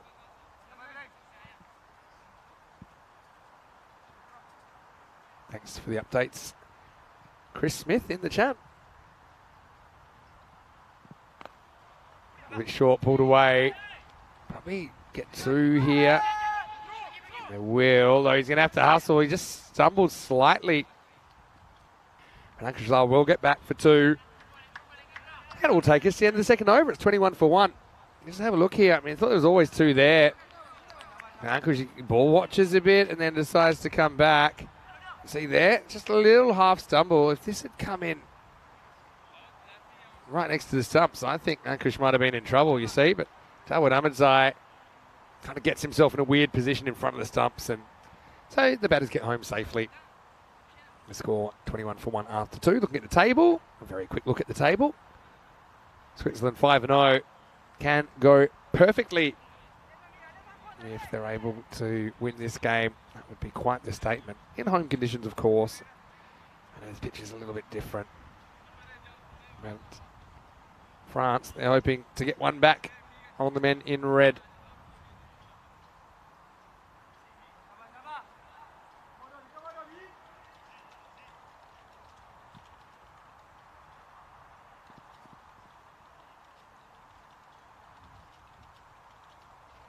Norman Amjad is going to come around the wicket now, being brought back immediately, which makes sense. Bowled very well in the first over, did not concede a single run. Hassan, this is gun against gun that we're seeing here in over 3. It's a good one first up. Yeah, sometimes there's one-on-one contests that'll make your mouth water, and this is one of them. Look at that little bit of away movement. Hassan has always looked in control in this 2 weeks. When he's gotten out, it's only been a miss hit, but he's genuinely tested there. Good ball from Noman. Because he does get that left to right natural swing, he's trying to create an angle in and then get the ball to move away. Hassan goes in the pool this time. A little bit late on it, just gets one.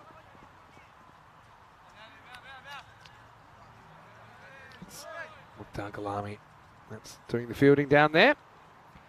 Yeah, any sound to hear Mr. Maximo for ECN? Why don't you drop us a message if you're following along at the moment? Everyone's free to do so. ECN European Cricket Network. Love the fact that I get the opportunity to converse with so many of our supporters. And thanks again for all your wonderful messages. I've received quite a few on social media. I'm so happy to be able to bring you an unprecedented amount of cricket here on ECN.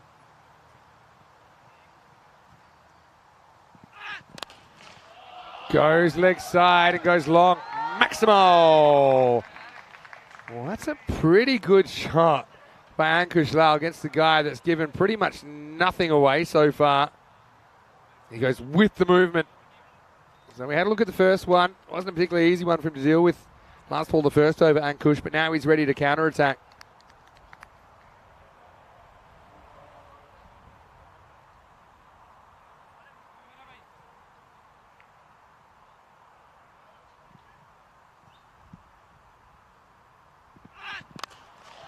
It's out of here. And Amjad finding it hard going when he's come back to bowl his second over. Maximo!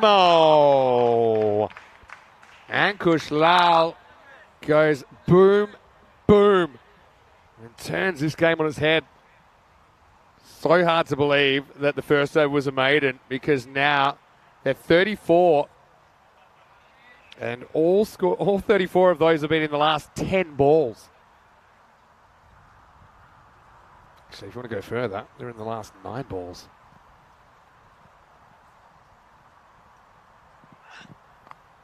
A slow ball, clever variation.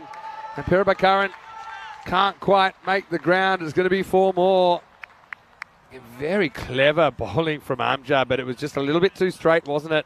Certainly fooled Ankush Lal there. Well, there's the Swiss team enjoying the bit of shade on what is quite a sunny day here in Switzerland.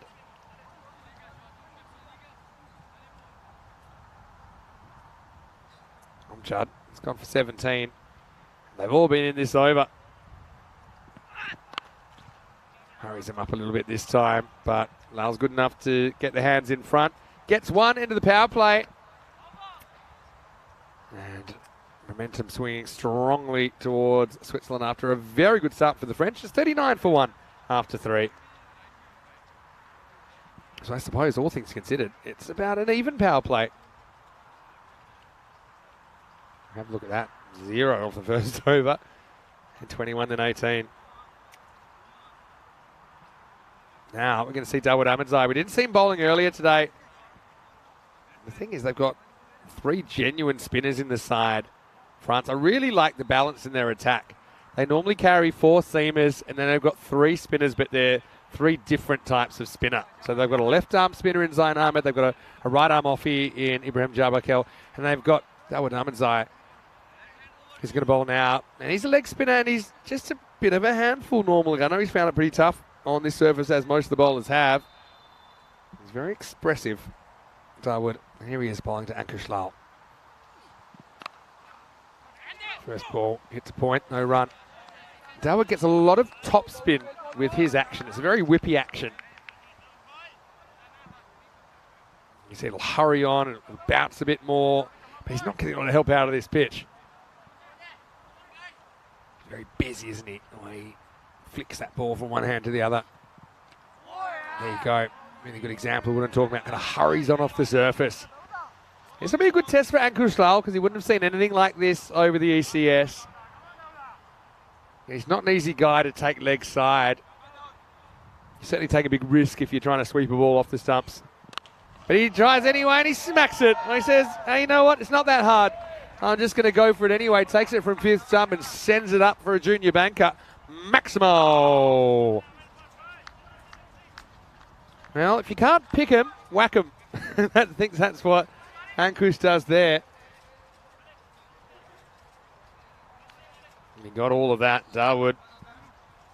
Internal eye roll from him as they get the ball back. 45 now on the board. Now on the charge, but sides go inside out. Just a single out to Jawakel. Rafikul has a very good question. Why does Switzerland have CHE on the screen as their abbreviation? Well, funny you mentioned that. It's because there are 4 official languages in Switzerland. There's German, Italian, French, and Romansh. Also a fair bit of English is spoken, and to not favour any one of those languages, they use the Latin of Confederatio Helvetica. CH or CHE. Well, Hassan gets this on a length and pounds it leg side.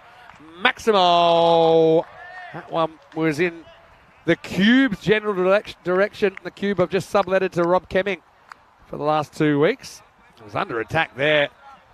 Darwood, who I don't think's bowled a very bad over. He's gone for 13 now. That brings up the 50 as well for Switzerland. Last ball, the over to come up.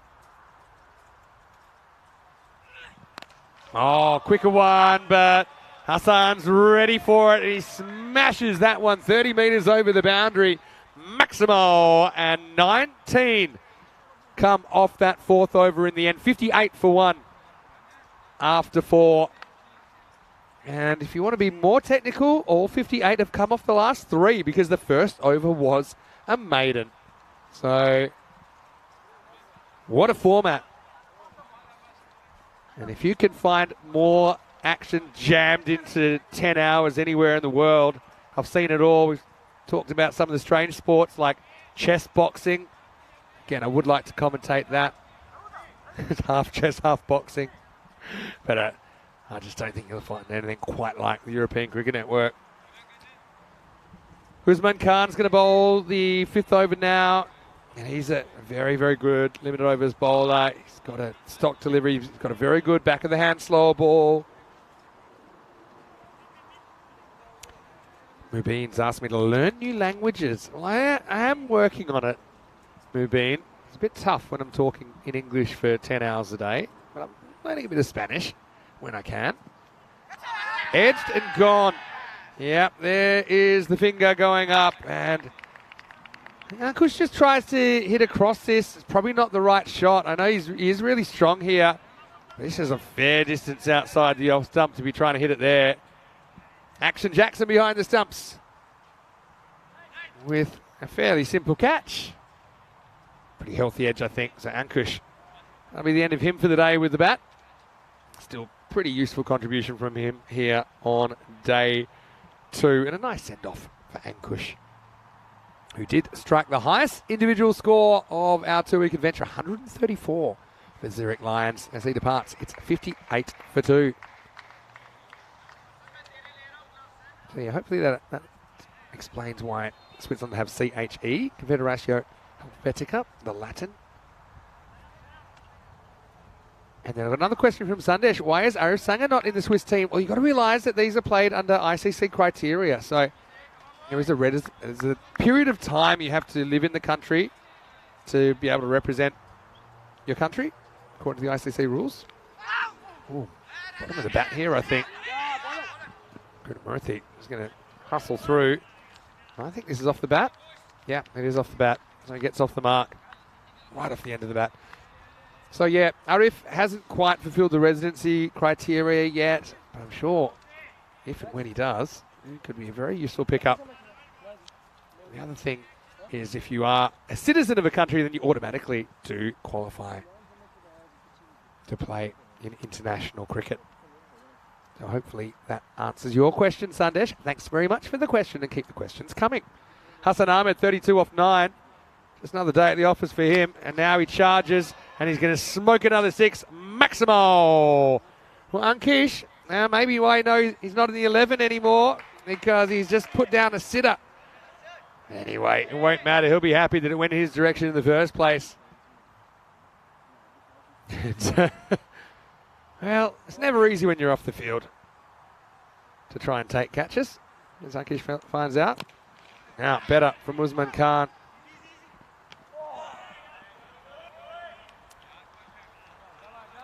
Anish is a very good bowler. I mean, like I said, he's been kind of in and out of the side to give some opportunities to Tanabala Singham.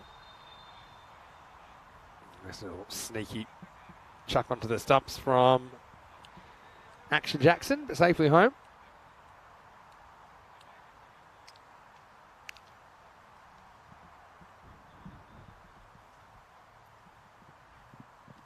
Oh, that's out. That's a slow ball, pitching in line and hitting. Very clever bowling from Usman Khan. And I don't think Karunamurthy has anything to complain about there. Just beaten for lack of pace. And so a third wicket falls, 66 for 3. Excellent bowling. Check this one out. Back of the hand. Pitch is on. Straightening. That's hitting leg stump.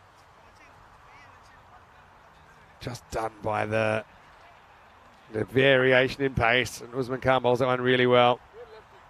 Not trying to do too much with it. Just trying to knock it leg side. It's always frustrating this form of the game if you get out not playing a big shot. Just trying to work that, but yeah, the bowler had the goods, and 66 for 3, last ball of the 5th coming up.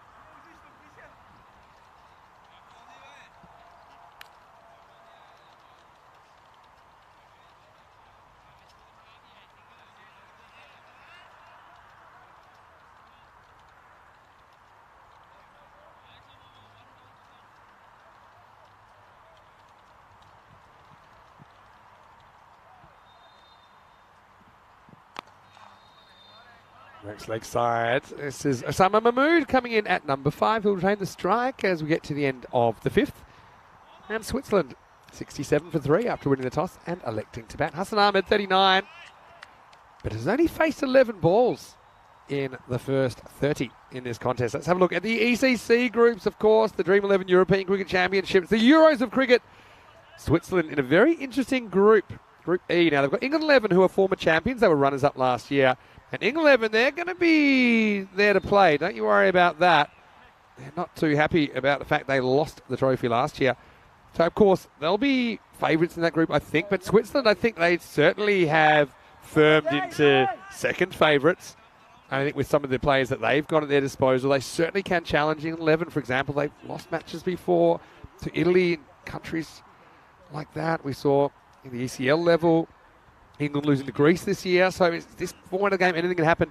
Then you've got Malta, Romania and Cyprus, teams we've all seen over the summer here on ECN. I think Switzerland, with the summer they've put together, I think we can now say that they are Bill Laurie knows ahead of those three countries. Wonderful Surya comes out and he disappears just as quickly. Cuatro carreras. Now Shyam, he played the first game yesterday morning and didn't have the greatest time, didn't really have the rhythm.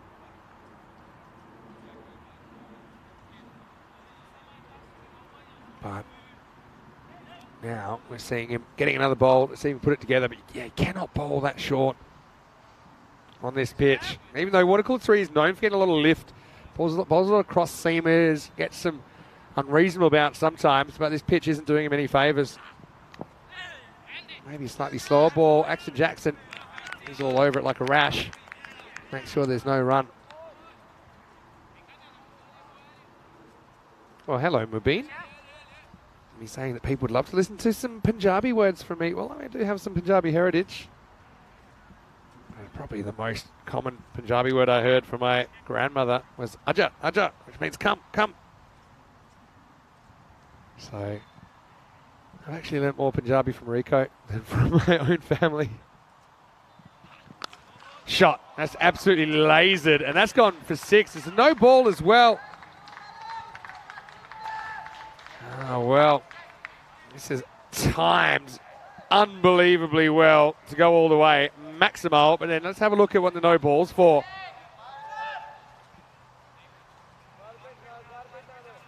And yeah, it's called a no ball. I mean, for front foot, to be honest, I didn't really see it, but I guess the umpire's a lot closer than we are. Got to say that was a tight one. I think actually what it might have been is he might have actually kicked the stumps over. Right, so he's dislodged the bails with his foot. We couldn't see it because the umpire was in the way. So that's why it's a no ball. Okay, that makes sense. So Wanakola Surya, after booting the stumps, is going to change direction. He's going to go over the wicket. So, yeah, frustration because the bowlers are forced to get pretty close to the stumps, closer than they might bowl otherwise. So here's a free hit. Hassan just climbs into it, finds the gap and gets another boundary. 4 more runs. That's Chokalagya. But Hassan just very keen to go out and meet the ball. He's got such a good eye. Now, Hassan has played for Italy before. And he's a player we have seen even at the ECC for Italy, but now qualified for Switzerland. He's enjoying his time. Right now, it's Osama Mahmood, though, who is doing the job. It's just tight. Osama with a damaged finger, but he's back a lot quicker than we thought we'd see him. Gets sent back by Hassan this time, and yeah, if that hits, I think he's out. Wanakola Surya not able to take advantage of the opportunity.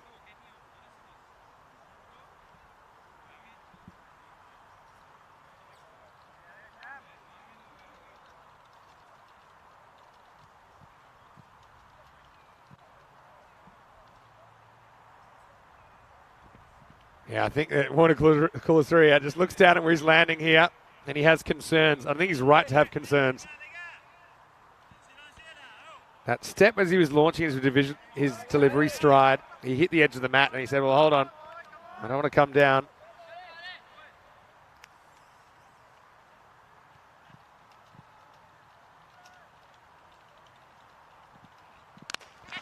Well, that's a pretty good shot. As this is launched into the grandstand, 3 rows back, Maximo. Well, for a guy without 10 working fingers, Osama Mahmood is hitting the ball very, very well. That one is as straight as the day is long. 6 more to Switzerland. They're going at 151 pace now. Don't forget, the first over was a wicket maiden. So they've actually scored all of these in 4.5, not just 5.5. Oh, wow. Well, this is what I normally expect from... Oh, it's caught a wide. I don't know if that's... Maybe. Thing is, Warnacola Saria does... That's not a wide, is it? The fact it might have knocked his head off means it's not over his... Actually, apologies to the umpires. That is a wide. But still, and someone saying, hey, that's a wide. Oh, that's... Could be a no ball for back foot. Shame goes very wide, but have a look at this.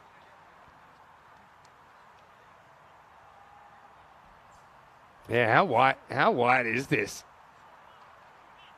He may have just flicked to the artificial. That's so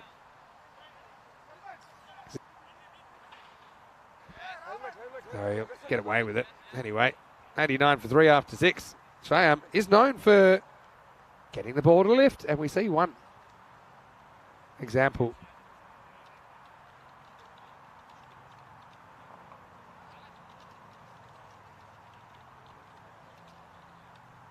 Hassan Ahmed still just not facing a lot, is he? He doesn't face a single ball in that over. Having said that, Hassan Mahmood makes sure that's a productive one. 22 runs come off the 6th. You see why Warnacola Saria maybe not so comfortable on this surface. We haven't seen him bowling as much as we normally would. Typically he'd open the bowling with Noman Amjad. So now we're going to get some off spin, and it's going to be Ibrahim Jabakel coming back. He bowled the second over. They tried him in the power play. Didn't work out too well. He's still got Hassan to deal with. And Hassan basically puts him halfway to Dresden, which is where the next tournament's going to be. Maximo, do not bowl short, especially to Hassan Ahmed, who has been waiting a while to face. Growing cobwebs at the other end, but makes quick work of that. Jabakel's got to draw him forward. It's tough bowling to a guy with no obvious weaknesses. Now gives himself a bit of room and just blasts it over, long off. Maximo, and 50 for Hassan Ahmed. And what a good knock that is. Just 13 balls. It's rare you see him premeditate, but that time he just wanted to give himself some room, open up that offside. And like I said, he hasn't had a lot of the strike, but when he has had it, he's been brilliant. He hasn't hit a single 4 in that 50. He's hit 8 sixes in 13 balls. Hundreds up for Switzerland as well. Jabakel had the proper hands on hips pose after that as well. He's saying, well, where am I meant to bowl to this guy? Fallen straight Yorker, I think. Oh, that's close-ish. Maybe the angle just taking it down the leg side. I think he does hit it. But for me, I thought maybe it's pad first. We'll get one look at it here. No, it's an inside edge onto the pad in the first place with the benefit of the replay. Hassan pretty much Yorks himself here. He's just getting a little bit, I won't say bored with being so good. He's certainly trying a few things that we wouldn't normally see him doing. He normally stands pretty still.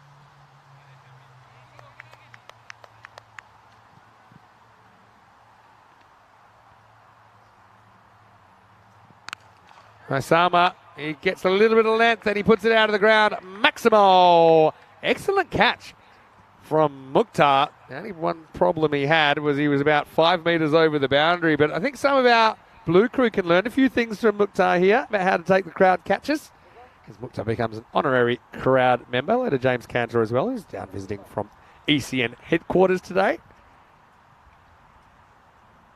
Saw him in the background then. Last ball for Jabakel. He's gone for 40 now. Make that 46. And it just doesn't work out too well. The first and last balls of that over are a mirror image of each other. End of 7.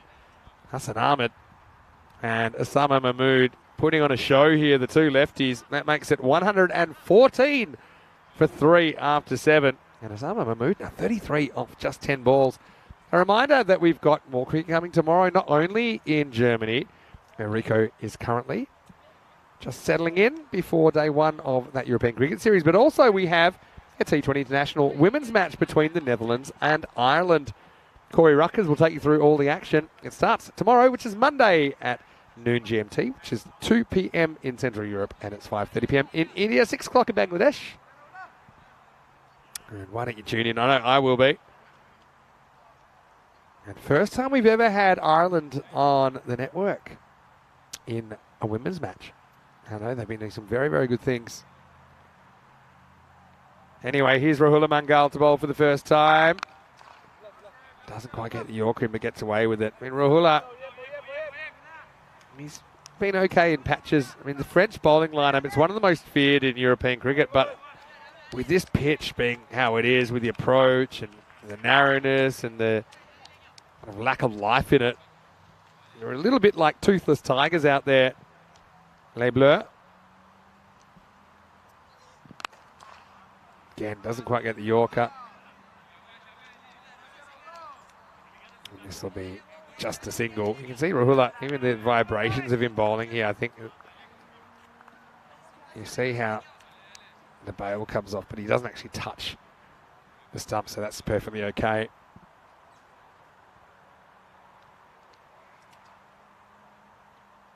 Hassan Ahmed on 53. Gets a rolling cutter from Rahula Mangal. So 3 balls, 3 singles. That's decent for France.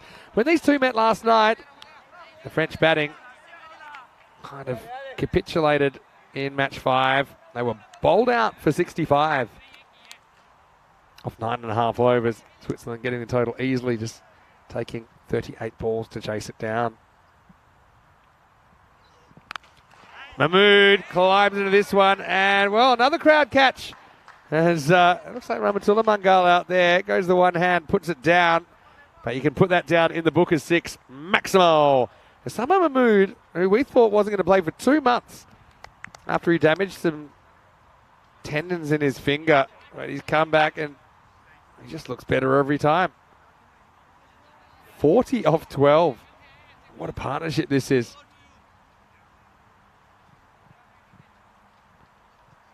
Came together. And 66 for 3. This one stays down a bit, but he's seeing him so well, he still gets bat on this, Osama Mahmood. So the partnership is now worth 58. You can see there, last minute had to jam down because that doesn't bounce as much as he thinks.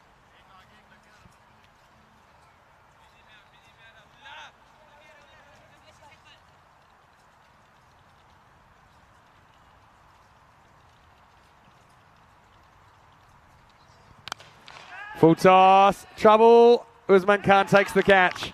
So Hassan goes. I often say if you're going to miss the Yorker, miss it full. The low full toss isn't always an easy one to put away, and Hassan's a little bit late on this. You can see there, wasn't off the middle, outside half of the bat. It's Usman that takes the catch. He's a very good fielder.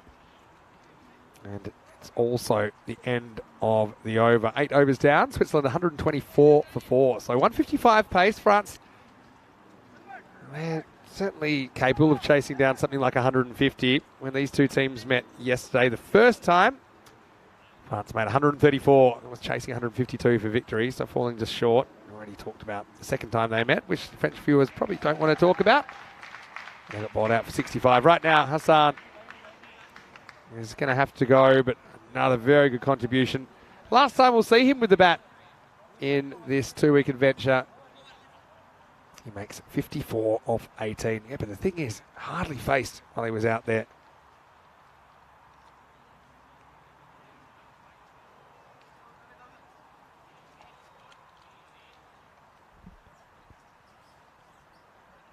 Dawud Ahmadzai to bowl over number 9. He's always full of energy. Wait for him to go right off if he takes a wicket here. He's a very expressive cricketer. Osama Mahmood is on a heater though. 41 off just 13.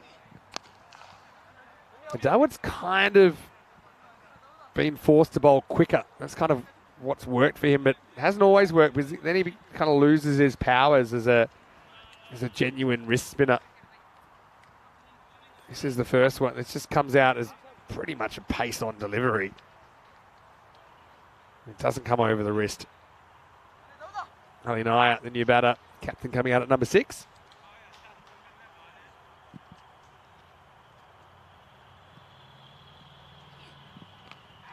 Oh, that's really good bowling. This is where Dawood wants to be. Just draws Ali Naya into the shot. A little bit of leg spin there, a little bit of actual turn, which I think is always a really good sign for Dawood. Ali now thinking a bit defensively. This would have been out of it here. Perubakaran couldn't find the target. Will be a single. The captain's off the mark. Osama Mahmood gets the strike back. Ali was just kind of cruising, but then he's going to have a rude shock if this hits, because he wasn't going to be in. Anyway, this should be an interesting battle. Dawood to the left-hander. It does have a good wrong-un, which turns away from the lefty. It'll turn left to right on the screen. Osama launches this, a little bit of length on it, and that's out of here. Maximo! Once again, Shub is launched into the role of ball boy. Just a bit too short from Dawood. No margin for error here.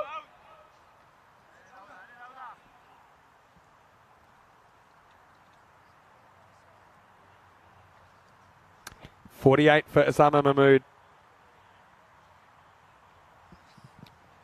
There is the wrong end. That's really well bowled.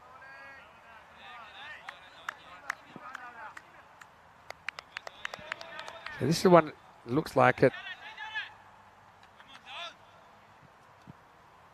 Yeah, see how that comes out, spinning left to right. All right, so back to the action. Mahmood will move to 49 with this, and he will retain the strike. And Ahmed Zai, well, he doesn't get a wicket, but he entertains us like he always does. He goes for 28 in his spell, and after 9 overs, Switzerland 133 for 4.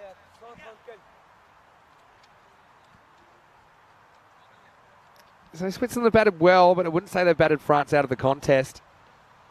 Even if they do end up with 150 with France, we know that they bat all the way down. I don't think yesterday match 5 is a true indication of what they're capable of. It's just one of those innings when it all falls apart, and it can happen, especially in the limited overs game. Hello to KG, back from local junior Aussie footy finals. Where are you watching from, KG? Pardon me for asking again, but I haven't asked in a while. Here's Mahmood on 49. Well, he may go no further. The fielder comes in and takes a brilliant catch. And that's Ibrahim Jabarkel, so it won't be 50 for Mahmood, but you've got to tip your hat to the fielder there. Came a long way in to turn that into a catch. Take nothing away from the innings of Osama Mahmood, who was absolutely outstanding for Team Switzerland there. But it's an acrobatic catch from Jabarkel, who then turns, protects the ball, and gets some congratulations from his teammates. But nonetheless, Osama, very, very well hit. Last time we'll see him during this series as he departs. 5 balls remaining. Switzerland 133 for 5. Yeah, great catch. My money was on the ball for sure. I saw that falling into what looked like a Bermuda Triangle. Had the outfielder coming in. You had the infielder going back. You had the deep cover kind of making it towards the drop zone as well. Brilliant bit of work. This is Lasanga Gayan who gets a bat then. So you haven't seen too much of Lasanga. His club not part of the ECS. So let's see what he can do. 5 balls remaining. Here's Rahula. Gets a piece of it. I think it'll just be a single. Ali Naya try and finish things off.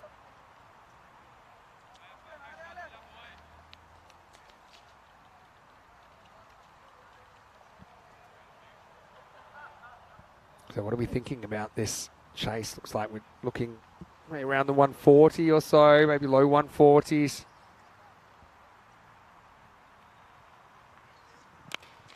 Ali Naya, he nails it. Maximo! Well, there's your 140. As Rahula tries out a slight slow ball, but whether it's a slow ball or not, you got to hit the block hole. This one is just a metre short, and it's a comfortable length for Ali Naya to drive up and out of the ground. Look where this bounces. See, it's just kind of metre or so short of the front foot. Same sort of length again. This time he doesn't get all of it. Likes the idea of 2 here, but I don't think it's on. It bounces off the bowler onto the stumps and then away, but they won't get an overthrow. So 141, 2 to come. I feel like someone's going to have to fire for France if they're going to chase this down. They've got a range of people it could be. Probably 6 or 7 of people it could be.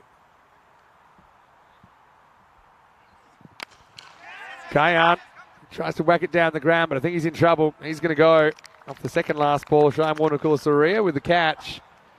So doing the right thing here. Nasanga trying to flat bat this. Maybe could have tried to hit that over point.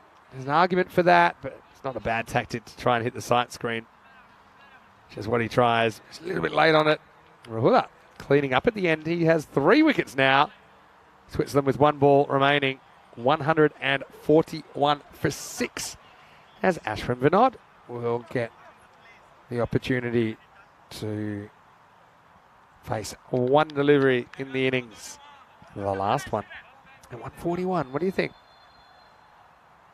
Ashwin, see if he can be a 1-hit wonder here. Oh, not bad. Don't think he finds the boundary though. Brisbane fumbles, they'll get 2. They're always coming back. And that will do it. So the final score for Switzerland after winning the toss and electing to bat here in match number 8. They finished 143 for 6. Nice little moment there between Ashwin Vinod and the keeper, Action Jackson, at the end.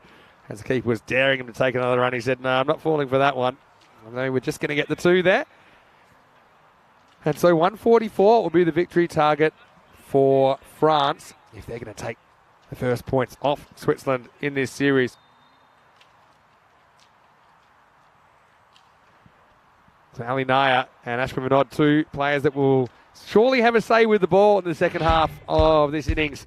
They walk off with their team at 143. Let's go back to the highlights. And how about Noman Amjad hold an incredible first over. Still hard to believe when you see that 143 that the first over was a maiden. In fact, a wicket maiden as he cleaned up Adrisul Haq with a very good in-swing in Yorker. Hassan Ahmed, though, had a tight call first ball. Second ball he faced, actually, I think. But Zion couldn't hold on, couldn't keep it in play. And then it was a bit of back to the future, wasn't it, of Hassan, who just continued to whack 6 after 6. He hit 8 of them in his innings of 54 in the end. Ankush swings for the leg side, a little nick to Usman Khan. Fairly easy catch taken there by Action Jackson. But then Osama Mahmood, he would take over, but before that, Krishnamurthy just struggled with his slow ball. He was caught dead in front there, really. Misjudgment, Usman Khan with the breakthrough, but Osama came and he was on a mission. He was a bit of a strike hog, but I suppose when you're scoring that quickly, it doesn't really matter. Salami with a good catch. It was just off the field. And Hassan, I never get sick of seeing him bat. Makes it look so easy, doesn't he? These balls were going over a long way. Low full toss would be the end of him, though. Didn't quite get that in the middle. Brilliant catch late in the piece from Jabakel. As Guyant hold out the last, of course, going for every single run. 143, the final for Switzerland. I think France will fancy themselves here. It's a handful more than par, but France, their batting continues to improve every time I see them. Well, they've got no out-and-out super-duper star. You know, you might say Gulami might be in that category for them, but they just have a lot of guys that can swing it. We'll see that in the second half of this game. 54 for Hassan Ahmed leads the scoring. What a 2 weeks he's had. Just 18 balls for him. Likewise for Osama Mahmood, who gets out on 49 in the end, late in the piece. Ankush Lal with a pretty handy 26 in there as well. Good discipline from France, who only conceded 1 no ball and 1 wide in that entire innings. And the no ball actually was for the bowler knocking over the stumps with his foot. So that makes sure that Switzerland don't really get away. How about Amjad starting with a wicket maiden, but he got to the tap in the second over that he bowled. He finished with figures of 1 for 18. Because it was Usman Khan that stole the figures 2 for 9, but didn't get a second over. Rahul Mangal with 3 wickets at the end, finishing with 3 for 20. We'll take a quick break and we'll be back with the final innings of Switzerland on the field in our 2-week Swiss adventure. Defending 143. Can France be the ones to topple the men in red? Find out after this. Vinny Sander here, Mr. Maximo for ECN. We'll see you after the break with more ECI Switzerland.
Hello and welcome back to Switzerland. Time for the second half of match number 8. So just a game and a half remaining here in this ECI Switzerland. Vinny Sander here, Mr. Maximo for the European Cricket Network on a sunny Sunday afternoon here in St Gallen, or as we are calling it now, 6 Gallen, because of the amount of sixes that we've seen during this tournament. And now we're getting ready for the chase. As we've got 144 the victory target for France. They're going to have to bat a lot better than they batted last night. We saw them rolled for 65 in match 5.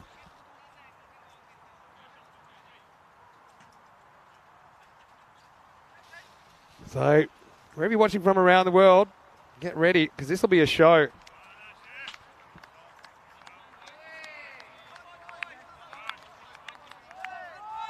Zain Ahmed out there with Mukhtar Ali Ghalami. So, left-hand, right-hand combination. Shake, rattle, and let's roll his Ashwin Vinod, who sneaks the first ball in for a dot.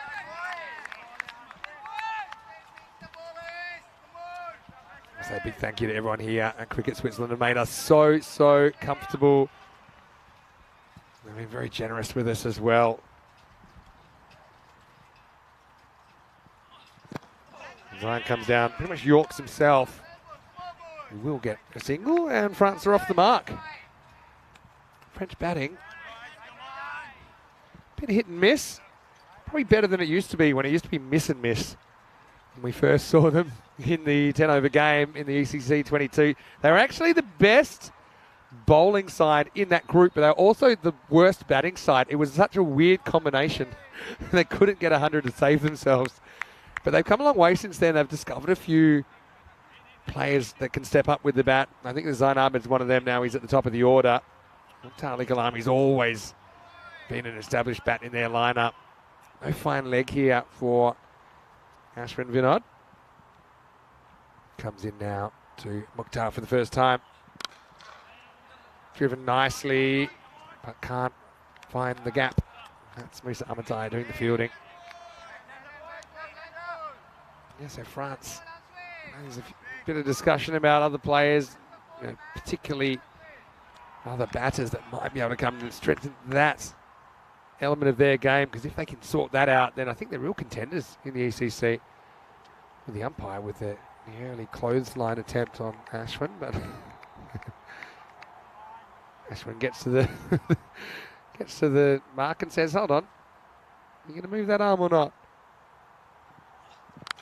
Slow ball, high, really high. Hassan Ahmed and Naya come together, and he takes a brilliant catch. Ali Naya, well, it was much more difficult for him than Hassan Ahmed, but the captain said, "You know what? I'm going for it." He calls for it. Maybe he regrets it. In the end, he doesn't. That is such a good catch from Ali Naya.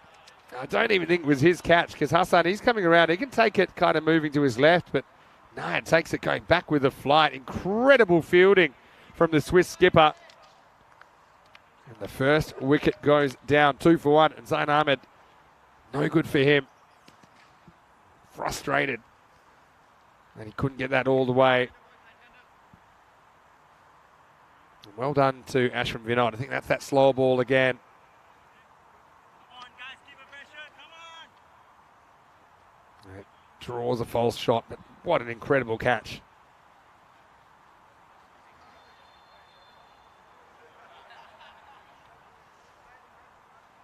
Lingiswaran Kanasane comes to the crease for France.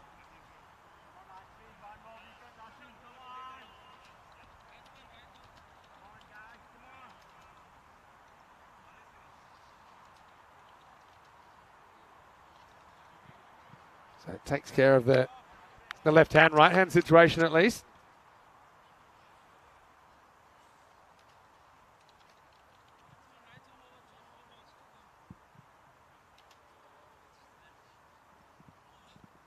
Oh, this one swings too far. This is going to be a no ball for off the pitch. Ashwin's a bit of a funny one, because he's a bit of an ambiguous swing bowler, in that sometimes he bowls out swingers, sometimes he bowls in swingers, and I'm not sure that he knows which one is going to come out on any particular day or at any particular time.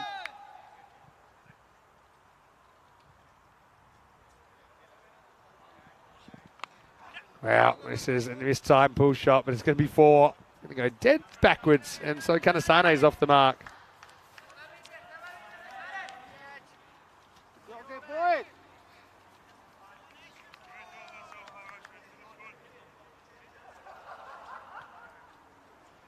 So, round 4 to the total. France have lost a wicket, but I guess they've got time to recover, but not too much time. Last ball of the over. There's the in-swinger. So, yeah, Ashwin Vinod is a bit of a magician.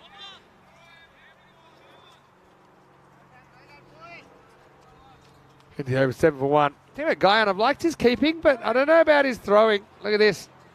Yeah, he's not really good at throwing with the club on. And quickly jumps all over it. Luckily, it hadn't gone that far. Anyway, end of the over. Pretty good one from Ashwin. 7 for 1 after 1. 1-3-0. That's where we're at. 130 matches since we've had a golden ball. Well, you wouldn't put it past it in this game. France are going to have to bat pretty well, though. They don't get what they need off that first over. So falling about 7 runs behind. This is going to be Ali Naya, the captain. What a great catch that was in the first over from Ali. Now he's going to get whacked away for 6. What a shot. Maximo. There's a bullseye right in the cube. Rob Kemming on his last day on the tour. He's lasted 74 years, Rob. And he'll last a little bit longer as I think the table takes the brunt of that blow, sending the officials scrambling. They've got Shroob for protection, but I don't think that's making them feel any safer. It's called a wide. Are they getting some good outswing there? Oh, tight. No real complaints from Ali, but it's a call that could have gone either way.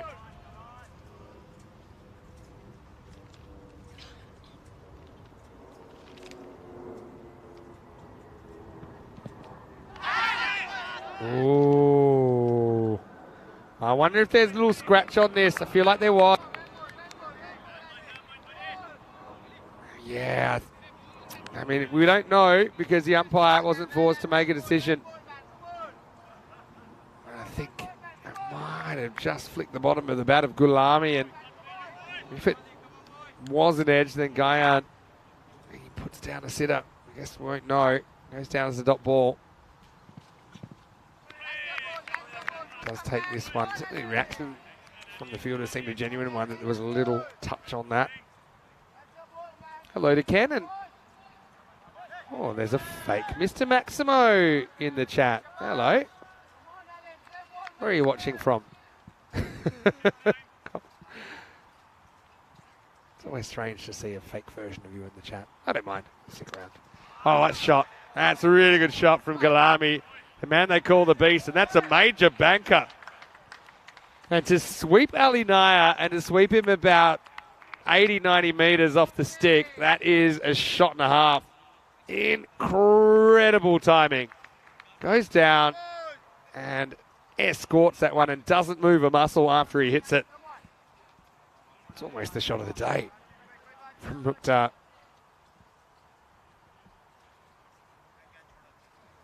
And Ken was just saying that he used to play for Richmond in the Graham Yallop days, yeah, and he's just spent a bit of time at the local footy, the Australian football.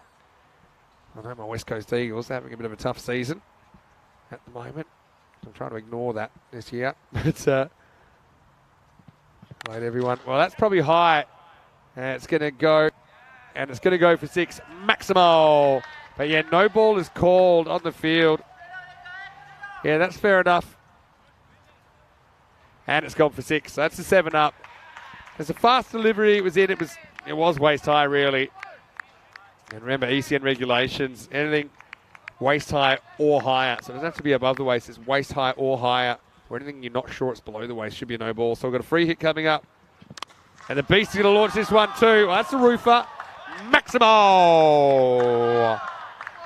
Now the Beast has woken up. In fact, that one just misses the grandstand, but still goes a long, long way. Pretty much 13 off that ball. It's a little bit like the first innings, not as dramatic. but it was 0 off the first over of this match and then a big second one. Right now, Naya's gone for 26. And like I said, I'm not sure whether he got a touch on that one earlier in the over or not, but if he did, Guyan right now, he'll be praying that this doesn't get out of hand because Mukhtar's gone 25 high now. Now belts one and runs, takes on the fielder. Oh, well, what's happened here? Well, I think this could be trouble because he's dropped his bat as he dropped it short of the line. Oh, I think he's in big trouble. Big trouble. Oh, is that foot over the line though? I think his foot is just in. Well, I think Kanasane is in by a toenail. His bat fell just short of the line, but that's the foot that for me, he's just in. And I mean just. Oh, morally, you feel like he shouldn't be out because he would have been in with his bat, but that's such a close call. And Kanasane, he was ball watching, wasn't he, for most of it. And he will survive it. Switzerland didn't really appeal, and they kind of realised, hold on a second, if his bat's there, it's not in.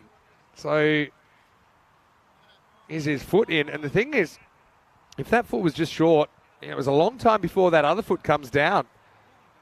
So I think that's just a stroke of luck for Lingeswaran Kanasane that foot is just in. I don't think there was any kind of thought about it. He had no time to react when his bat jammed into the turf. Anyway, into the over. 34 for 1. Always bringing the talking points. Here's Ashwin back. In over number 3. Good Yorker. Again, they're going to take it on and they're going to get there. Just a single.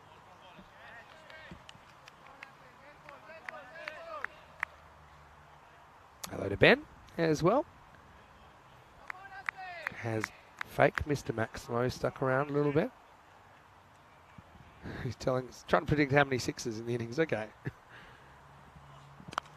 In swinger, and that's out of here. Maximo. Kanasane, probably lucky he's the shoe size he is because that's all that saved him in the last over. But now gets an in swinger that just drifts onto his pads. He lifts that up and out of the ground. Right now, France ahead of where they need to be.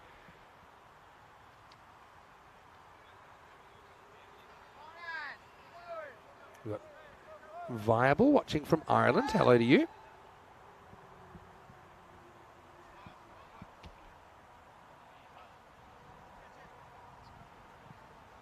Kanasane can pack a punch. Not a slow ball. This one almost takes the umpire with it over the boundary. That was the slight change of pace. Has worked really well for Ashwin Vinod today. But this time Kanasane nails it. Almost takes out the umpire.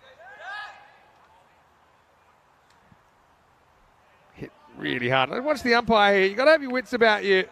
Oh, that was a close call. Said there. Still with us. That's the main thing. That's a good shot. Yeah, this is a very Lingeswaran Kanasane shot. He doesn't move his feet too much, but he goes and fetches it from outside the off stump and smacks it through the leg side. 4 more. France up and away. Switzerland trying to go the perfect 6-0, but they've got their work cut out for them with these two up and going in the power play. And only 7 came off that first over. Already up at 49 with 2 balls to go in the third.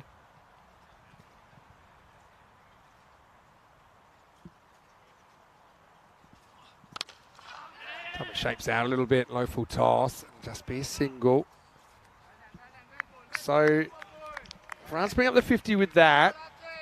Remember, France did chase down 154 this morning against Luxembourg. Probably slightly different calibre of attack with the Swiss side. Last ball of the third. Slow ball. Hit and hit well. Maximo. So Mukhtar Ali Galami, the beast, has awoken and he's making the power play count. 56 for 3. 56 for 1, I should say, after 3. 2 magical overs to close out the power play. So 7, 27 and 22. And it's game on.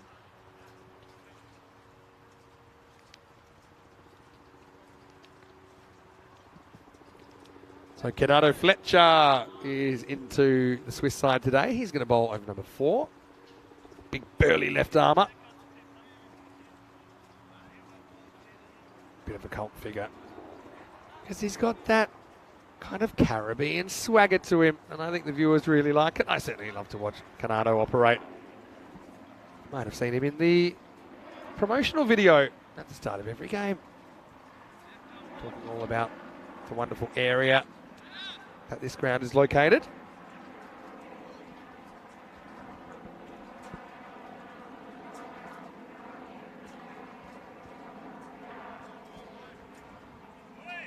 Let's see how he goes here. France well ahead of where they need to be at the moment. Probably an over ahead actually. Could have been 56 off 4, I mean more or less at the rate.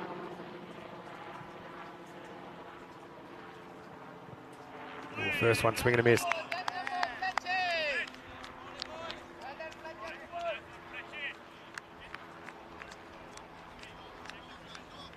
So you see a big, strong action. Canado Fletcher. I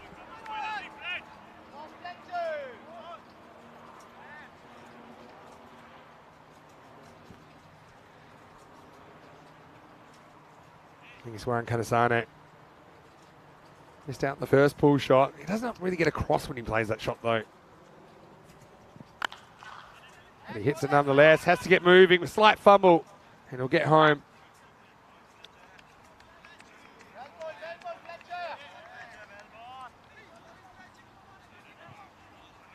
So yeah, Fletcher. Just similar kind of length. Really muscles the ball down there.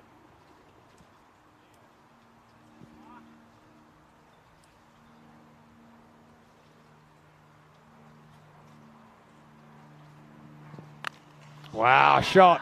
Hooks it away, out of the ground. Maximo. What a shot by Mukhtar. Well, that's not an easy shot to play to a guy that, you know, he's very strong. Nice and tall. Mukhtar gets inside the line. Takes a little bit of a skip step across and gets inside the line. Very good shot from Gulami, who's into his work. And now they're going to have to find that up the bank. It's hard to believe that this French side, they were bowled out for 65 in the corresponding fixture last time these two teams met. And that's the unpredictability of European cricket, particularly the 10 over format. I mean, they're already about that many. We're only 3.5 overs in here. It has to be a wide. Misses the leg stump. What Mukhtar Ali Gulami is doing really well here is getting inside the line. Thinks he's probably pretty unlucky to be OBW. So he steps across. He thinks most balls hitting the stumps are probably hitting it. Probably bouncing outside the leg stump, so he shouldn't be OBW. And even so, he's feeling on this pitch he should be hitting them anyway. He's allowing that one to go down the leg side.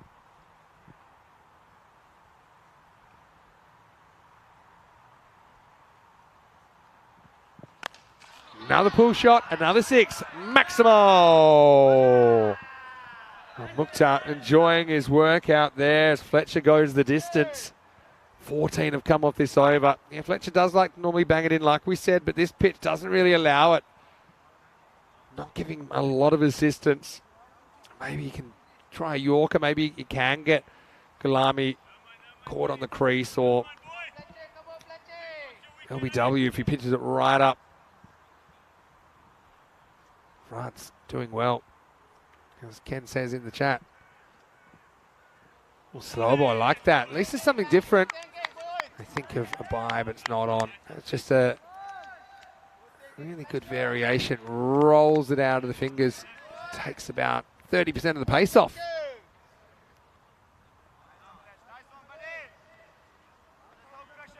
Certainly made Gulami think. Don't let batters get into a groove. Big hello to Wayne as well. Nice to have you with us, as always. Last ball of the over. That's pitched up. It's a bit of length and a bit of the good, the bad and the ugly for big Canado. He goes for 14. in the over. And after 4, France are 70 for 1. The Worm, an interesting one. Took about a while to wake up the Swiss Worm, actually. Didn't score in the first over. Both teams having a pretty quiet first over, but then accelerating into the second. And right now, France ahead of the rate, but can they stay there? Good partnership being put together at the moment. Came together at 2 for 1. It was after just 4 deliveries.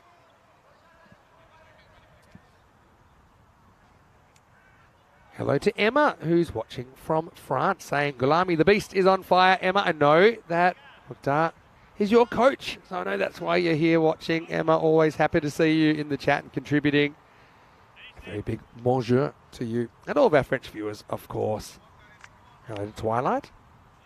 So, Emma, I've got a challenge for you, because I know you're listening. Tell us something about Mukhtar, the beast, that we wouldn't know.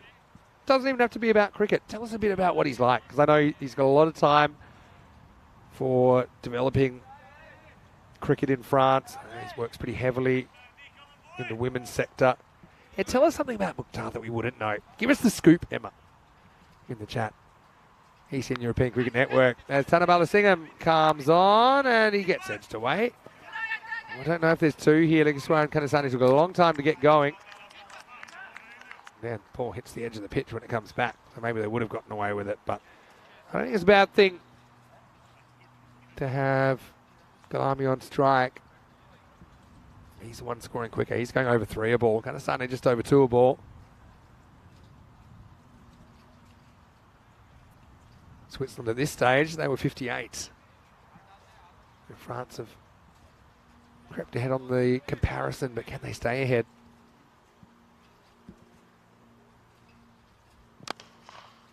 Well, this is into the gap, and I think this is 4.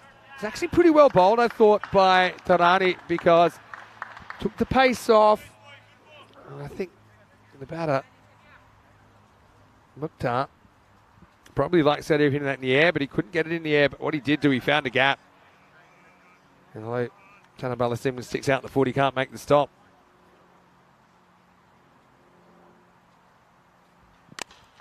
Now he draws him wider. That's a really good shot. Maximo takes a bit of a risk. Gulami will move to 50 with that shot. And what a good innings it's been from the French opener.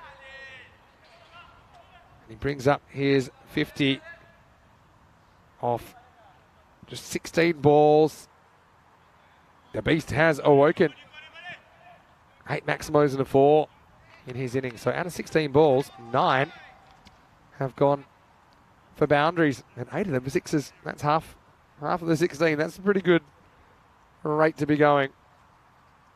Oh no, that's going to be no ball off the pitch. Kanasane in some bit of trouble at the non-strikers end. You can understand him wanting to sneak on strike for the free hit. Gulami says, no, that's gone to the field. I'm just going to turn my back on you and you can run back, which is exactly what Ligaswaran Kanasane does. All right, here's the free hit. And a nicely executed sweep shot. There's nobody home at fine leg. You can see Tanabala Singham was kind of out of ideas about where to put this. Because he can't really go wider, can he? With this pitch being so narrow.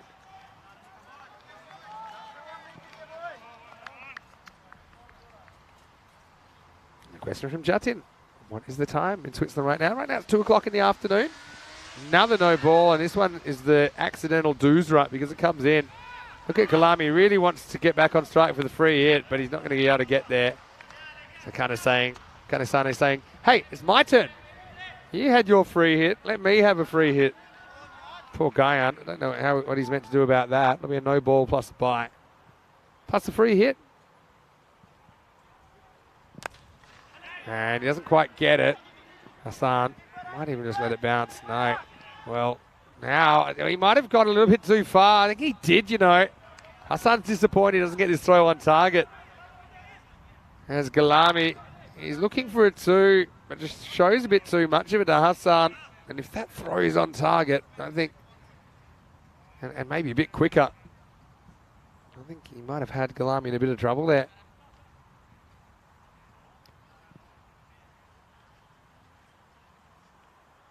Pass ball the over. Cut and past the infield. Nice stop made out there by Musa Ahmadzai, who we haven't seen bowling just yet. That'll just be a single. And at the end of the 5th over, France are 90 for 1. Well, Emma, thank you very much for answering the call. I asked her to tell us something about Gulami that we may not know. I'll come to that in a second. Firstly, let's just have a look at the fixtures for tomorrow. This is in Germany. Rico's already there, and Charlie Hunt will be joining him tomorrow. 5 matches a day, same format as here in Switzerland for the European Cricket Series. 11 teams will be narrowed down to 5 for the second Friday, which is known as Finals Friday. Join Rico and Charlie and the gang, 7:15 a.m. GMT, which is 9:15 in Central Europe. It's 12:45 in India, so slightly later start, 30 minutes delayed compared to this series. Day 1 should be great in Dresden, and we'll get to see the Tigers taking on Berlin Cricket Academy first up. Also USC Magdeburg on show, and Halle are also going to take part in the first day. Tigers, it's their first ever ECS, so let's see how they go. They're on very first game of the day. Okay, Emma, I asked you what do you know about Mukhtar Gulami that we wouldn't know? And Emma says that Gulami is not only a very good cricket player, but also an excellent softball and baseball player and pitcher. Well, that's so interesting that you say that, Emma, because I actually have played both of those sports, and they're very interesting as a cricketer to play. There's a lot of similarities, but there's a few key differences as well. And softball pitchers in particular, they can do some amazing things, considering they have to throw underarm. This is a decent one first up from Ahmadzai. Sneaks inside. Yeah, that's fine. It's not too high. It's not too wide. So yeah, I've got to say, I liked both baseball and softball. Probably played a lot more baseball than softball. I played 1 year of softball. Probably played 6 or 7 years of baseball. Got to a decent level as well. This one's straighter. They want 2. 2's the call off the bat, and they should get it if they go straight away. Although, he could be gone here. I'm going to say he's gone. He just stopped for a second thinking he could slack off a bit, Gulami, but on this field you can't. And for me, he's in big trouble. And when I say big trouble, I mean real big trouble. He's gone. So great pickup from Guyan. But Mukhtar Gulami is going to run himself out here. Probably feels like he's in, but he's not. And he's going to get his marching orders. You see here, he wants to do, he does the right thing first. And, maybe a little slip there. Maybe needed to abort it because of the slip. But then I suppose Kanasano was already heading back. Maybe she's a bit unlucky. But I've got to say, it was well executed. Run out from the Swiss. You've got to feel for Gulami, who's essentially tagged out at home base, to use a softball or baseball expression. He gets a good ovation from the supporters here as well. But he is run out for 61. And the score 91 for 2. So that really throws this game wide open, because he has 61 of the 91 runs on the board for France so far. Usman Khan comes out. Now they do bat deep, France. But sometimes they lack that player that makes the big score. And 61's a pretty big score. I think Gulami, if he had his time over, no doubt he would have been happy with a single, risking his wicket for just 1 extra run. Yeah, good little bounce throw there. Came in quickly from Ashram Vinod to Guyan. Usman, gets so lucky. This is a Yorker that would have hit middle stump. And it's edged away for 4. Again, Guyan, should he have done better here? It's hard to say. I mean, he's wrong-footed. Yeah, it's a tough one for the keeper. Probably the one tip I would say for Guyan, I know he's got to be able to see, but you need to try and avoid stepping to your left if there's a right-handed batter, because when there's an edge, it always goes to your right. And so if you're wrong-footed, it's very difficult to get across there and change the momentum of your body, because that wasn't that far away from him, but he just didn't have a play on the ball. Musa Ahmadzai gets a bit straight this time. And, now they are going to take on the 2. Well, I think Kanasane remembers what happened to Mukhtar, and he pretty much overrules Usman here and says, hey, I know you like the idea of a 2 here, but this guy's got a good arm. He's just run out another one of our batters, so I'm going to ask you to go back to your end. See here, Usman doing the righty, saying, hey, I think I can come back. I think he's saying, you know what? Just park it there, Usman. We don't need another run out. Another ball in this general direction into the gap this time. This is 4. That's good hitting from Kanasane. Kind of made something out of nothing there. He looked cramped for room, but times it pretty nicely. It's kind of a half pull, half flick, isn't it? Nice to see Shazad in the chat as well. Shazad, hopefully you're well, watching from France, no doubt. And Shazad's got another bit of a tidbit on Gulami. Apparently he cooks very well as well. Well, man of many talents. And I got to say, he's a really nice guy. Always like seeing him around my travels here on the European Cricket Network tour. As we get to the end of the 6th over, it's game on now. 101 for 2 off 6. So only needing 11 and over or so. I say only. One good over. And that equation can change very quickly, but France certainly in a winning position.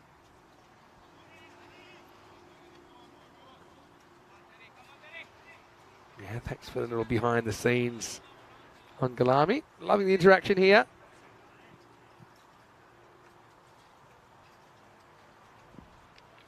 Back to Tanani. Gets the first one past Kanasane. Guy on behind the stumps.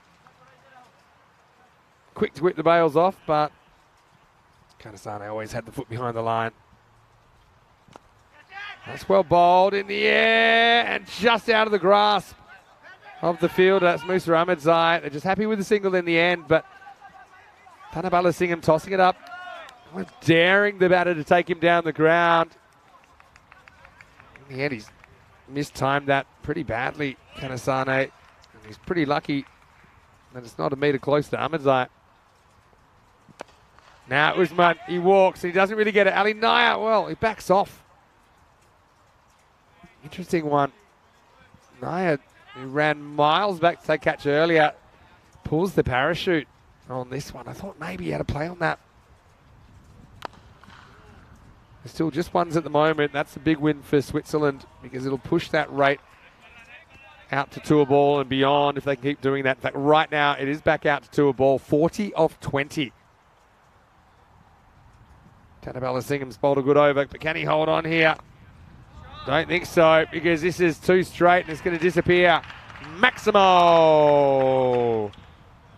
And this is very not like Tarani Tanabala Singham, because he gets 2 straight this time. He's been so good at kind of curving it just inside the tram line on the offside. Might have lost a little bit of confidence in that because he lost a few battles with the edge of the pitch yesterday. 34 off 19 in one swing of the bat. That run rate comes down a long way back into the 10s from 12. This is just a single though. And that is the end of the over. 7 overs down, 111 for 2. As we head into the last 3 overs of this one, let's have a look at the last match of the series. Luxembourg still searching for a win, taking on France, who you're seeing here right now. France looking at their team. Homer gets another chance. Pirabakaran holds his spot. Warner Corsaria is going to sit it out. He's just never been comfortable bowling on this surface. So Ramatullah is welcome back into the lineup. So stay tuned. Last game coming up, starting in around about 30 minutes time. Okay, Canado's back. France need 33. 3 overs remaining. Get the popcorn out. Could have a big finish as Canado blasts through Usman Khan first ball. It just feels like a bit of a toss-up at the moment. France probably on paper are favourites, but you don't play the game on paper. You can just feel, especially with big Canado coming in. Gulami handled him well, but Gulami's history in this innings.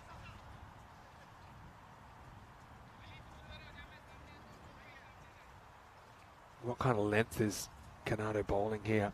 Does he pitch it up or does he stick to the short stuff? Now this is steered away, but should just be 1. Slight fumble, but recovers quickly to make sure it's only a single.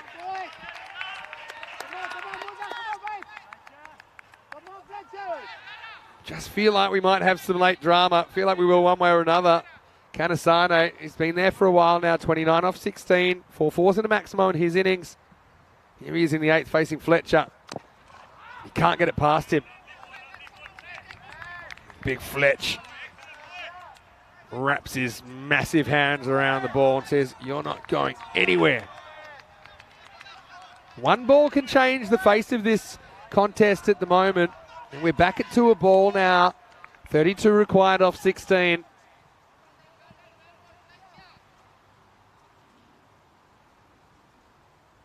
$15 now after the dot. Now goes on their hit, or they go the long way. And I don't know if that was the right choice. As Kanasane went with the hit. That's Anish Kumar who's on the field at the moment. Somebody must have gone off with an injury, but you can see that Usman Khan, he was the one that was cruising. It was actually Kanasane that was struggling. He was on the back foot when he first plays that. So 31 of 14. Slow ball, miss hit. Ball holds up and he's caught. Nice bit of fielding there. And look who it is. It is the 12th man. Anish Kumar that takes the catch. And well, maybe he put one down when he was wearing the vest, but now that he's on, he is able to hold on to the opportunity.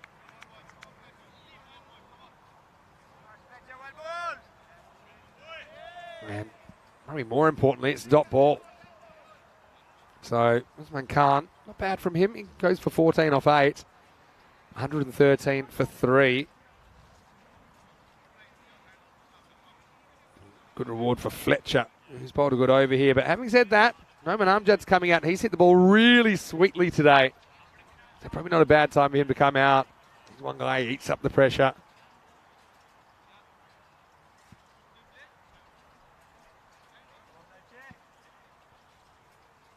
So, yeah, Anish Kumar, left arm spinner, but not in the 11. But he is out there. Spot who's off here. In fact, it's Krunamurthy who's off at the moment with a slight injury.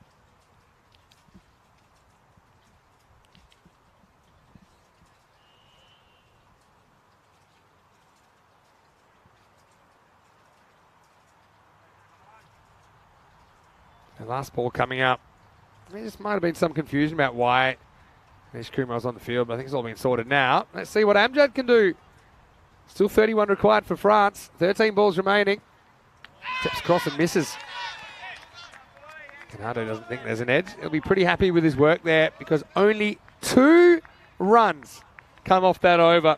Goes .1, wicket, dot. And what a brilliant over that is. And just the difference 1 over makes. They go from ahead of where they needed to be and they head south and now find themselves pretty much bang on that red line. In fact, slightly below it. What a difference an over can make. Ali Nayat to bowl the 9th. Still think this would come down to the wire.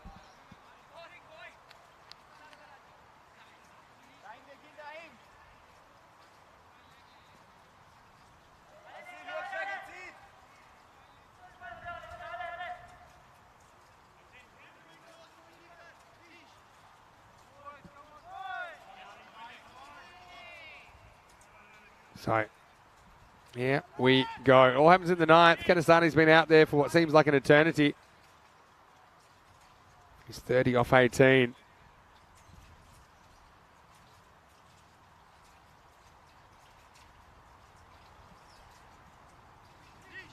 Thing is here, if you don't get a double-digit over, you're chasing something magical, 20 plus in the last. So it's all going to happen in the 9th for France.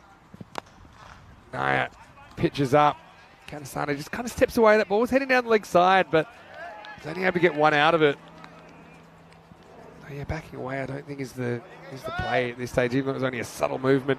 So Amjad misses mono a mono. It's captain on captain here in the 9th, and it's the battle that could decide the game. Oh, it's a good ball from Naya. No one digs it out, but only gets 1. 1's great for Switzerland. Trying to go 6-0 here. Look at where this bounces.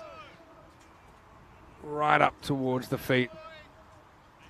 Amjad takes a step back and can't do too much with it at all. Kanasane needs to go large here. Needs to get across, not back away. Yeah, that's exactly what he does. Great batting. Maximo! Well, I wonder if this is a no ball. It is a no ball, and it's 6. Well, it must have been an overstepping no ball.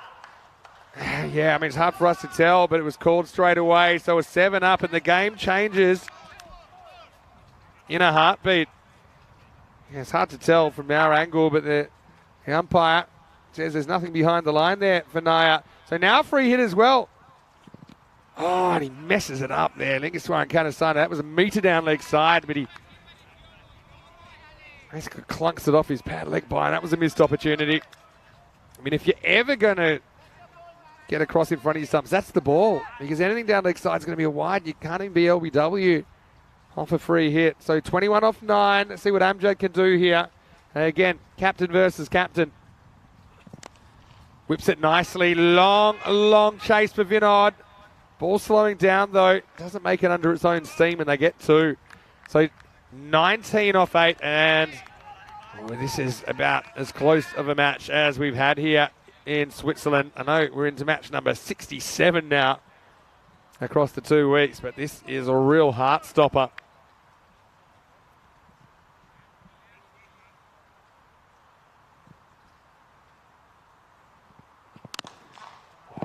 Full toss, he's laid on it, just chops it down into the turf. So Kanasane gets one more opportunity. 18 off 7. Again, boundary makes all the difference here.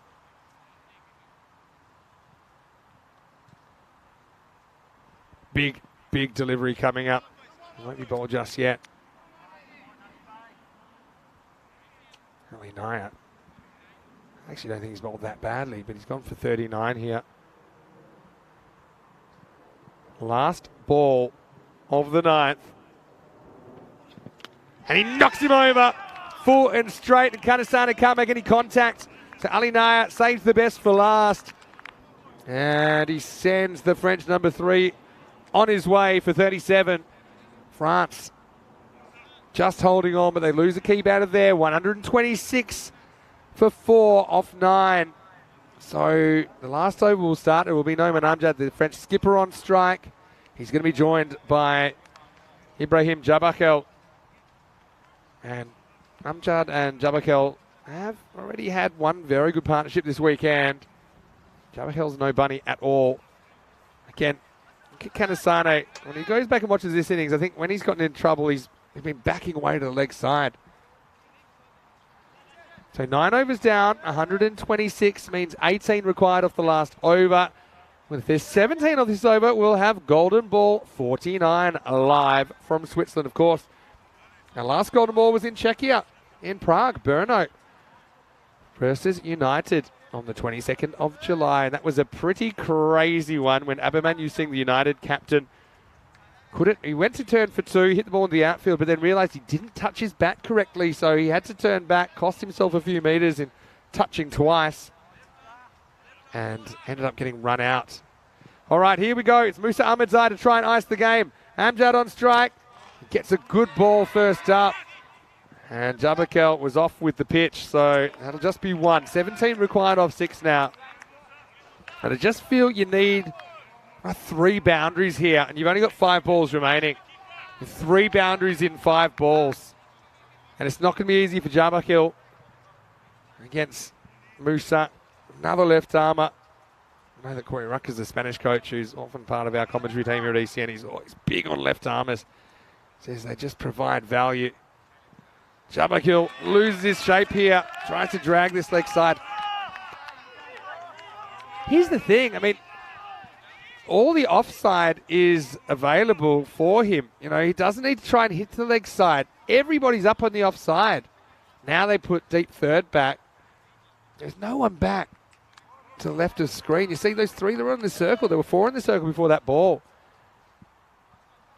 I said you kind of need 3 boundaries. I still think you need 3 boundaries. There's only 4 balls remaining. So running out of room, running out of time. the Blues. Oh, and he nails the next one under the roof. What a shot.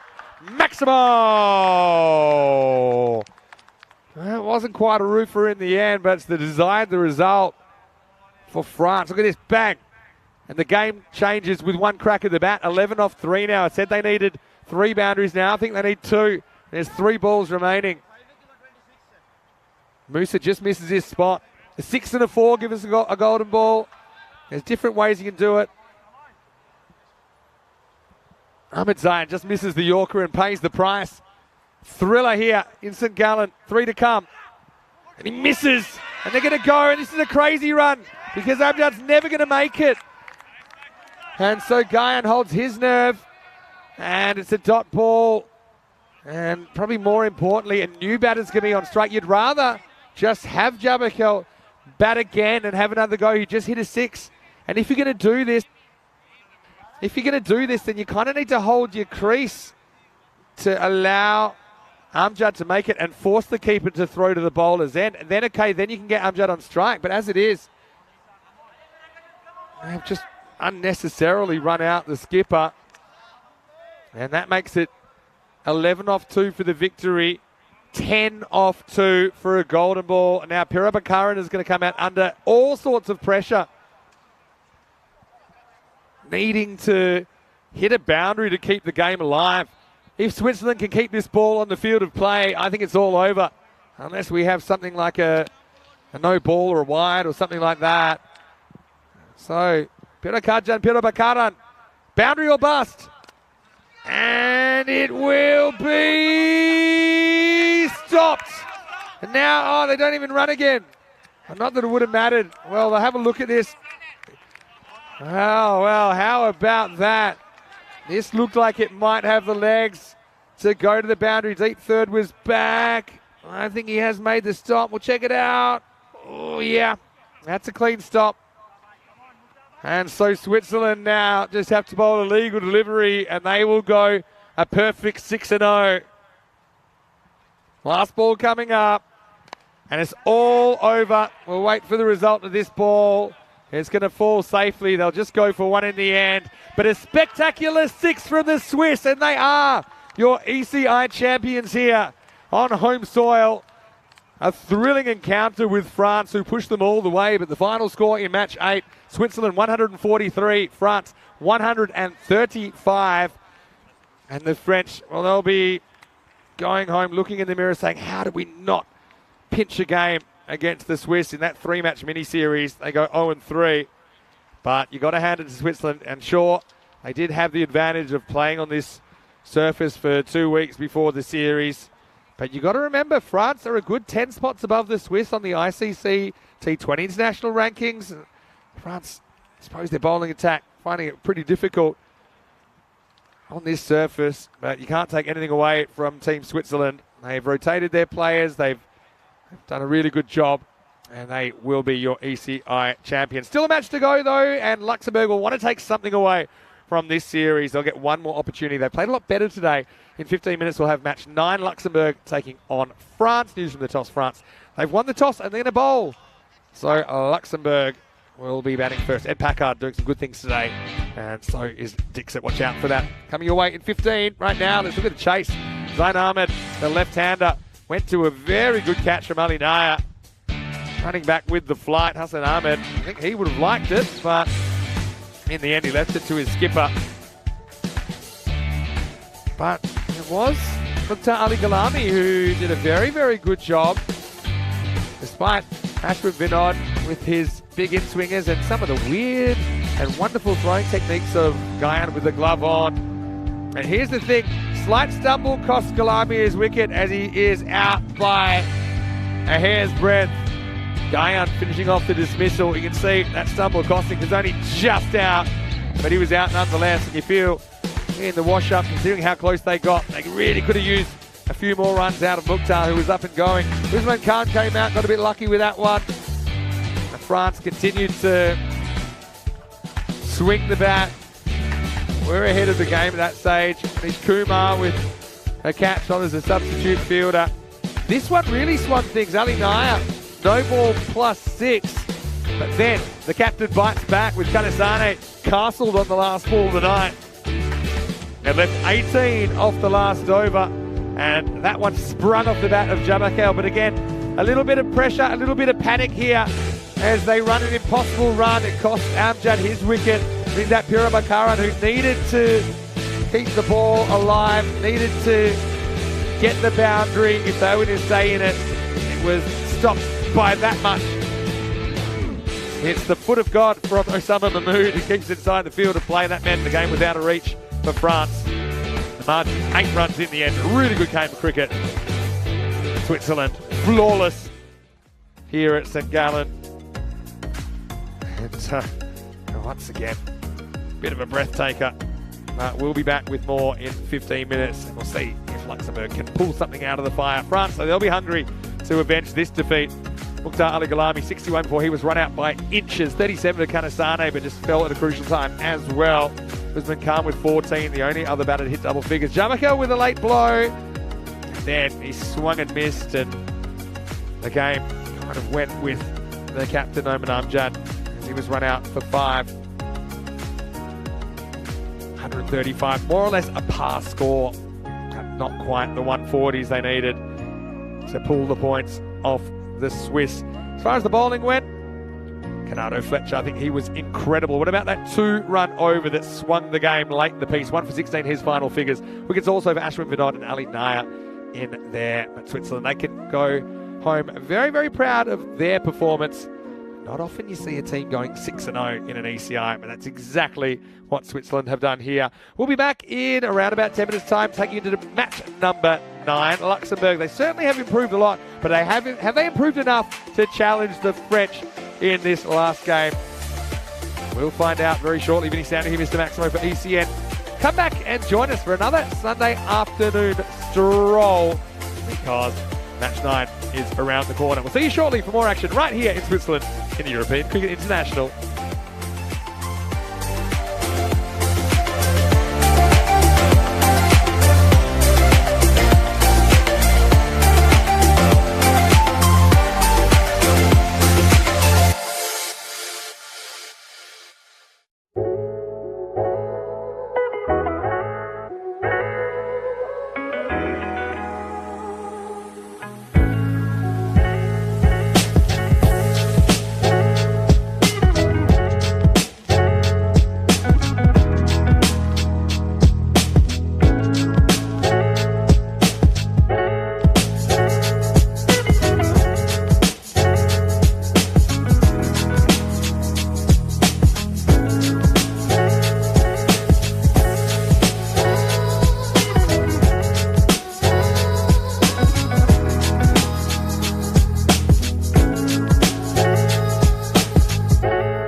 Here we are with St. Gallen Cricket Club at Mount Saintis, the highest mountain in East Switzerland with a height of 2,500 meters, looking over 4 different countries. What an unusual place to play cricket.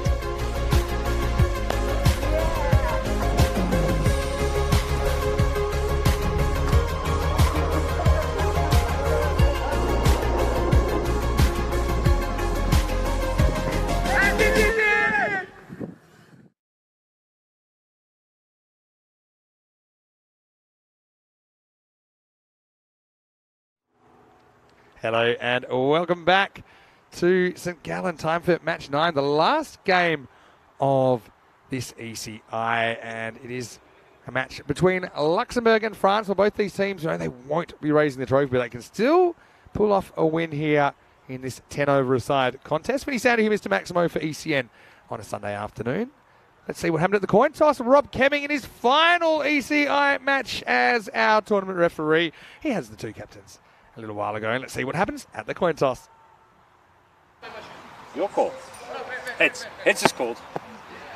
It is tails. Oh, Jabba gets the toss duties for France, and he doesn't have to do much except say that he wants to bowl first. So France leading with what we normally think of as their strength. And let's have a look at what we got here. A bit of an interesting one. We've got no Action Jackson in the lineup for France. So Gulami's going to take the gloves. I know he's a bit of a utility player, can do a bit of everything, Mukhtar. As I cast my eye across the lineup, looks like Warnakul Saria's out.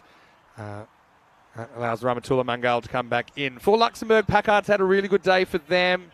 Expect him to open the batting with Vivek Dixit, as both of those have half centuries in the series. I think they'd love a bit more out of Jatin Madan. Maybe this is the game where he can find some of his best form. Sokia has impressed at times as well. I've got to say, Asghar Ali Khan and Asghar Ali have impressed me in different ways. I think Asghar Ali Khan with his bowling's been very good. Asghar Ali just swinging the bat, having the right attitude about how to approach this. Welcome back to all of our viewers watching on our YouTube channel, ECN European Cricket Network, as well as everyone who is watching on Fancode in the Indian subcontinent. And for the final time, for now at least, a big special hello to all of our viewers watching on Swiss Sport TV. And yes, the Swiss are saying hop schwiz after they went 6-0 to clinch the trophy. In fact, we'll be able to make that presentation at some point before the end of this match. So Luxembourg, they've certainly played a lot better today. They're still empty-handed as far as points are concerned, but we saw them putting together a decent innings. First game of the day. They weren't able to defend 153 though against France, and then we saw them against the host Switzerland in another entertaining game. Luxembourg putting 131 on the board, but not being able to defend it. So have been batting well, batting first. Can they put a game together? Here's Amjad to get us going in match 9. The first one cuts him in half. And Amjad, if you haven't seen what he's been doing, this is very typical. He's the one guy who seems to be able to get a bit out of this pitch. Getting a lot of that in movement.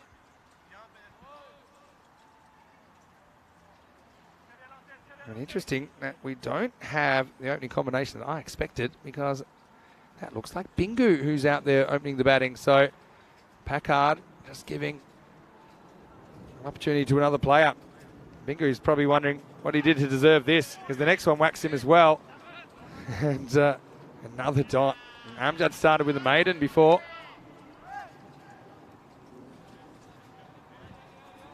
Just look at this comeback. Follows him. Not quite quick enough to get the hands out in front there. Rupesh Bingu, we've seen doing a lot of the keeping for Luxembourg this weekend. See if he's brave enough to maybe get across and try and whip Amjad across the line. He won't have to. He's off the leg. Partly handled by Gulami, who is the keeper for France. Leg by signalled. I've actually seen Lingeswaran Kanasane doing a bit of keeping for France as well. He took an innings during the Valletta Cup T20 Internationals a few weeks ago. Gulami, pretty useful guy in a number of sports, as we were finding out. Emma was telling us that he is also a very good baseballer and softballer. So here's Dixit, who has been pretty good in this series, has a half century, has a 49 as well to his name. He's going to have his hands full here with Noman Amjad, the French skipper. See that Dixit's already seen a bit of Amjad and he knows what to expect. He knows that the ball's going to come into him. Plays it away. It's always going to be tough to hit Amjad inside out or to the offside because of that big in movement that he gets.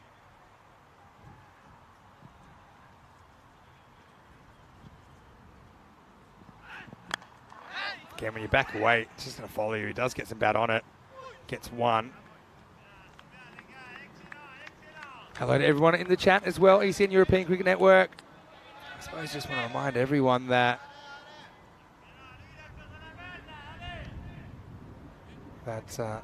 this is Switzerland, and obviously the infrastructure not quite there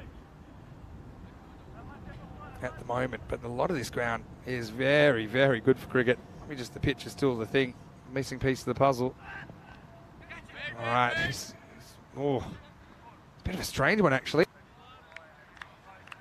Bingu tries to work his way, gets a bit of a muddle. I think he hits his bat on the way out. Look, there, see, look, Bush off the back of the bat. And he's pretty lucky that doesn't go all the way to the keeper. End of the first over, pretty tight one from Amjad. 2 without loss after 1. I had a question in the chat from Jatin, who's asking about a game yesterday. I'll tell you about that in a second. Right now, let's have a look at the ECC groups with Luxembourg in Group F. They're the final group before Championship Week.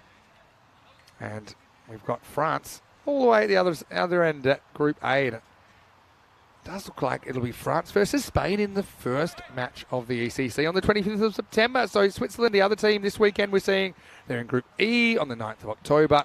Fast-paced and frenetic. That's what you can expect for 4 weeks in Spain, as we'll play the Euros of cricket for the third time. 31 nations doing battle for the European Cricket Championship. Dawud Ahmadzai to bowl over number 2. And he's always a tough proposition.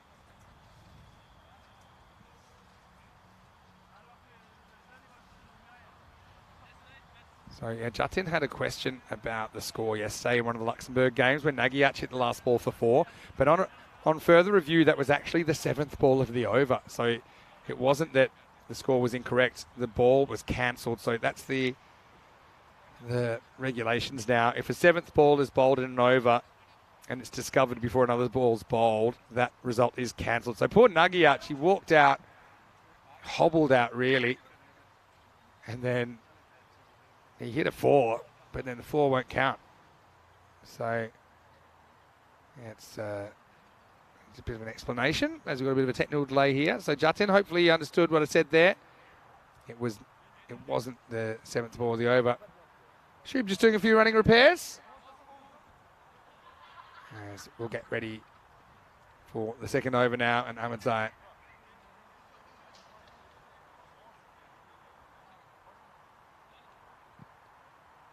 See how Dixon handles this. Not great. First one just slides on, almost takes out the stumps. So I think the thing with you facing Ahmedzai is he doesn't turn the ball a very long way, so you kind of play the line you see. I think you can start looking for things that aren't quite there. But he's a very clever bowler. He's different. You don't get to face these kinds of bowlers very often. Bit of bat on this, just a single.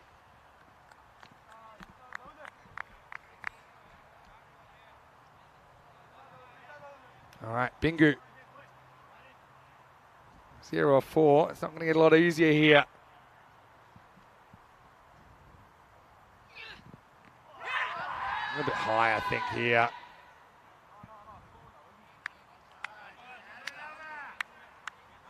So he gets a lot of overspin. That one's way too high. Okay for line. I like the little dancing appeal as well from Ahmedzai here. Yeah, definitely climbing over. Oh, well, this could be trouble, and Bingu's going to have to go. Kanasane in the right place at the right time as he tries to sweep Ahmedzai. Bingu is going to go for a drawn-out duck. None off 6 for him. Again, top edge. Knows he's in trouble straight away. Lingaswaran Kanasane in perfect position. So Bingu given opportunity, but not able to make the most of it as he departs without scoring. Haven't seen that much of Derek this weekend, have we? But he is here. And he is active as Luxembourg now are 3 for 1.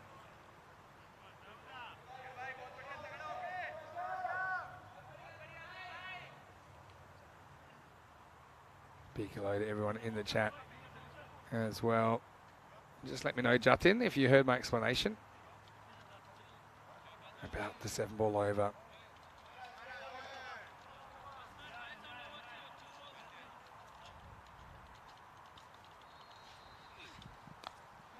Oh no, this has gone up in the air again. Could be 2 and 2, should be 2 and 2, and it is 2 and 2. Asghar Ali, we know that he likes to go lard. And he tries, but he's going to go for a golden. And Luxembourg having a horrendous start. 3 for 2. Hangs up in the air a long time. Simple catch taken. And yeah, well, Dawid Ahmedzai, well, we know he likes to celebrate. And once again goes Mr. Universe as the batter. Asghar Ali has to go. Well, Derek shines brightly, a little bit like the afternoon sun on this ground. And the score now 3 for 2. And Packard, who pretty selflessly has dropped himself down to number 4 just to give an opportunity to Bingu at the top, but he finds himself in the second over anyway. Ahmedzai now on a hat trick.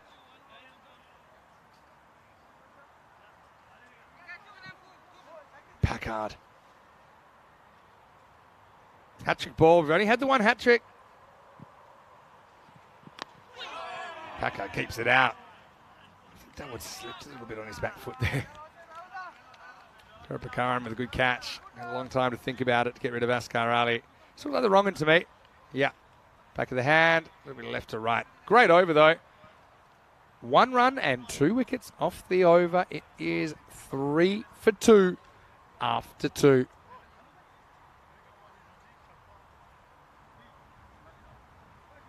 Looking at the table, you can see they're not going to move positions now. Even if Luxembourg win, they'll be in 3rd. But still, you're wanting to walk away with a win from all you can. Luxembourg, of course, a bit of a different looking side for them. giving these guys a taste of the first team action. Of course, maybe trying out a few players that they'd want to use in the ECC. Amjad comes back, and this is in the air, just covering the fielder. Can he make the stop? He cannot.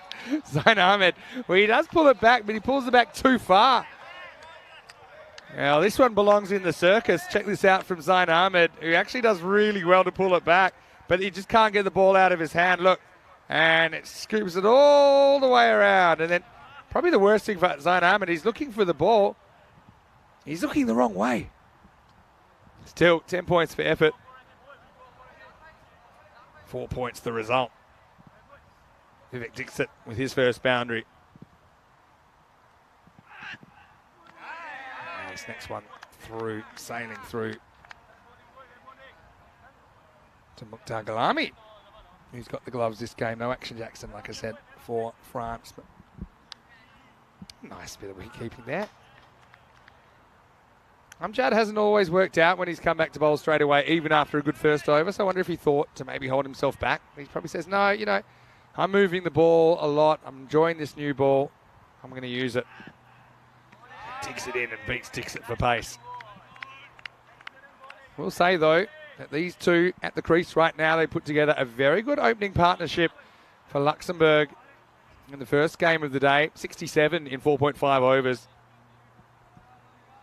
Packard scoring 83 against this attack, so he's in form against the French.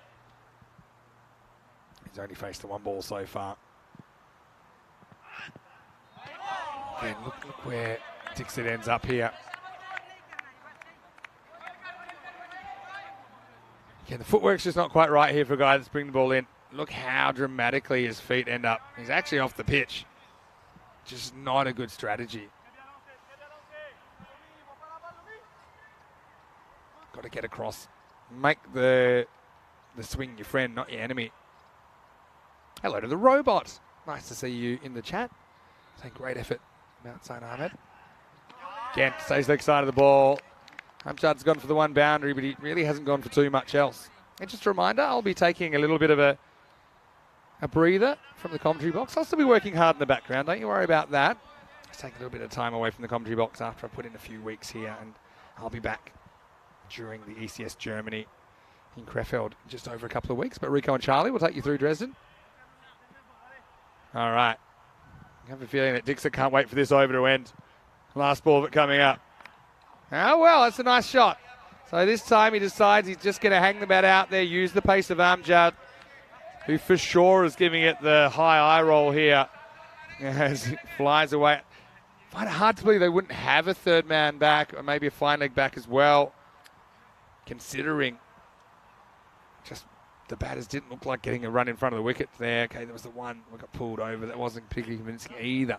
11 for 2 after 3, so fairly quiet in the power play in Luxembourg. They do have the opportunity to move things along in the middle overs. Wayne in the chat saying, it's okay, Mr. Ed will steady the ship for Luxembourg.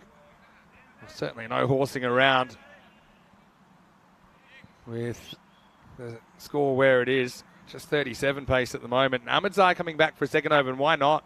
Took 2 for 1 in his first. 5 outfielders in place.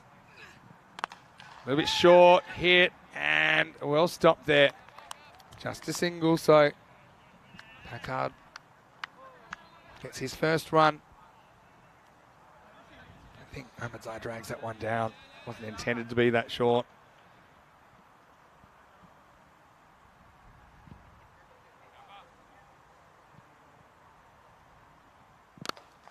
Pitched up and out of here. Maximo.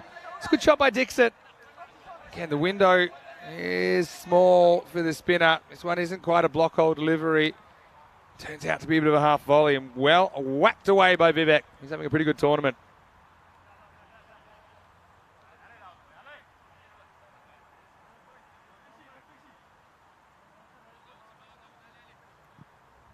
Takes it to 16 then. He has 16 of the 18 runs. Now thick edge flies away, and that is going to be 4 as well. He'll take it. That's Mustafa Romer down there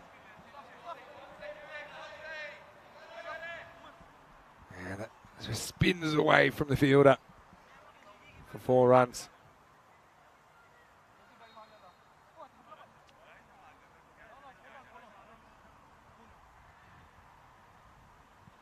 Ahmed Zai. If he gets a wicket, keep your eyes on him because he's going to light it up with his trademark Mr. Universe celebration. A bit short, this is in the air, and it really should be caught. It is dropped. Well, Jamakel's a good fielder. Maybe didn't pick it up straight away. 9 times out of 10, he's swallowing this. He took a great catch running in earlier on. And yeah, disappointment front. Normally fairly safe in the field. Vivek gets the life on 20. Now, tries a little lap sweep. And, well, now they might get a run. They might not, though. Well, Mr. Universe slides in to back it up. King in the chat saying, yeah, good bowling by Amjad in this tournament so far. He does seem to be the one pace bowler that has come into this tournament bowling on this surface for the first time, and it hasn't really bothered him too much. Another top spinner. Cut away, doesn't beat the field. So end of the over, and Ahmed Zai, pretty good figures from him in his last bowl of the tournament. 2 for 13 for the leggy, and Luxembourg after 4 overs. They're 23 for 2, so clawing it back a little bit at a time, but still not quite run a ball pace through the first 4 overs.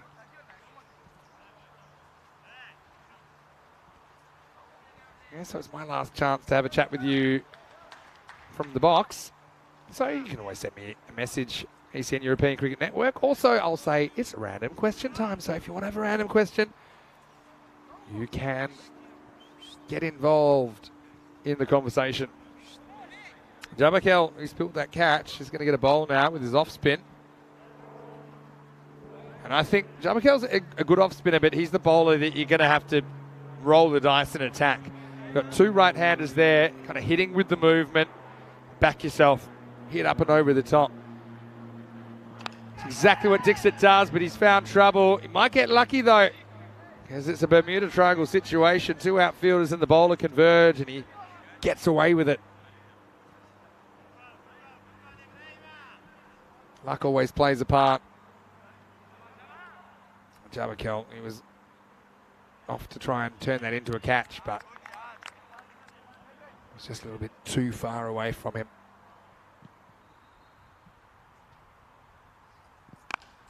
Now Packard gets 6. Nice shot. Maximo. Oh, Ed. He's going to have to try and get his team out of a bit of a jam again, and he does attack Jamakel. Very first ball that he gets from him. Puts him up and over the leg side, 6 runs. Again, all these players vying for selection in the ECC in just a few weeks' time. Probably a couple of months' time for Luxembourg. Yeah, only at the back end of week 3. Mukhtar makes an absolute meal of this. He's ready for it, but he forgets one thing. He knocks over the stumps before the ball comes in, and I think he drops the ball anyway. Oh, Mukhtar. Keeping always looks easy, doesn't it? Until you stick the gloves on. Anyway, you can see actually if that was executed well, then Dixit might have been short of his ground.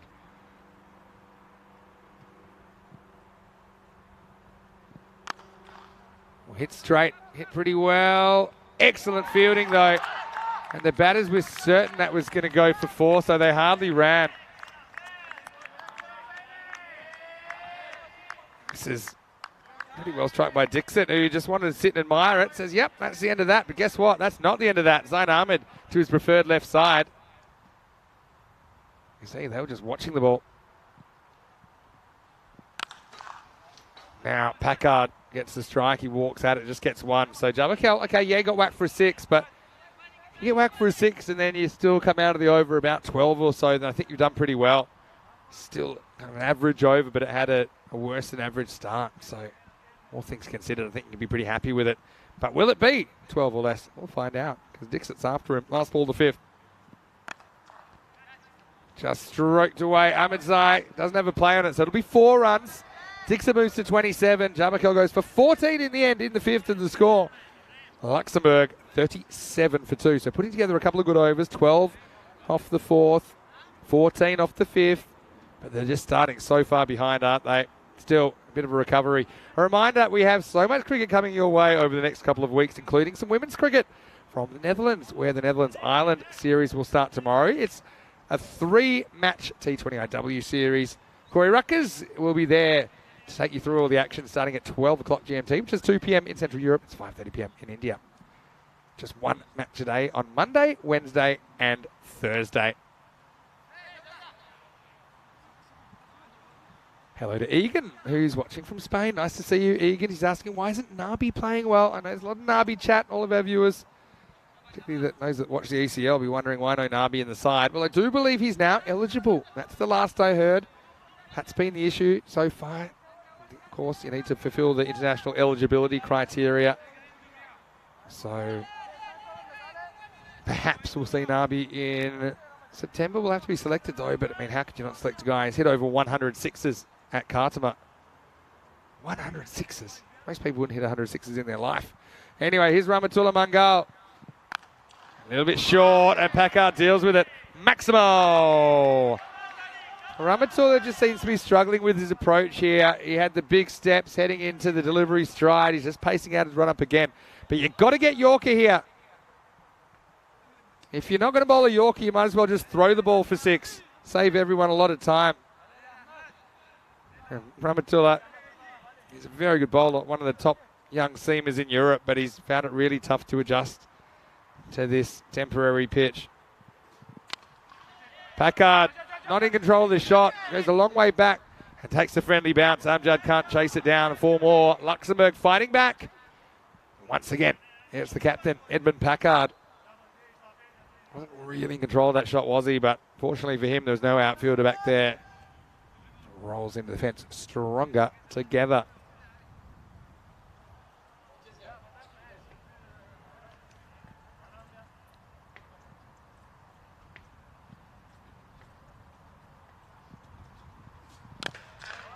Makes a bit of a quick step down the pitch, but Packard can't get this one in the air. Just has to settle for 1. The umpire does the backing up. You don't often see that. Wanting to get into the action. Onesimus and Saeed, they put in a big shift today, doing all four of the matches. Beautiful ground. Certainly will miss this vantage point at the top of the grandstand.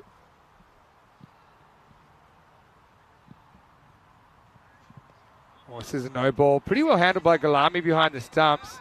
And shapes to throw, because this takes a nasty deflection off the edge of the pitch.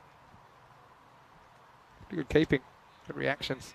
Not with the keeper here, what he's dealing with. He's going to his right. Then, whoop. Just has to make the block. But also good running by Packard. Why wouldn't you want to get down there for a free hit?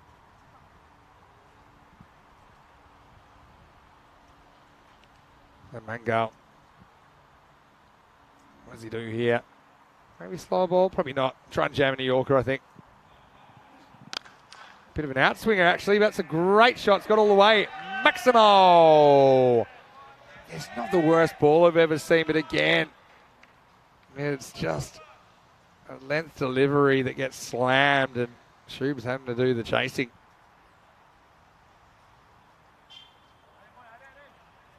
So, Egan, look forward to seeing you soon at the Khartoum Oval, I'm sure.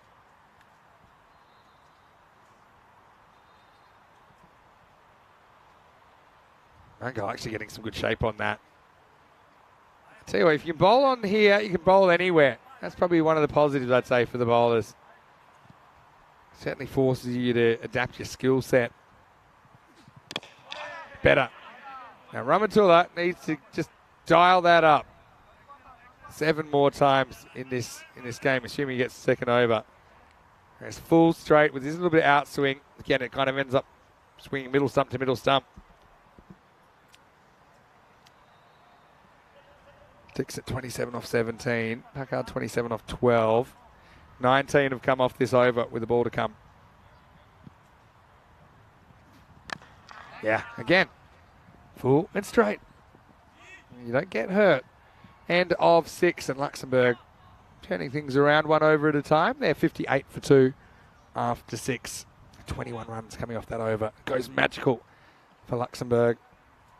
Well, Egan probably taking interest in the innings of Ed Packard, of course. Ed's previously played international cricket for Gibraltar. We also saw Egan. We've seen Egan at the Carlton Oval. We saw Ed playing for the Lathbury Lightning, the Gibraltarian champions at the ECL earlier in the year. The Champions League of European Cricket. Now, coincidentally, Lathbury Lightning were in the same group as Alton, the Swiss champions, and actually they beat Alton in a thriller. Lathbury Lightning defending 74. In the end, the final score was 74 to 68, a low-scoring thriller that saw the last ball left behind the legs and bowling their batter when they needed 6 to tie. So a leave on when they needed 6, hoping it would be a wide. It wasn't. Crashes into stumps. Rahul Mangal to bowl. And he misses his Yorker. Back to the wall. And Ahmedzai, great effort.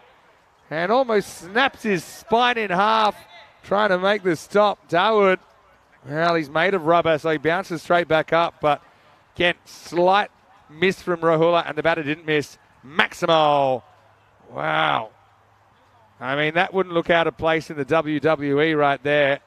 Bounces up off the canvas, and yeah, well, Dawood doesn't really care about the match situation or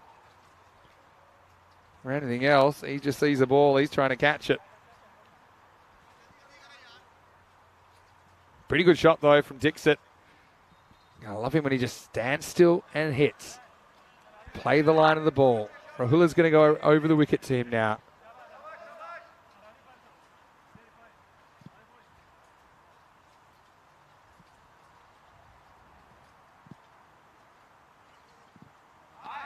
Big swing and a miss this time. Just slightly loses his shape that time, Dixit. Dixit, no relation to Mohit Dixit, who we've also seen playing for Gibraltar as recently as the Valletta Cup, just a few short weeks ago.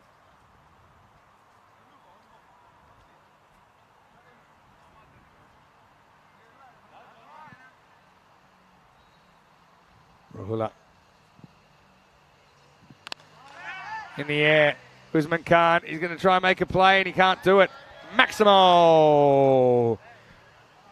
Well, I think Usman gets there in the end. Again, wasn't quite in control of this shot. Usman comes around. Again, we've seen him take catches like this, but he's not able to judge this one perfectly and just taps it across the line. Maximo, 6 runs to Dixon, who moves up to 40 now.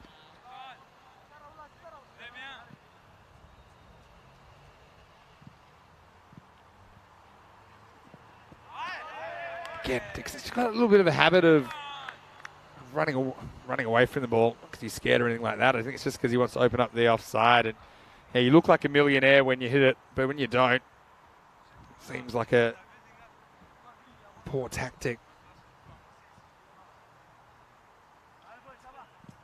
If he is going to do that, the bowler would feel he have a chance if he gets it up and at the stumps. This time, it's a slight rolling cutter from Mangal. But just a single. Credit to Luxembourg here. They've had to bat themselves out of a pretty tight spot. And they've got themselves back into competitive territory at least. They've got the run rate up above 10 and over. And they want one big final push maybe. Get up in the 120s or something like that if this partnership can continue. Packard last ball of the 7th. Flat bats it pretty firmly towards Zain Ahmed, who does the fielding into 7 overs. As that over goes for 14 runs. The score is 72 for 2. Hello to Chris Smith in the chat. I'm going to come back to your comment in a second. But first, let's have a look at what's coming up tomorrow. The next cricket you'll see on the European Cricket Network after this match. It's tomorrow morning in Dresden in the east of Germany.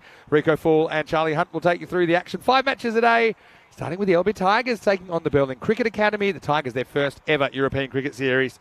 So looking forward to seeing how they go. It all starts tomorrow, 7:15 GMT, which is 9:15 in Central Europe, and 12:45 in India. Cricket 7 days a week. And if you want to look at the calendar, the next week in my schedule where there's no cricket is never.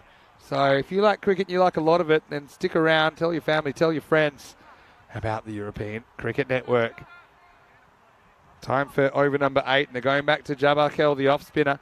Bit surprised we haven't seen Zain Ahmed bowl more in this series. The left-arm orthodox, I think he'd be a pretty good option against two right-handers. As this is a catch, and it's taken. So Packard's going to go. It's Ramatullah Mangal that takes the catch out there at deep mid-wicket. Ed not quite getting that out of the middle. It's probably there to hit the inside half of the bat.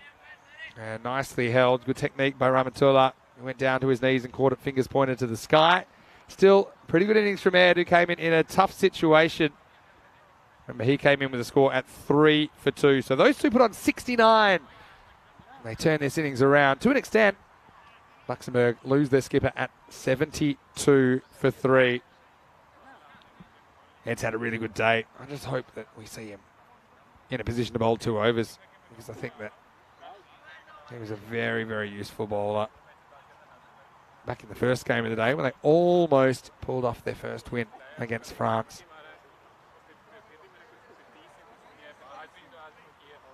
Jabarkel will take the wicket, and Jatin Madan will walk to the wicket here at number 5.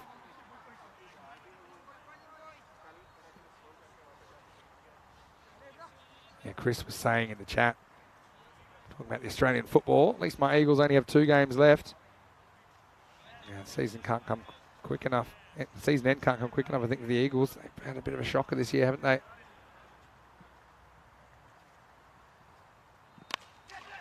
Oh, a similar direction this time on a bounce to Mangal. Madan's off the mark immediately. Manray just dipping below the 10 momentarily.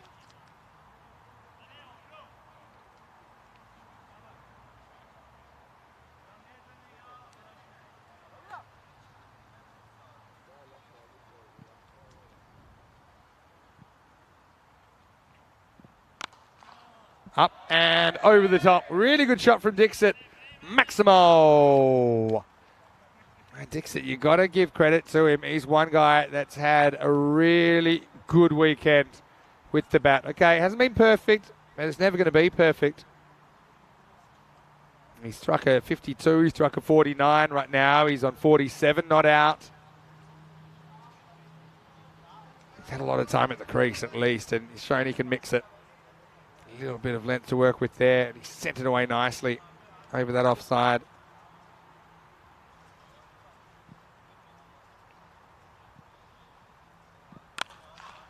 Up and over the top again, and this will be 50 for Dixit.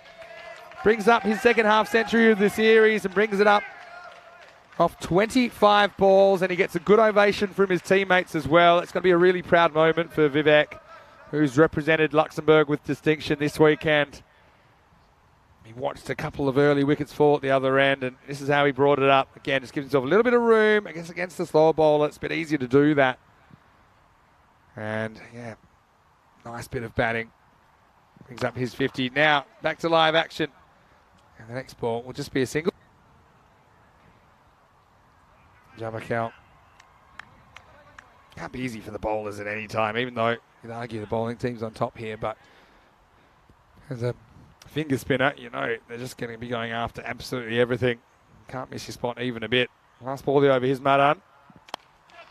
It's a miss hit, and it could be trouble. Zain Ahmed comes in and takes the catch. So Madan just has not been able to get anything going in this series. Jabarkel will get a second winning wicket and finishes with 2 for 26.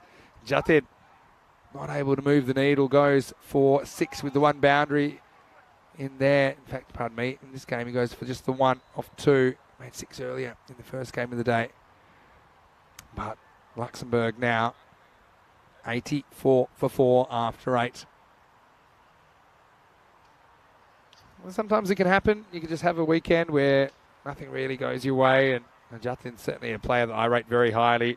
Saw him starring for Star CC at the ECL, and hopefully he has a bit more success the next time we see him. Anyway, we're into the 9th, and we say it all happens in the 9th. Luxembourg 84. So, I mean, 100 seems a bare minimum. Maybe if they could have a really good finish. They could get 15 and over or something like that. 114 still seems a bit light on, but France, we know their batting can disintegrate at times as well. Dixit faces up now to Rahula Mangal, as this could be gone as well. It is. It's a full toss that he hits straight at the fielder on the walk. Yeah, no issues with height or anything like that. A fairly simple catch taken out there. And so Vivek's good innings comes to an end. And so he can be very proud of his efforts. 52, his final score.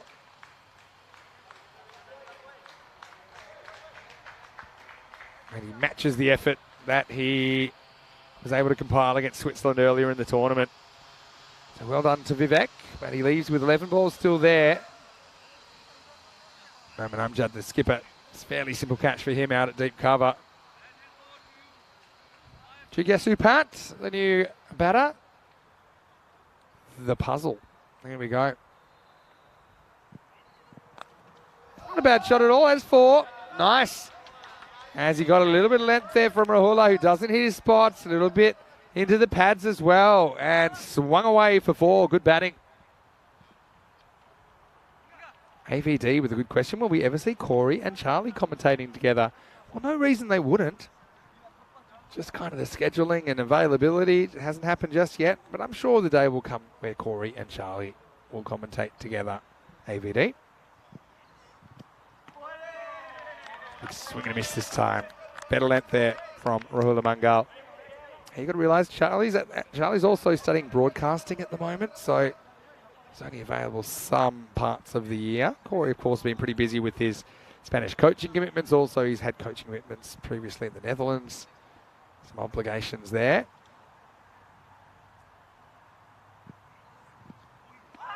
Another big swing and a miss from Pat. He's getting excited by the leg side after he hit the first one away. But yeah, this is probably not the right shot to all outside the off stump.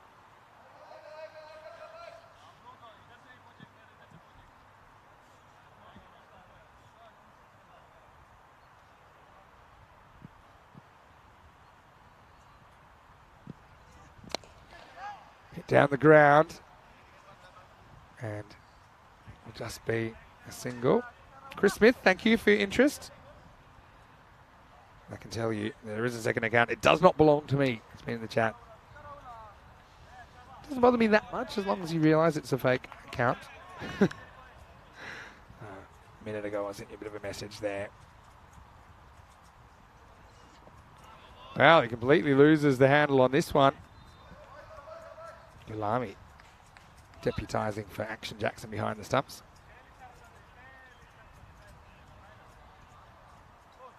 So free hit coming up. It's Puri. I'll be looking to give it a good old whack. I'm going to go out on a limb here. I'm going to say bowled and maybe some buys off the stumps. There you go. Of course, it won't be out because it's a free hit. No, it goes wide Yorker. Puri can only get it for 1. So it'll take us to the end of the 9th over. And Luxembourg 91 for 5 after 9. 1 over remaining. See who gets it. Looks like this is Ramatullah Mangal coming back. So going for the Mangal finish. Beautiful scenery here. Got to say, Switzerland is a beautiful country. A lot of it's very high, of course. Pristine up among the mountaintops. St. Gallen's around about an hour out of Zurich. It's such an interesting country as well. The melting pot of cultures and ethnicities, backgrounds all coming together to form a nation. It's quite unique. Here's Ramatullah in over number 10. Just straight through everyone, including Mukhtar. He can't deal with it, and we'll get a bye first ball. Means that Pat will get another go. Started well, Pat.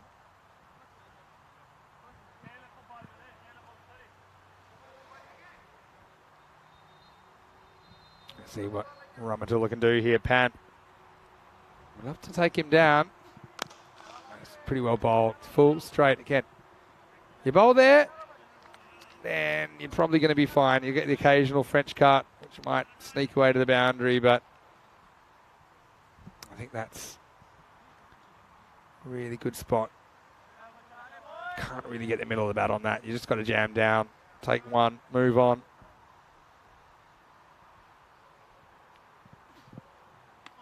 Now rolls the dice with a length ball, but Puri swings all around it. So even that 100 might be looking a little bit distant at the moment.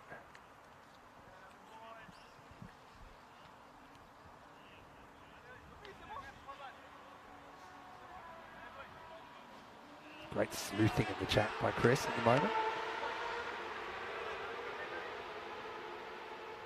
3 to come then. Luxembourg 93.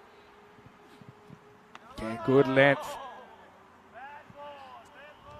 This is where I think Ramatula is getting it right, and he hasn't necessarily got it right for a lot of this series. Look at that bounces.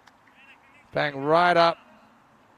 Around where the batter's standing. Don't give the batter a look at it. 2 to come.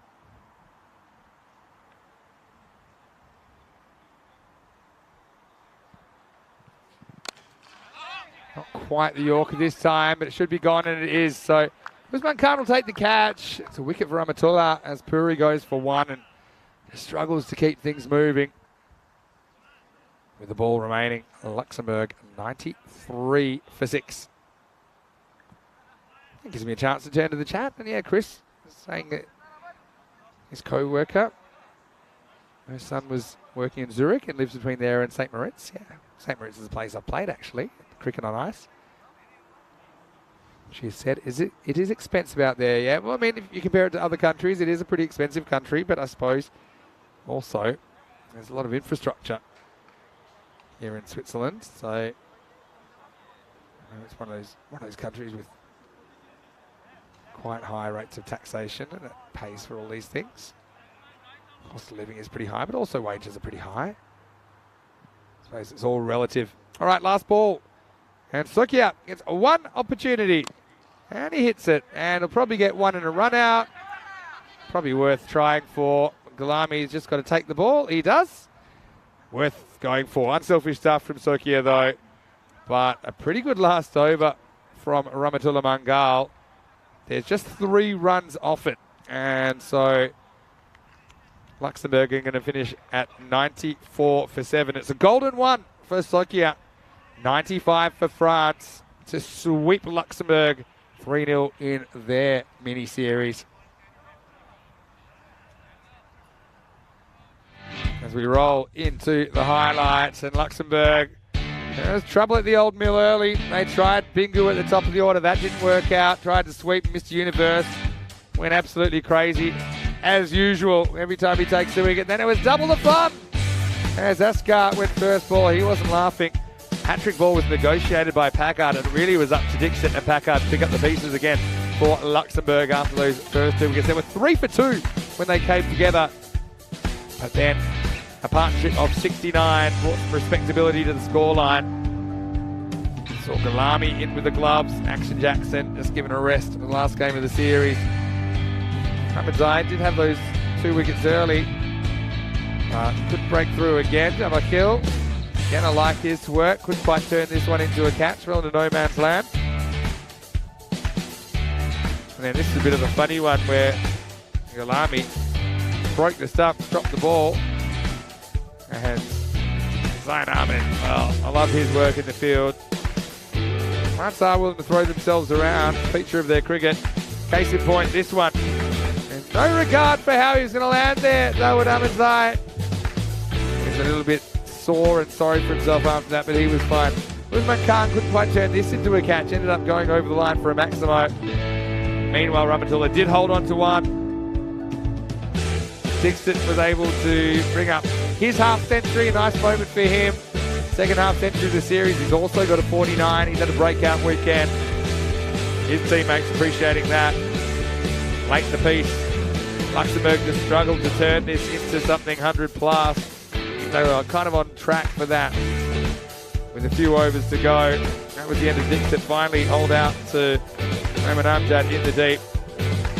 And when all the I's were dotted, the T's were crossed, it was 94 for 7. Still looks a bit light on. We haven't seen double digits defended in the 2 weeks that we have been here, and Luxembourg in particular have struggled to stem the bleeding when they've been in the field and with the ball. But let's see if they can go out and challenge France, make it tough for them in this second innings. 52 for Vivek Dixit.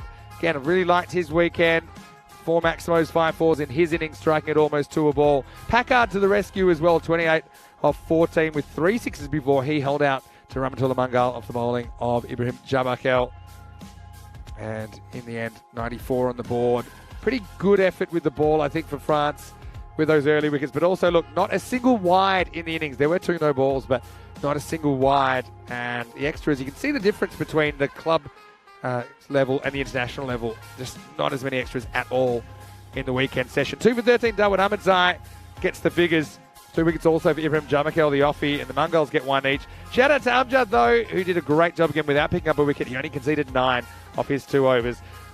Always a quick turnaround. Last innings of the day coming up, and France will need 95 to just consolidate their spot in the middle of the table and try and make it 3-zip over the Luxembourgers. Find out if they can do that after this break. Vinny Sander here, Mr. Maximo for ECN. We'll see you after this for the final instalment of our Swiss adventure in this ECI.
Hello and welcome back to Switzerland for the final time in our 2-week adventure in this wonderful country.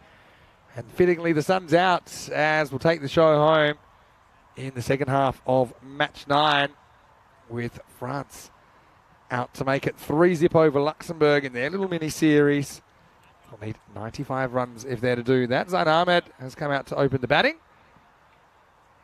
And he's gone out there with, well, I thought for a second that might be Rahul Mangal, but normally it would be Mukhtar Ali Gulami. It looks like we'll get Milad Momand to get us going. Yeah, that is Gulami out there.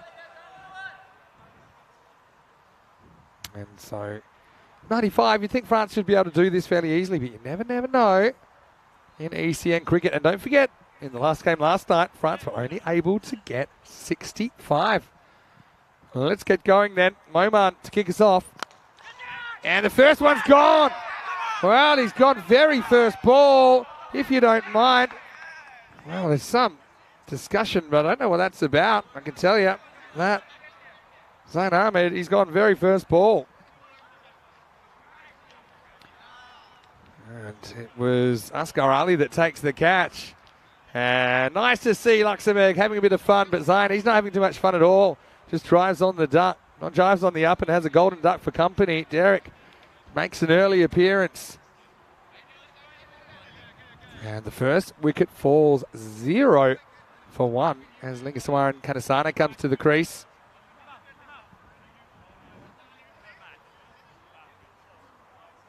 So just the start that Luxembourg wanted. This is my last innings for a little while, so thanks again for all the nice messages I've been getting. I do appreciate it. We're so lucky to have such amazing viewers here on the European Cricket Network.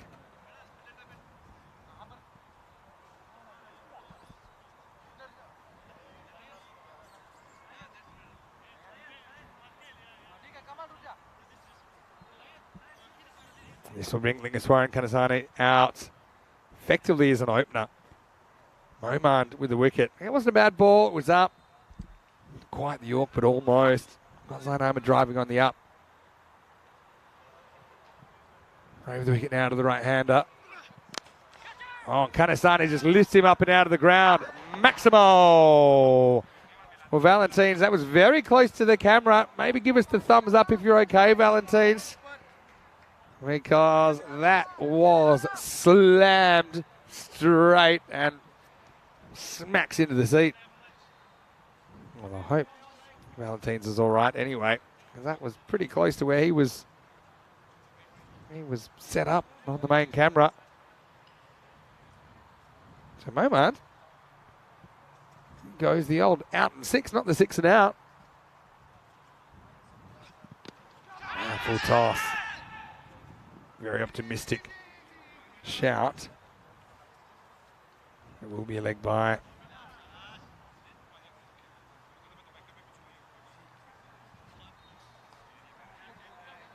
And Mukhtar Ali Gulami comes out. We learned a little bit about Mukhtar today, didn't we? That he's a very good soft baller and base baller, and also that he's a good cook. Well, maybe I'll have to ask him what his favourite meal is to cook.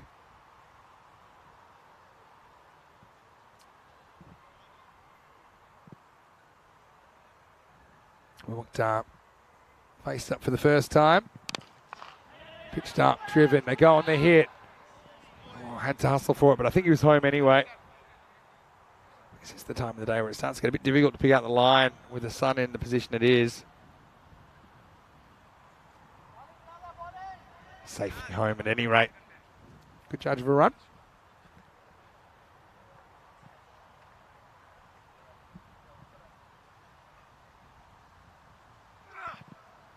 Uh-oh, that's trouble. That's going to be 5 wides. Momand just stretching with some extra pace. It goes behind the batter, goes behind the keeper. 5 runs the result. Just watch this take off as well.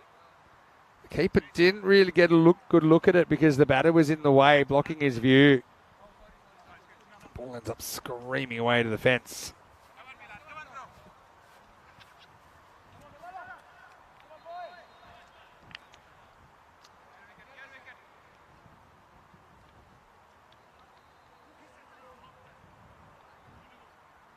Kanasane faces up again. Absolutely horns it leg side. He's a pretty no-nonsense character. He just sets the feet and decides it has to go. That made a real ping off the back of Lingaswaran there. Going in record time. France aren't going to creep up on this. They're going to go all guns blazing. That's the only way they know how. Kanasane, 2 sixes and 3 balls. He's also watched the ball go behind him to the boundary. And although they do have a wicket first ball, since then we've seen 19 in the next 4 legal deliveries.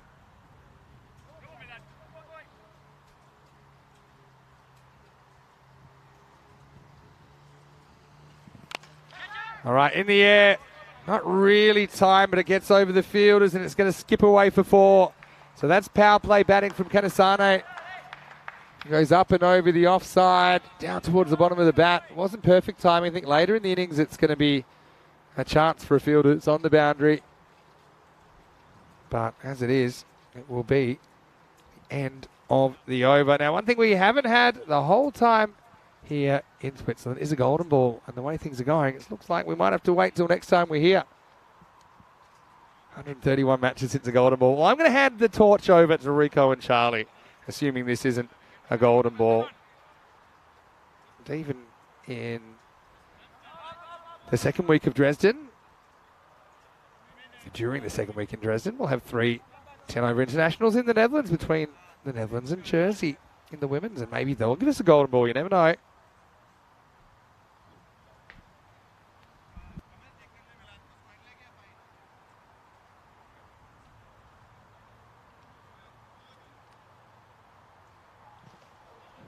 Sokia will bowl over number 2.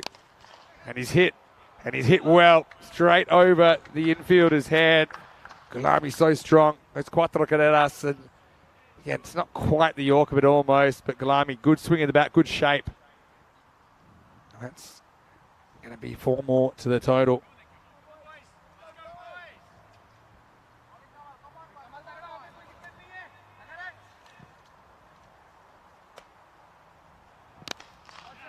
Now, crisp looking drive, but if he hits, he's going to be in trouble. Well, what's happened here?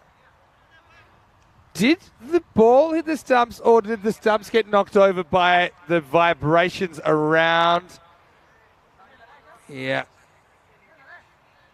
Wow.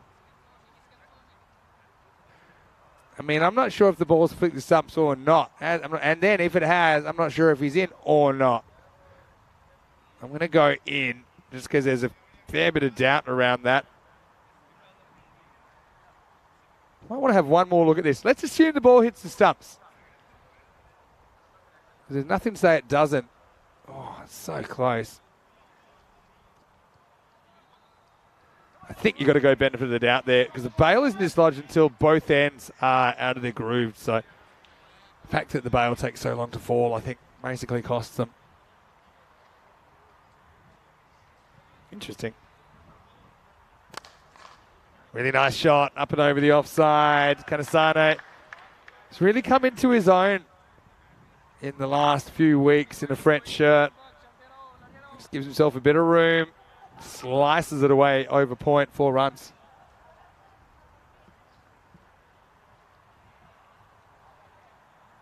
$20 off just 5. What a start for him.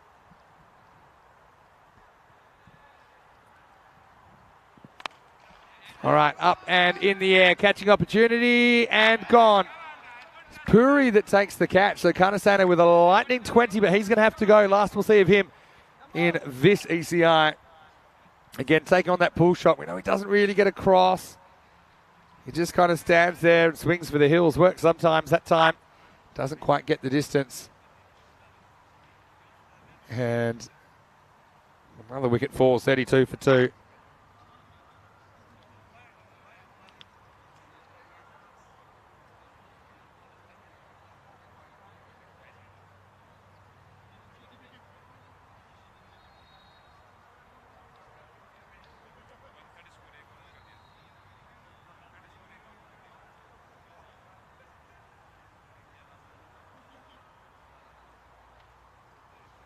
So Luxembourg fighting on, and now we'll see Usman Khan in the number 4 spot.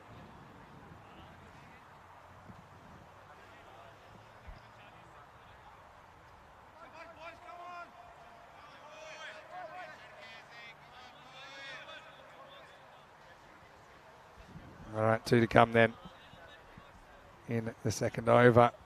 Sukia, who we're affectionately calling ankles because we were pretty sure he was going to break an ankle the way he was landing. But anyway, gets one up to Usman Khan and pushes it out for 1.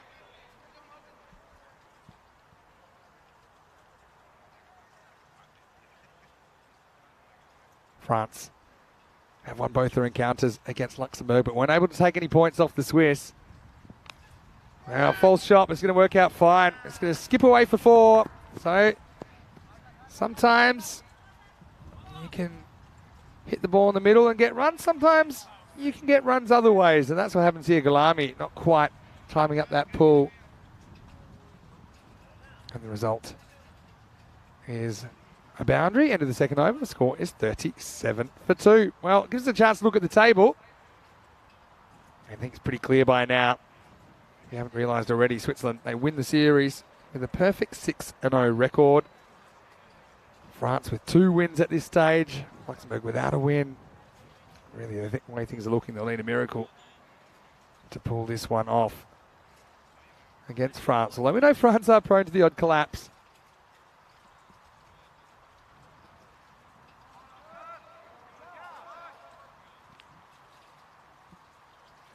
Over number 3 begins, and it's Askar Ali Khan to bowl. It's a slower bouncer, but certainly a slower ball. Usman Khan's a long way through the shot before the ball arrives, and then he's frustrated. Maybe he got out Usman'd, and that's what he normally does. Got a very good slower ball.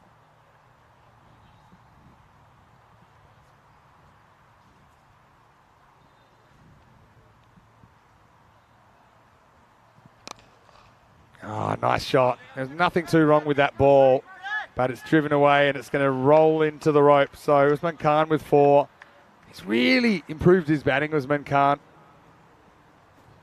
Again, doesn't get too carried away with the backing away here. Just kind of stands his ground, plays a nice looking cricket stroke. Hardly any risk there.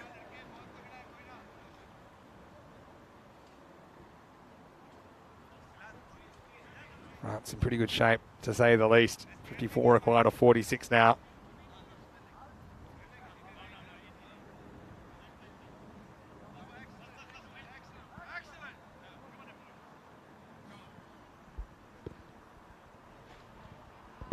Askar with a comeback ball.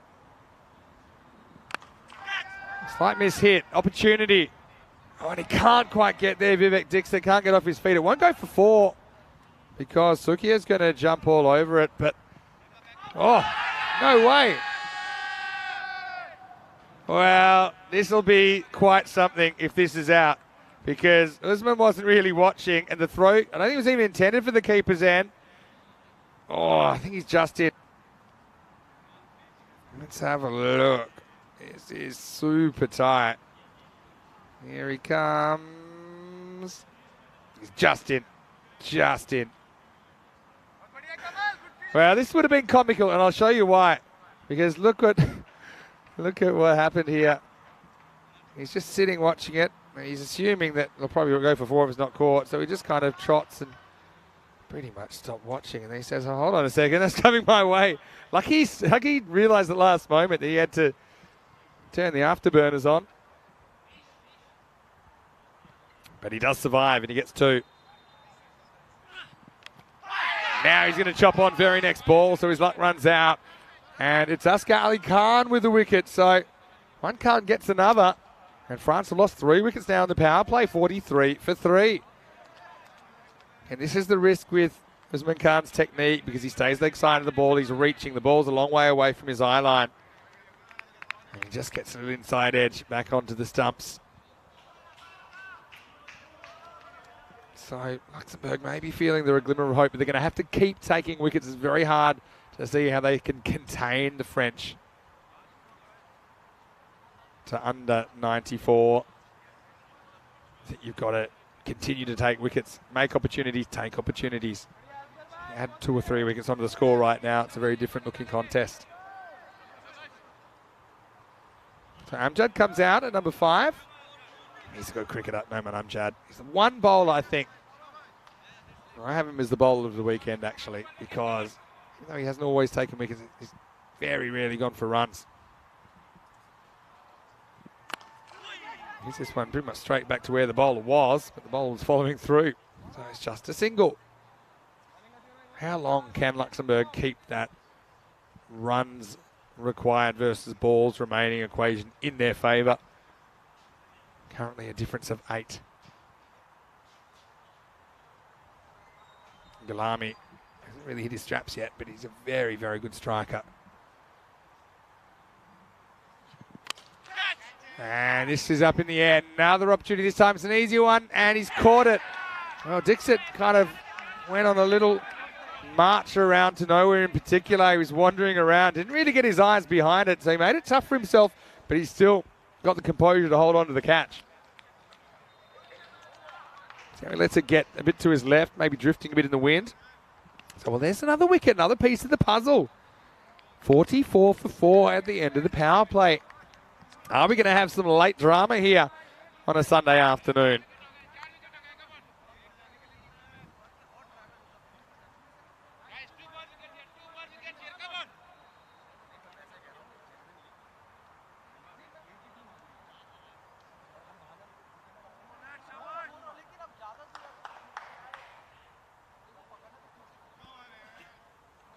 So 44 for 4 after 3. We'll head into the 4th over now. And Packard, well, finally we're going to see him before the 9th over.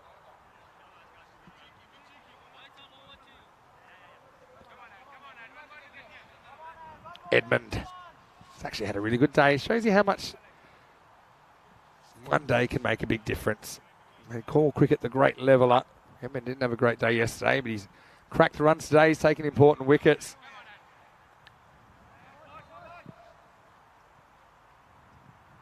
Here we go, in over number 4.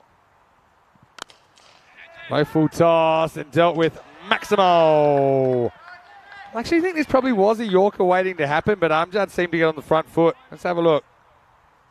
Yeah, that's what it is. It's a little press. It's a ball that probably would have dropped into a perfect Yorker, but Amjad, just that little shuffle making all the difference.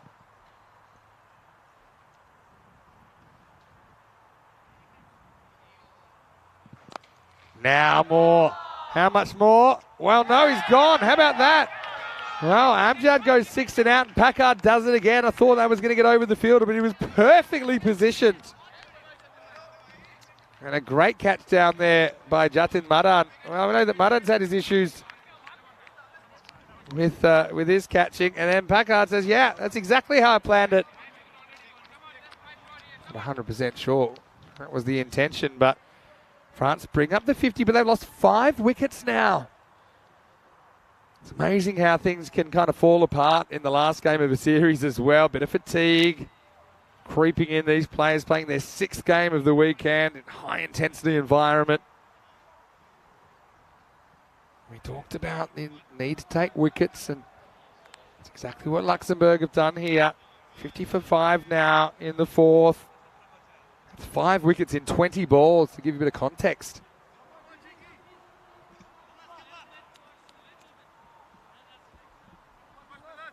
Packard with the golden arm once again. I thought that was 6 off the bat of Madan. I really did, but Madan, he guarded the line. Now, here's Mr. Universe, Dawood Ahmadzai coming out at 7. The thing with France is all of them, once you get kind of 5 and below, they all bat the same. They all, not the same, but I mean, they're all of a similar batting ability. I think they can all hit boundaries. Even once you get down to the Mungals, which you typically see 10 and 11, they are good batters, and they are guys that can hold it. No ball. Hits the edge of the pitch. The Packard's getting a bit too much movement there. Yeah, see there, hitting the edge of the pitch and coming back. Pretty good keeping from Rupesh Pingu. So free hit, a real opportunity for Javakel, who's yet to score. can't get it off the ground. So it'll just be one run.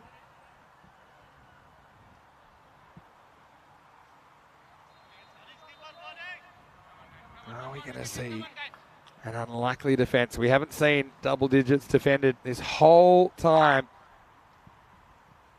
here in Switzerland. Will we see it in our very last match? Flicked away, but same man down there is Maran. Just a single. Yeah, so Amjad's gone. Kalami's gone. Kanasane's gone. Usman Khan's gone.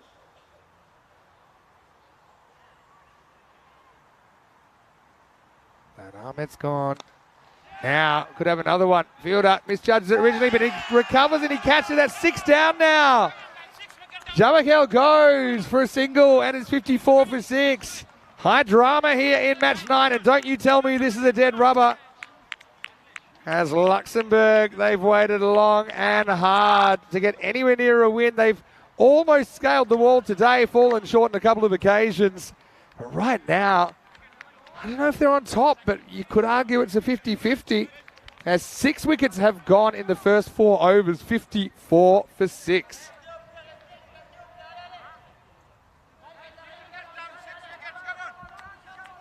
Well, Jamakel just misjudging that shot.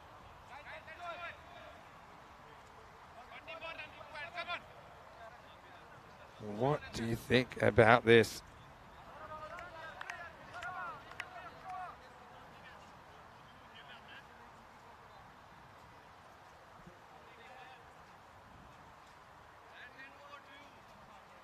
"131 matches since we had a golden ball." That's a sign. That's a sign from above that Chris Tapps is feeling it. Oh, edged away just over the fielder. That'll run away for 4. It was perilously close to Jigasu Pant. And the result is 4 runs. Living dangerously. Mr. Universe just teases the fielder. Gets 4. At this stage, Luxembourg, they were 24 for 2 and France are 58 for 6. So more runs but more wickets. Very different innings indeed. Mustafa Omar at the other end, yet to face the ball. Ahmed Zai has another go. Cuts and cuts well. That's 4 more. Good batting. Like I say, all these guys can bat. There's not that much difference in their ability.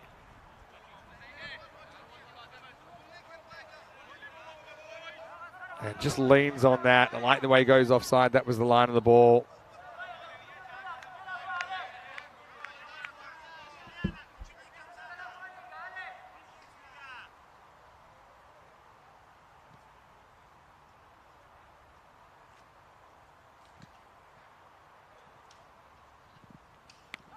Down leg side, they're going to wide here, plus they get 1 extra.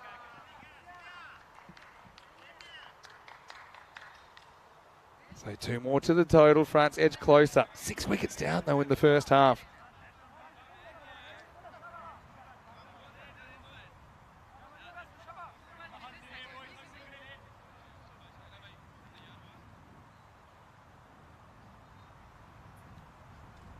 Omar is going to face up now for the first time. He lets it go. A sign that he's concentrating pretty hard on not getting out here.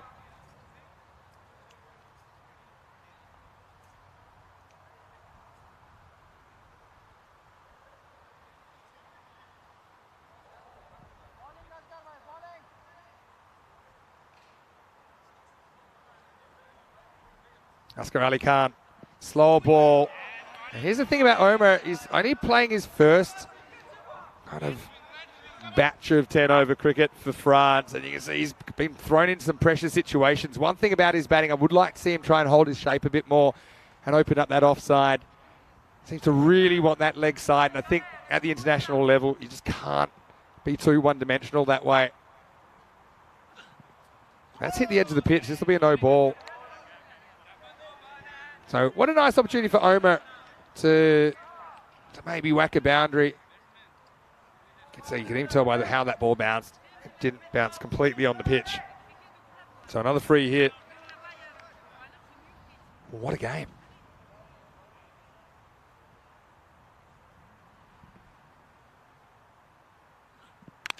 Well, he does get it, and he gets it pretty good, and that's why he's in the team, as he launches that one high into the sky. Maximo! And Omer shows a bit of what he can do. Had the immunity cloak. Little mistakes having big consequences, as essentially that goes for 7.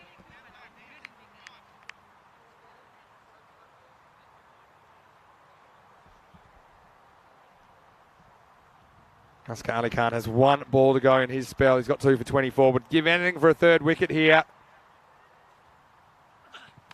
Oh, straightens down the line. Omer good enough to keep it out. End of the over. It's 72 for 6. Well, I want to welcome you into the commentary box, and it's Vinny Sandhu here. This is Hassan Ahmed who's here. And Hassan, welcome to the broadcast. I want to say congratulations on the tournament. I'm proud to present you with the MVP award on behalf of Local Lifestyle and everyone at the European Cricket Network. Congratulations. Thank you, Vinny, and see you soon.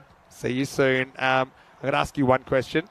How are you enjoying playing for Switzerland? I love watching you in the red shirt. You obviously are very proud. It's wonderful, and let's hope I'm in Spain. We have a next tournament. I'd love to see you in Spain, and I want to congratulate you too, because you've hit more sixes in this 2 weeks than anybody in ECN history. So Hassan Ahmed, big congratulations. Hold that up and show everyone you are the MVP. Thank you.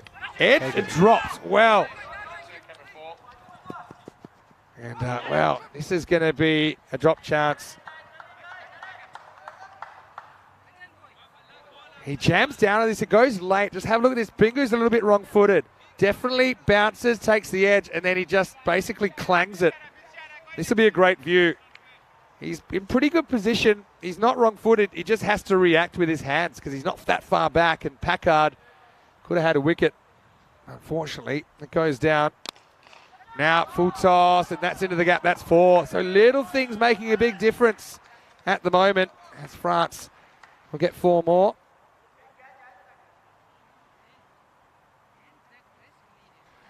Now, well, my pleasure to welcome Ali Nair into the commentary box. And we've got the wonderful, what can I do here? The trophy on behalf of Local Lifestyle. It is very cool. It's also solid, Ali. So if you have any burglars or anything like that, you can use that for your defence. I'm going to have a chat with you after this ball from Packard. It looks like a no ball. And it's going to go the journey. So that's 7. Well, the game never lets up, does it? I'm pretty sure this is too high. He hasn't really charged at it.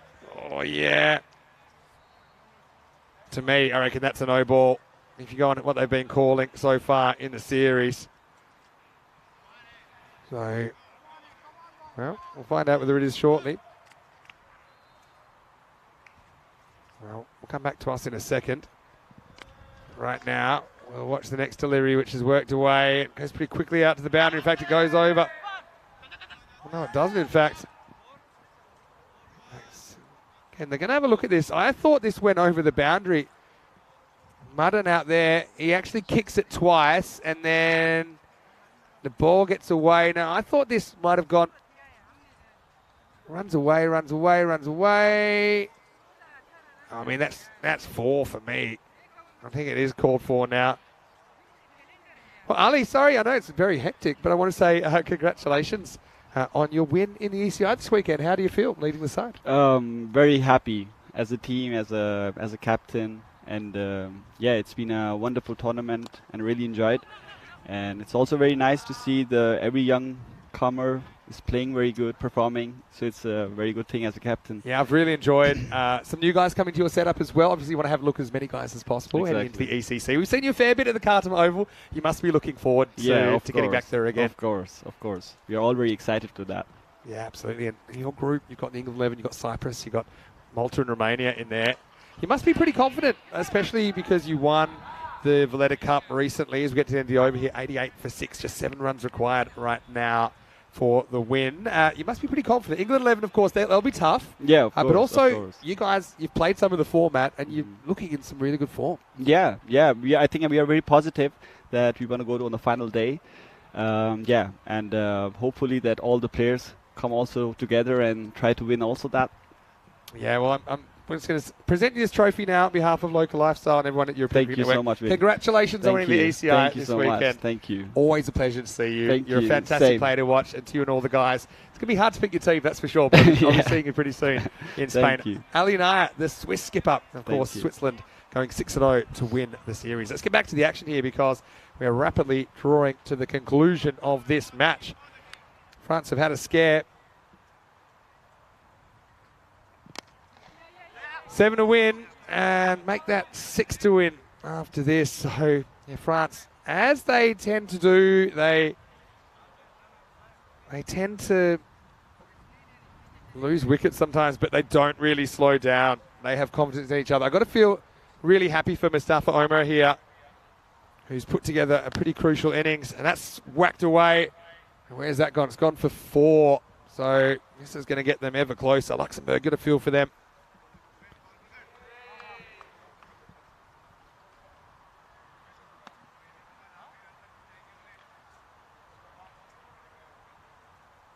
So 93 on the board now. I want to say a big thank you to everyone here at the venue as well that's looked after us over the last 2 weeks. So nice to be able to hand over that trophy to Ali. This will tie the scores at 94. Got to say big thanks to Luxembourg as well. I mean, it's great to see a few new faces there. Plenty of guys that I haven't seen too much of. I hope that they're better for the experience. They'll get the chance to go back and look at their performance, maybe identify some areas they could improve. Obviously look back on the good things they've done as well. Right now, it's not game, set, match because scores remain tied. So France, they're going to finish with a 3-3 record, winning their 3 against Luxembourg. That should do it. So here we go. Dawood Ahmadzai will hit the winning run and he will end our Swiss experience. And in the end, doesn't seem that close, although I think that Luxembourg put a bit of a scare amongst the French there. In the end, it looks fairly comfortable, doesn't it? As France win 95 or 6.5, defeating Luxembourg 94. France winning by 4 wickets with 19 balls to spare.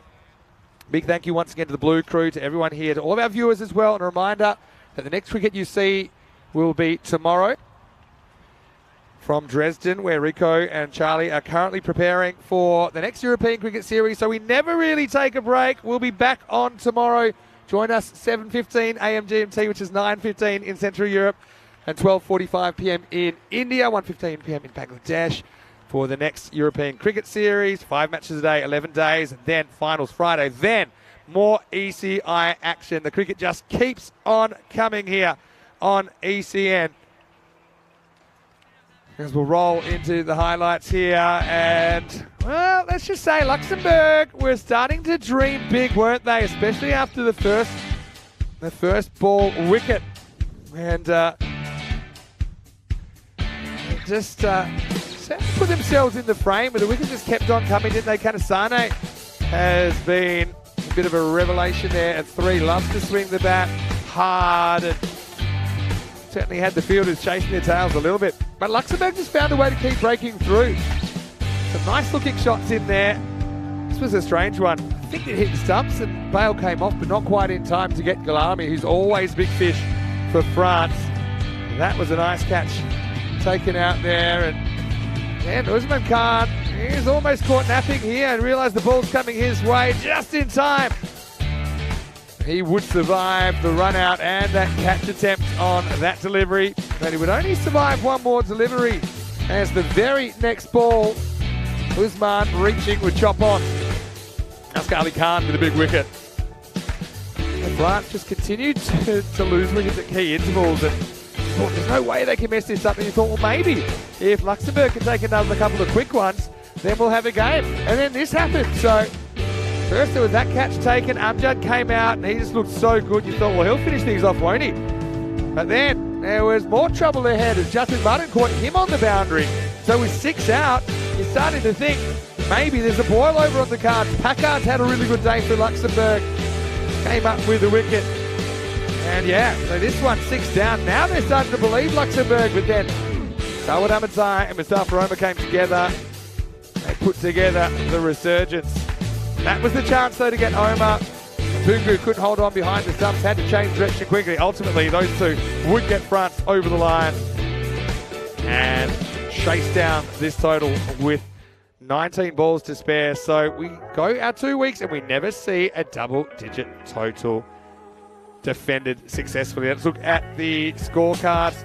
20 for Kanasane early on, Galami with 10, but it really was the last two down there that get them home. Omer with a breakout innings for him, 28 off 13, undefeated, under pressure. Nice work from the youngster, and Dawud Ahmadzai with an unbeaten 12 as well, as France get there in the 7th over, but highly entertaining game. As far as the bowling figures, Luxembourg, they tried hard. Feels a bit harsh on them that they go away with an 0-6 record, but they'll be better for the experience. 2 wickets apiece to Asghar Ali Khan and 2 for Packard, who had a very good day. Milad Momad picked up a wicket off the very first ball, although his over did go magical in the first in the end, and Sokia picked up a wicket as well. Once again, I want to say one quick final goodbye to everyone out there. A reminder to tune in tomorrow because there's cricket from Germany. There's also women's cricket from the Netherlands as well. Big thank you to our team at Spring Productions, the Blue Crew, to Aspen from Cricket Switzerland, and everyone who's been so kind to me and all of our ECN family here. I want to say a big thank you finally to the viewers for being so great to me. I've had 5 weeks on the road of the tour. I've loved every single second of it. I want to say a big thank you to Andrew Leonard for joining me in the commentary box for most of this series. To Rico as well, of course. Always love working with Rico, and we'll hear Rico tomorrow with Charlie in Dresden. Big thank you to the Blue Crew as well, to all the office staff for their support as well, especially since we've been here in Switzerland. To Chachu, we couldn't have done it without him, and everyone at the St. Gallen Club. They have been wonderful. We're going to leave you with some highlights today, thanks to our geniuses at Spring Production, who put together some of the best bits of day 2 of this ECI, day 14 of this series. A reminder to like this video if you haven't already, as Chachu comes in here. Come in here, Chachu. Tell your family, tell your friends about European cricket. This guy is an absolute superstar. Have you had a good time? It's the best day of my life, the best 2 weeks of my life, because we love cricket and we are passionate, you know. It's amazing, the best ever. And don't forget, next time we'll do more better, much better. We will get international teams here and we'll make St. Gallen more proud. Make St. Gallen great again. Thank you very much. Thank you, all the team. Thank you, ECN. Thank you, Sam, Maxi, Sammy, Joop, Rob, everybody. Thank you very much. Well, it's probably about time I told you we actually have an extra headset.